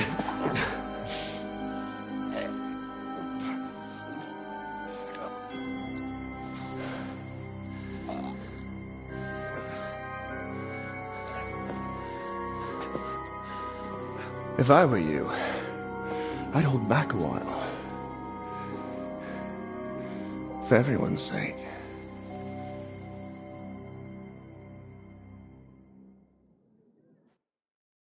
You poisoned him?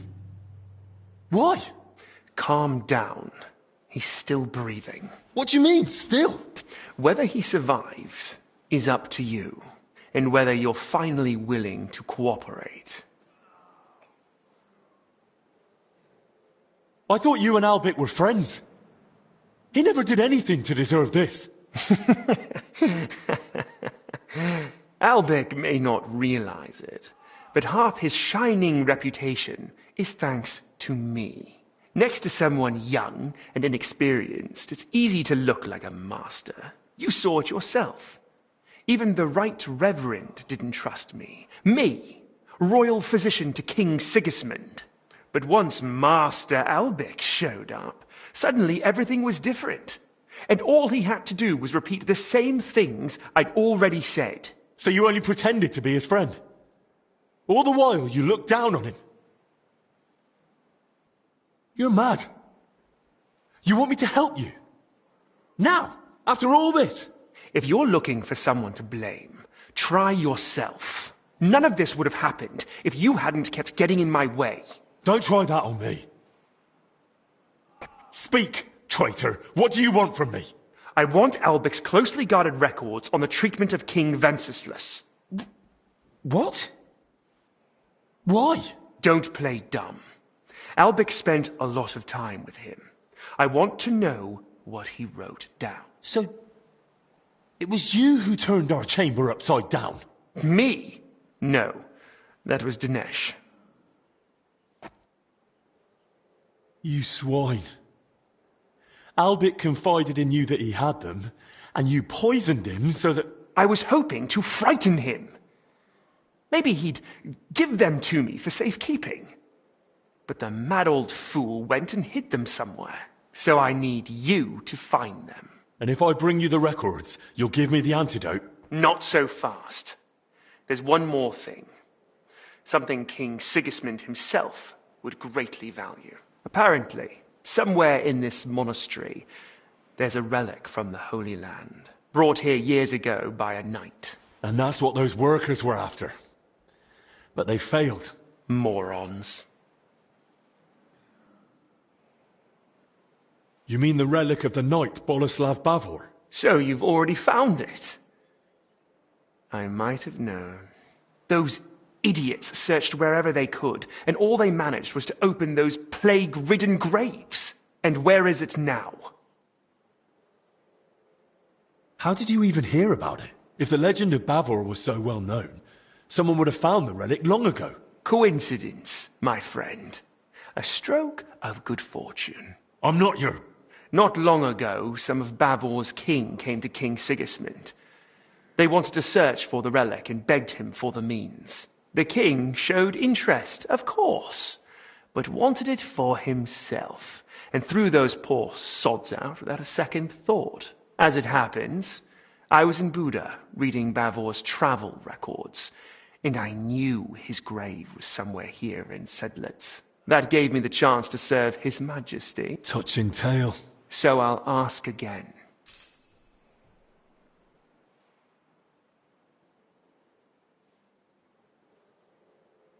It's safely stored in a secure... Me? Once you've got the relic and the records, come to the church. We'll meet there. And one last piece of advice. Hurry. The substance acts slowly. And what's to stop me grabbing you by the neck, beating the antidote out of you, and dragging you to the abbot? The fact I'm not a fool. I haven't got the antidote on me. So we can go to the abbot and spend hours blaming each other. Meanwhile, Albic will die right here on the cold ground in a puddle of his own vomit. If he's to survive, we do this... You miserable bloody bastard. I'll do it, but only for Albic's sake. I expected nothing less.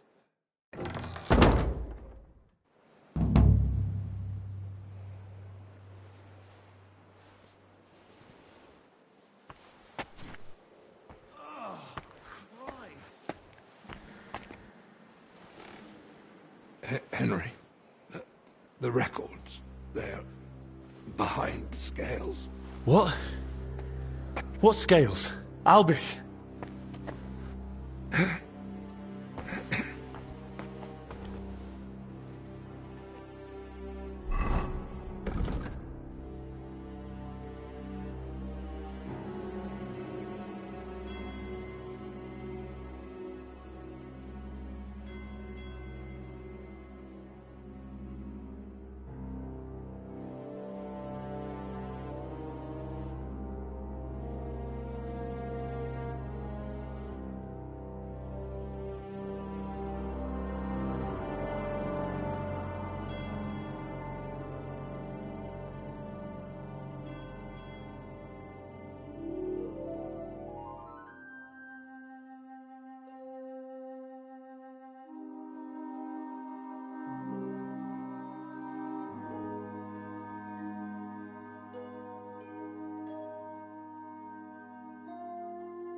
I can't just hand the real records over to Zacharias. Henry, is something wrong? Benedict, I need you to take care of Master Albie. Lord have mercy, I had a feeling he couldn't avoid... He's not ill. He's been poisoned. What? By whom? Zacharias slipped something into his wine. He's still alive. He'll die. But why would Zacharias do that? It's a long story. Right now, I need you to look after Albie. He's in his bed, and in a bad state. I'll keep an eye on him. And what will you do? I'm going to find the antidote, and then settle things with Zacharias. Very well.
It seems I've got a bit lost.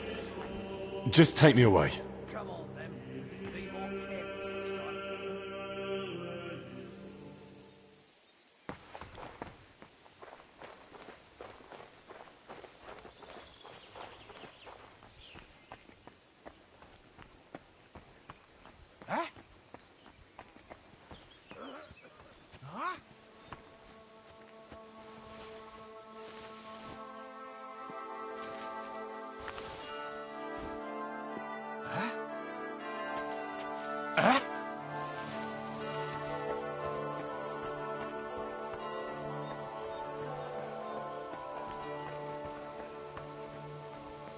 Fuck it.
There are scales here, too. In the hand of Archangel Michael. Those are the records. Lord Almighty, thank you.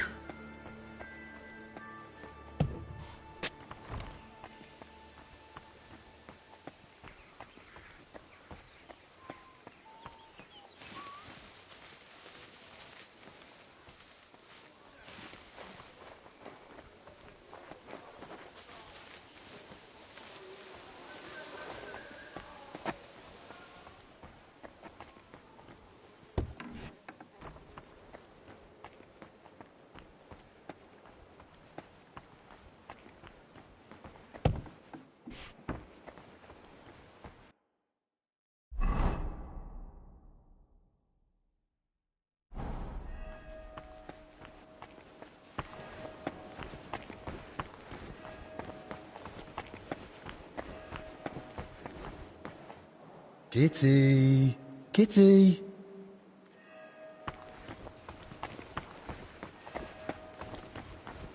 What do you... I've got a bit of an odd question. That doesn't surprise me. We live in strange times, brother. Well, that's for certain. But if I wanted to make a book or a document that matched the original as closely as possible, what should I be careful about?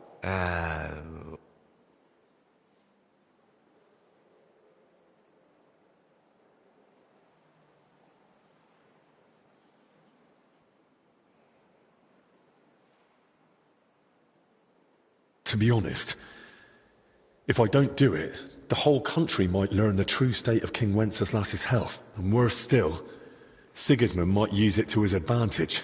That sounds serious and mad, but... Of course, I cannot deny you assistance in royal matters. You must make sure to choose matching covers and the same type of parchment. If you have the original in front of you, it shouldn't be hard to imitate the script and style. Covers? Parch? That I truly don't know. Here in the library we only have very basic parchment. Perhaps in town, some scriptorium. Scriptoriums? Right. Thanks.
Maybe I should read the real records first.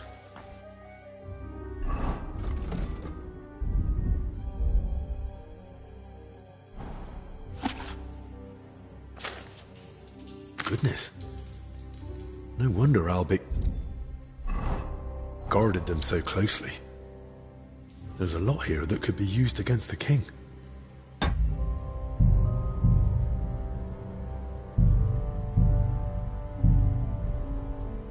So, how to go about it?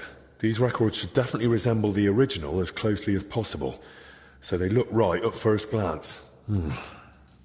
How would such a document begin, I wonder? In the records I've read, Albic didn't address the king directly and kept things factual.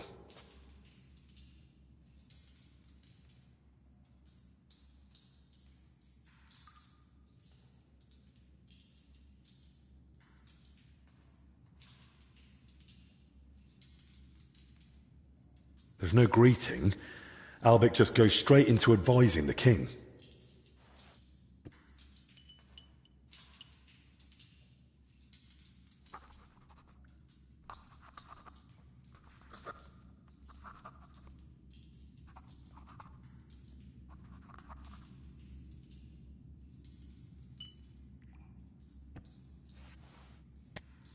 Well, what next?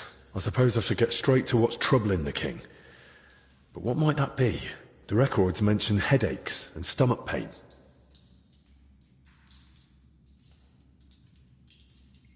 So the king's got headaches and stomach cramps. But what did Albic advise him? He definitely advised him to drink less.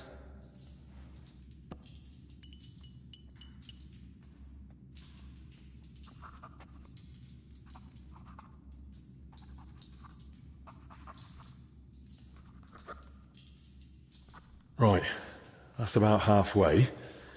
What next? Sigismund is surely wondering why King Wenceslas has no heirs, and Albic knows that King Wenceslas is infertile. Then I'll just write that King Wenceslas shall never have an heir. He's infertile.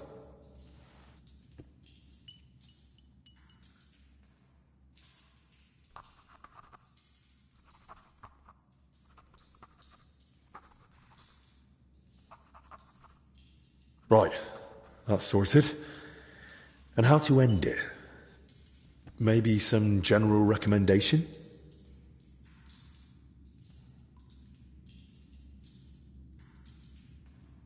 Don't lose your temper, and plenty of salt and pepper.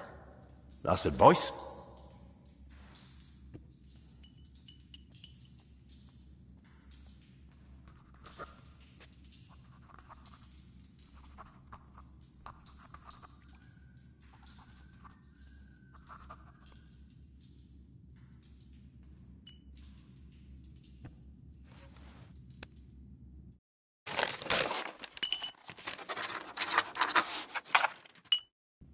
Right.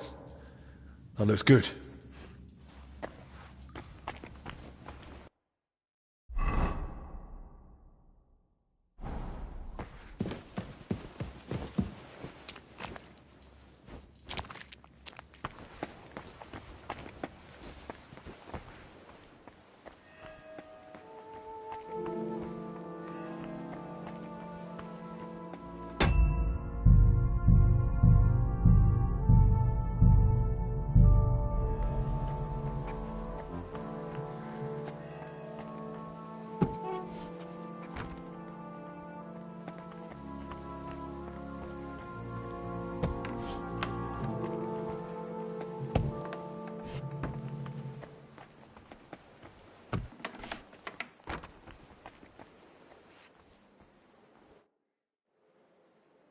Father, I truly hate to disturb you. You? You have no business being here. Wait, hear me out. Guard! Zacharias poisoned Master Albic. What? What did you say? Why would he do such a thing? Because he wants to trade Albic's life for the records on King Wenceslas's treatment, and on top of that, the relic from the Holy Land. So, may I stay? Or will you have me removed? Right. From the start, then. It all began in that crypt beneath the church. Some of the workers were trying to find the tomb of Sir Boleslav Bavor. They were supposed to fix the collapse. No one gave them permission to enter the crypt. Zacharias bribed them. He'd heard that Bavor was buried here with a relic from the Holy Land and decided to seize it for King Sigismund. The workers were meant to find Bavor's sarcophagus, but they also opened and looted nearby tombs. That is sacrilege. That crypt holds the remains of abbots of this monastery. And in the process, they uncovered coffins containing rotting remains. So the illness, it wasn't plague. Master Albert kept saying that all along. And so did Zacharias at first. God forgive me. I was afraid. Well, Zacharias hid the first 2 sick workers with Joachim, who he blackmailed into caring for them in secret. He treated them as best he could, but their symptoms worsened. When they died... That fire? Those corpses? When they were found, Zacharias panicked in turn and sent Denesh to kill Joachim. Oh, God in heaven. Well, I tried to stop him, but he stabbed Joachim and then came at me. Luckily, I managed to fight him off. I ran back to the infirmary to warn Albich, but by then, Zacharias had already been poisoning his wine for some time. I don't know what poison it was. And Zacharias? He actually laughed in my face. He'll only give me the antidote if... People hold nothing sacred. He wants Bavor's relic and Albich's records on King Wenceslas's treatment. The exchange is to take place in the church. Please, Father Jan. Albich sees you as a friend. Zacharias betrayed him. From what you've said, I gather you knew about his plans. Why are you telling me all this only now? I suspected you wouldn't believe me. Even I wasn't sure for a long while. I kept searching until the pieces finally fell into place. I meant to tell you everything, but only once I held clear proof. And that, Zacharias himself provided. I'll do everything in my power. We must end this affair. Quickly, and within our walls. I shall entrust you with the relic. But please, take care of it. May it be preserved for our monastery. Thank you for your trust, Father. I'll do my best to see it return to you. From this moment, the curfew no longer applies to you. The knights at my door will inform everyone else. And do speak to Sir Ludolf. Perhaps one of his men has gear that'll suit you too. Thank you again, Father. You can thank me later.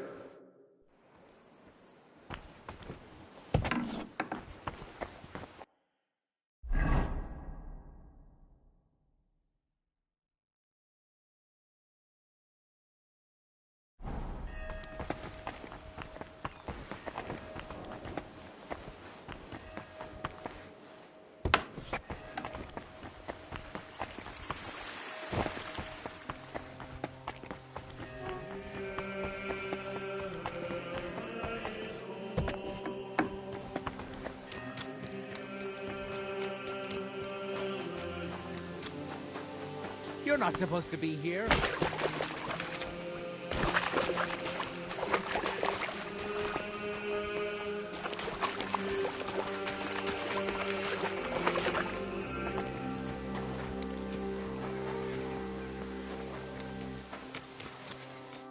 Sir Ludolf, I spoke with His Grace the Abbot, and... Words already reached me. My men are ready to assist you, should it come to that. Thank you. I appreciate it. But there's one more thing. We may be facing a fight, and I arrived at the monastery without any equipment. Our supplies aren't vast, but we can at least offer you a cuirass and a gambeson. There's a cuirass ready on the stand in the tent. If you want it, it's yours. Thank you, sir.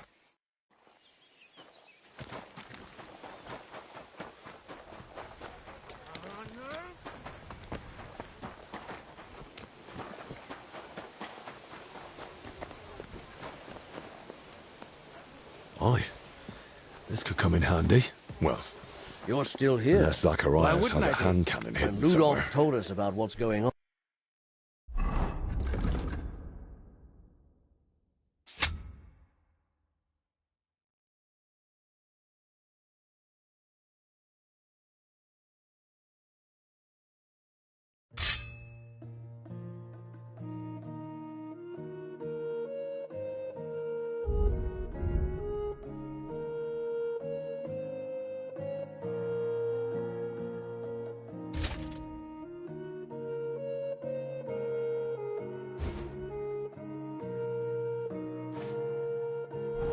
He looked about ready to...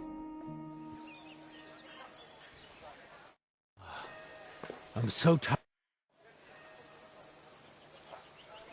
See you soon, my friend.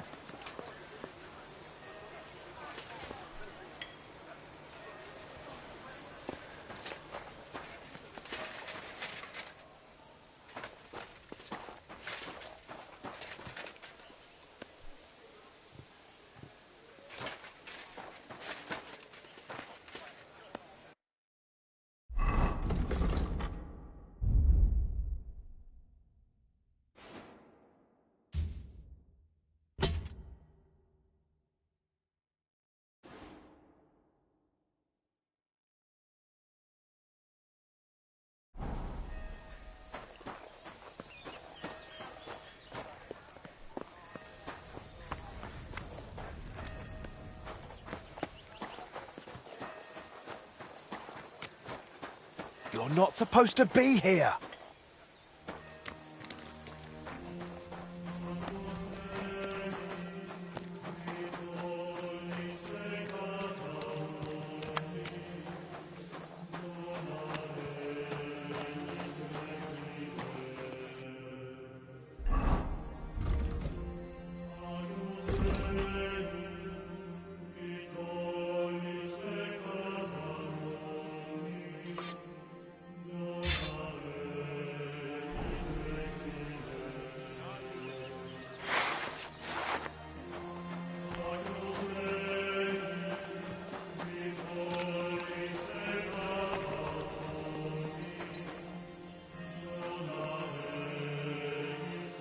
I heard you doing... That's right. As a brother in arms, I see Carl's the name. I'm Henry. I've only just arrived in Set. That's an honorable task. God... I can handle a weapon. By the way, Slavek and Yeshek... Don't even mention those two. I like them, but they... Anyway, if you'd like... What are the rules? We start with the short sword. We use wooden weapons. I had to ban iron, or the duel lasts until one... Come and fight. I can handle any of you with one hand tied behind... You've got courage, I'll give you that. I'm just saying. There's not much that can surprise me anymore. I've fought to the death with many noble knights and some right rotten. Besides that, I've got experience in tournaments. I won in Kuttenberg. If that's true, all the better for our men. So, let's not waste... Your first opponent will be Mark. We've recruited him... I'm not really... Your courage left you... God be with you, good sir.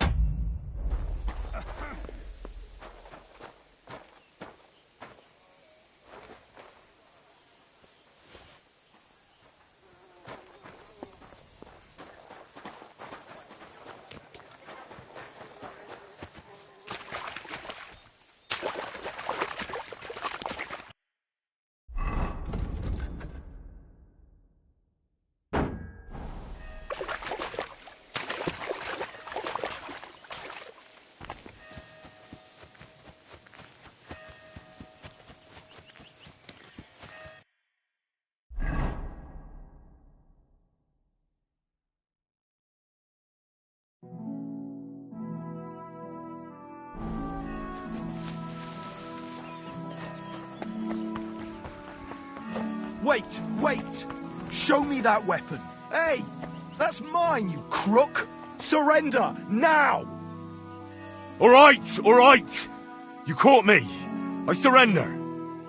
I'll take you straight and heed my... I won't resist. Henry, I won't tolerate... Instead of helping, I'll care for the sick, or at least for the sake of my...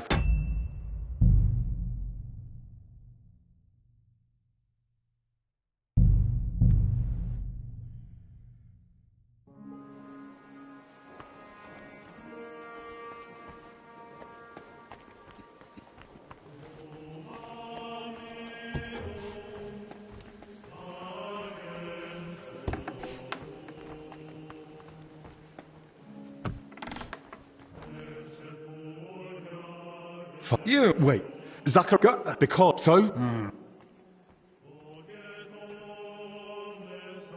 it all there was Zachariah the work that is and in the so the My God. Well, Zachariah, that when they were I ran, but by the he actually he wants the please from. Even I meant it. Or to ever shall Thank you from the, and do. Thank you. You can thank.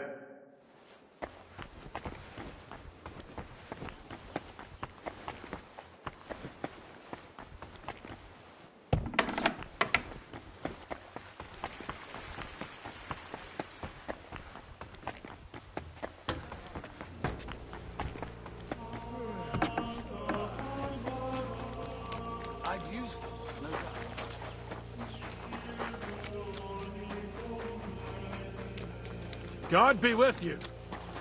Keep the peace, and we'll stay friends.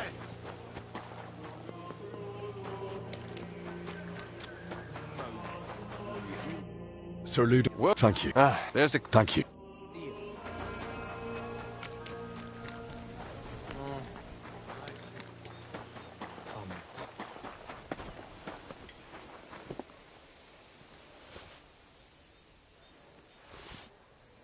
Aye. This could come in handy.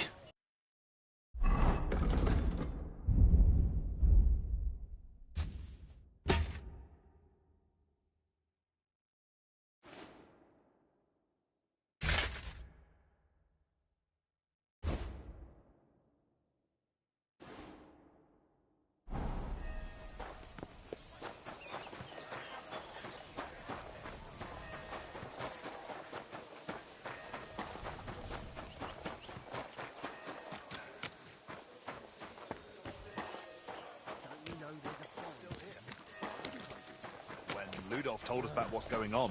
You looked Won't about it ready again. to take to your heels. You're exaggerating.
Do you have it?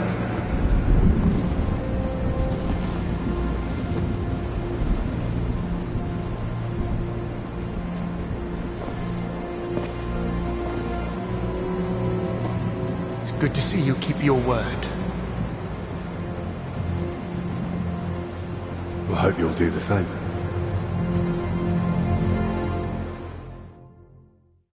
You did the right thing. It'd be a shame to let someone like Albec die so... disgracefully. But first things first. Do you have the relic? I do. Here it is. Christ. Truly. Dear God. It's unbelievable. Sigismund, he... Yes, but... Also... Hand me the records. There. Let's hope they're worth the hellish torment you've got coming. Oh. Judging by what's written in them, I'd say they are. Thank you. May the Lord repay you.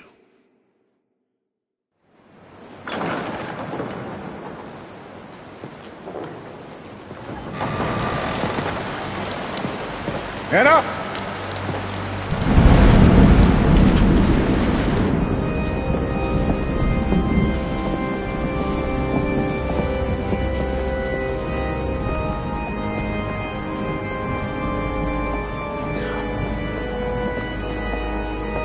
Men, hold them back!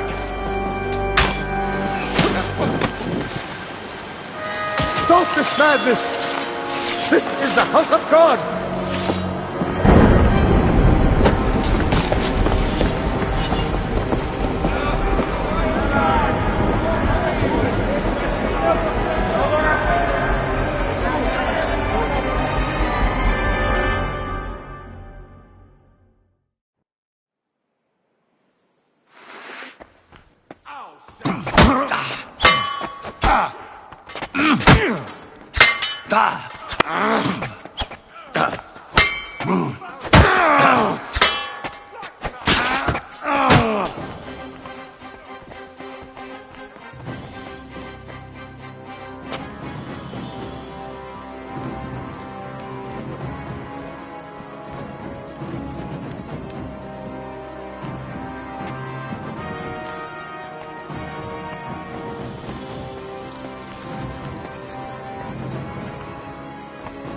The door's open. This way.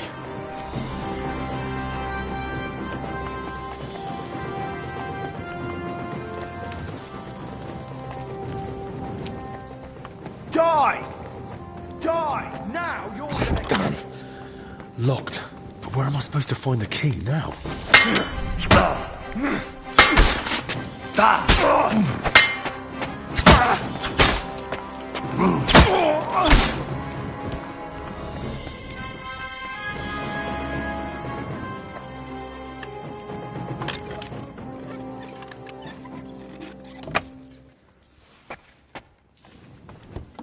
I'll tell you a new arsehole, you fucker!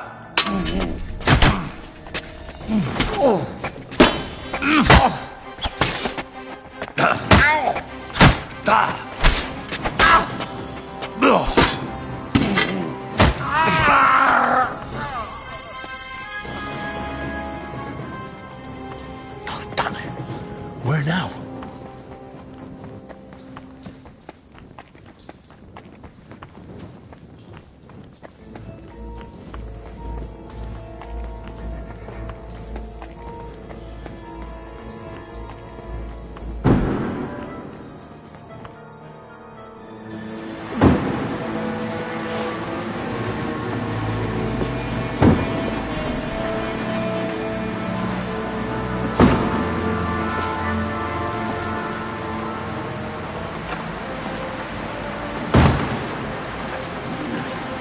Give up!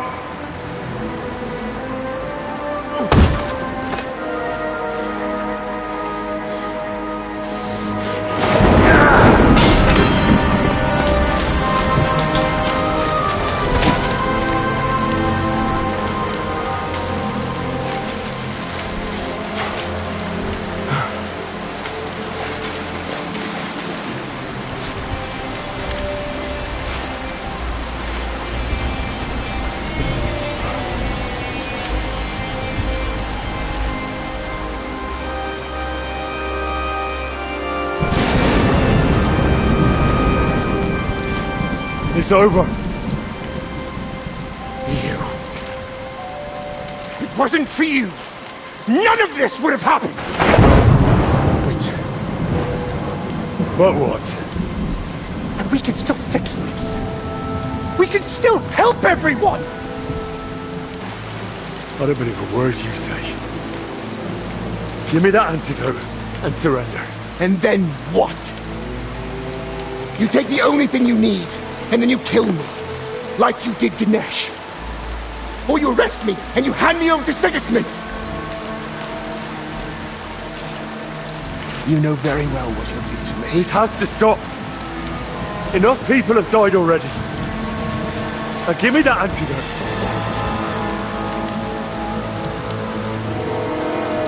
I can't. I can't disappoint Sigismund again. I'd rather take my chances with you.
Zacharias. At last.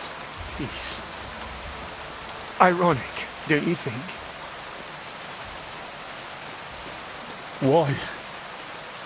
Why all this? I had no choice. Sigismund. I couldn't fail him again.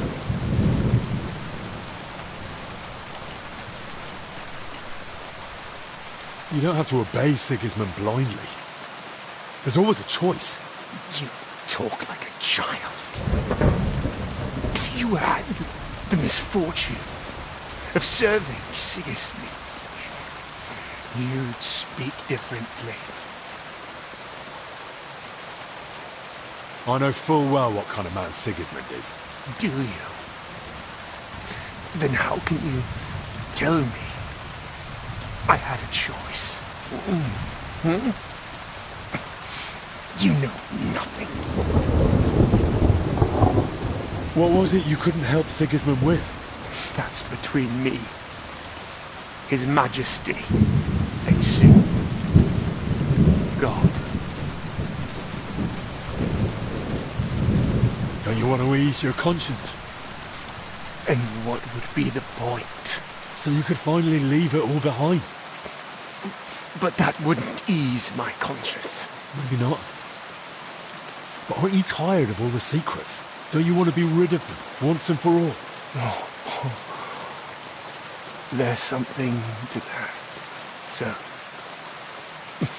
if you really want to know, I couldn't help him. With an heir. Sigismund is infertile. Their whole line is cursed with it. That never occurred to you. Venceslas has no heirs either. Well, at least no legitimate ones. And Albec knows that all too well. Why did you want the relic? What would Sigismund even do with it? Sigismund. He's unable to father an heir.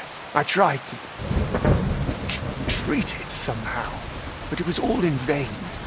And his patience was wearing thin. And so I turned to God, with God's help. Perhaps Sigismund would finally succeed. And I'd win back his trust. Why did you want Wenceslas's records from me? Don't you get it? I wanted to know how Albec treats Venceslas. His infertility. And Sigismund would certainly appreciate it if I told him all the secrets of Venceslas's health. Maybe then he'd give me another chance. Give me the antidote. Don't worry. Soon, you'll be able to take it yourself. If there's anything else you want to say, now's the time. I'd like to, but I can't. It hurts. I can't speak anymore.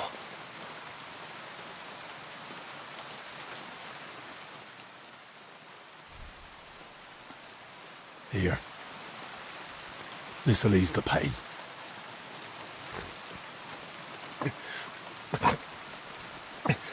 Thank you. So what was it you wanted to tell me? I didn't want any of this to happen. You've already said that.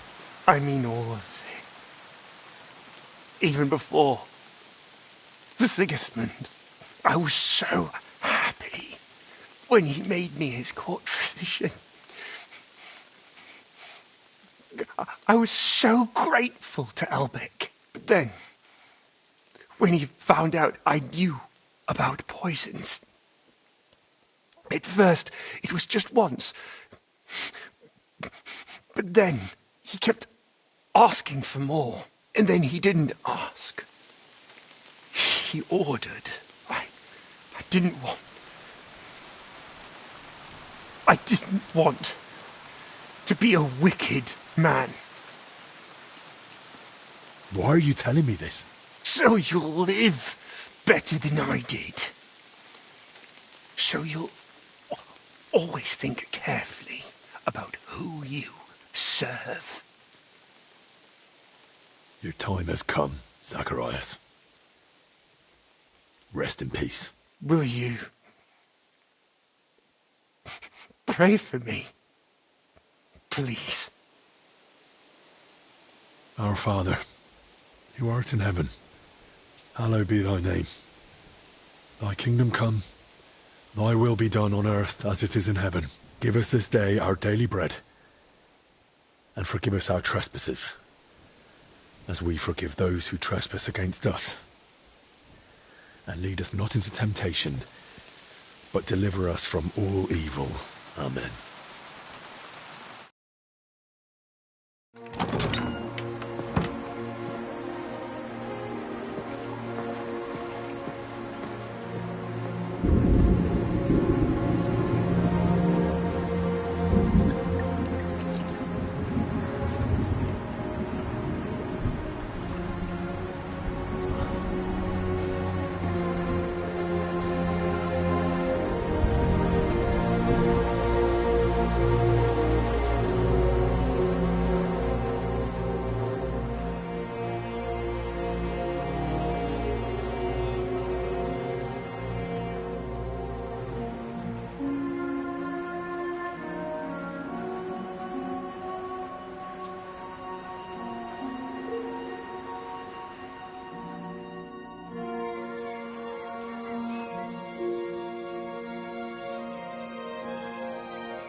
In just a few days at the infirmary, I have learned more than in a whole year.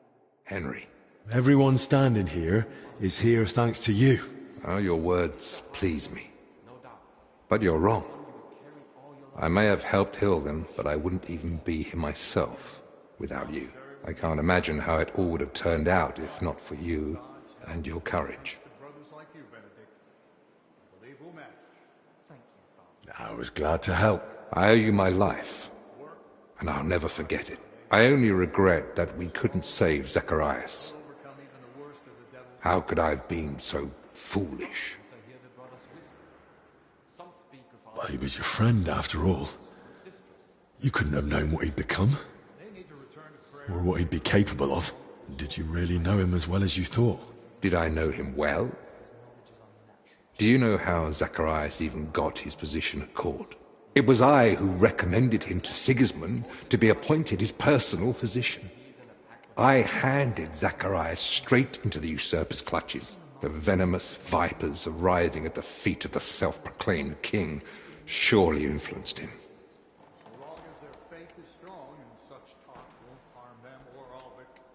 You mustn't blame yourself.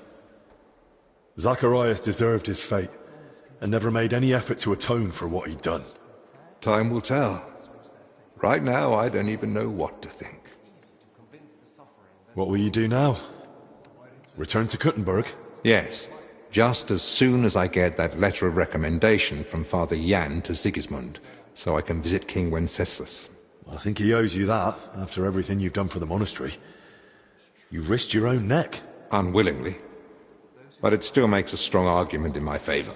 Sigismund is holding Wenceslas in Vienna. Will you head straight there, then? I'll wait for the first suitable opportunity. Gather everything I need, and then set out. And what about you, Henry? What's next for you? I've already done what was most important here. And where the road takes me next, God knows. But my lord is actually getting married soon. So, I should probably be there. I'll go and speak with the others. I won't keep you. Perhaps we'll meet again someday. It was an honor to meet you, Master. Take care. Likewise, Henry. God be with you.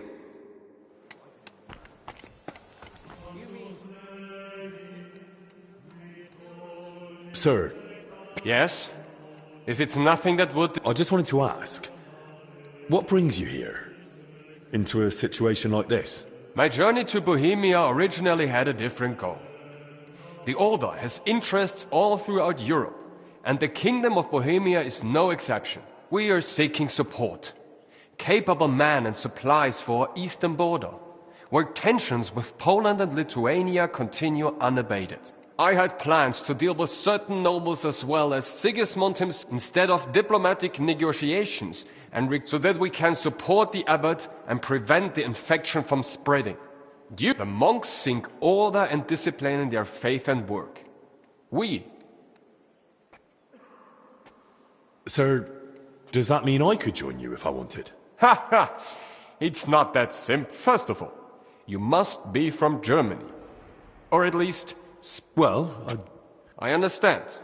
And second of all, to join a German order of knights... I have to be an... That is right. But even if you are not either of those things, they are not subject to such strict rules of poverty, cleanliness, or obedience as we... I'll be going now. May God protect... Gott sei mit dir, mein Herr. I suppose you're getting ready to leave us? Yes. It's time I returned. I'm sorry to hear that. You and Albic helped us so much. God knows how many brothers would no longer be with us were it not for Albec's treatment. And that wouldn't have happened if you hadn't found the antidote for him. Albec owes you his life, Henry. Will I be allowed to visit the monastery again someday? Of course. What will become of the monastery now? The sickness has passed, but still... Still, we'll feel its consequences for a long time to come. Once the people hear of it, Pilgrim, we were struggling already. But without their offering... But the relic we found might help. If it's truly genuine.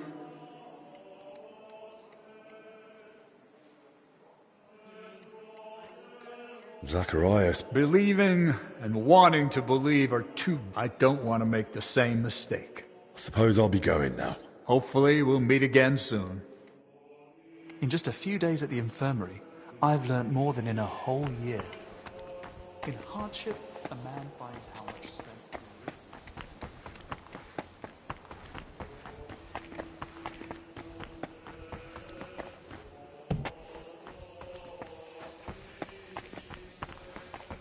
Don't think I can't see you.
May God give you health, sir.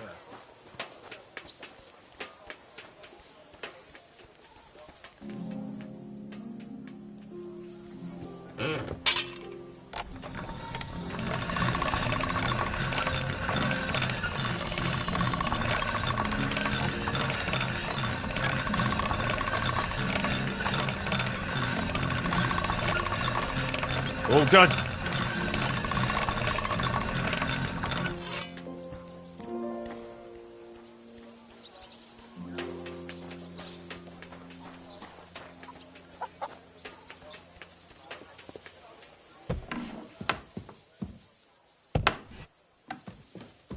God be with you.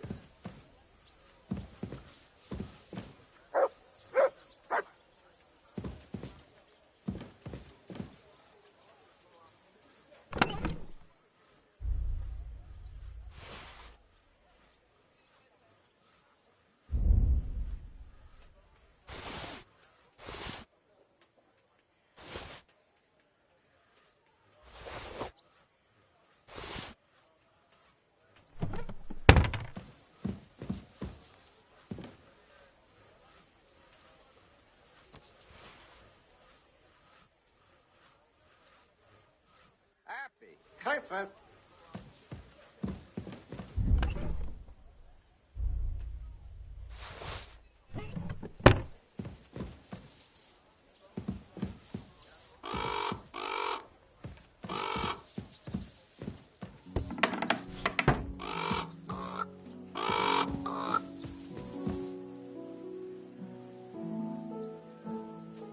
Say, I feel quite hungry.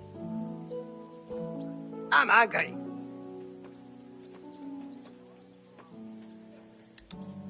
Good day. G'day. Fuck. Say, fuck. Can't. Say, Henry.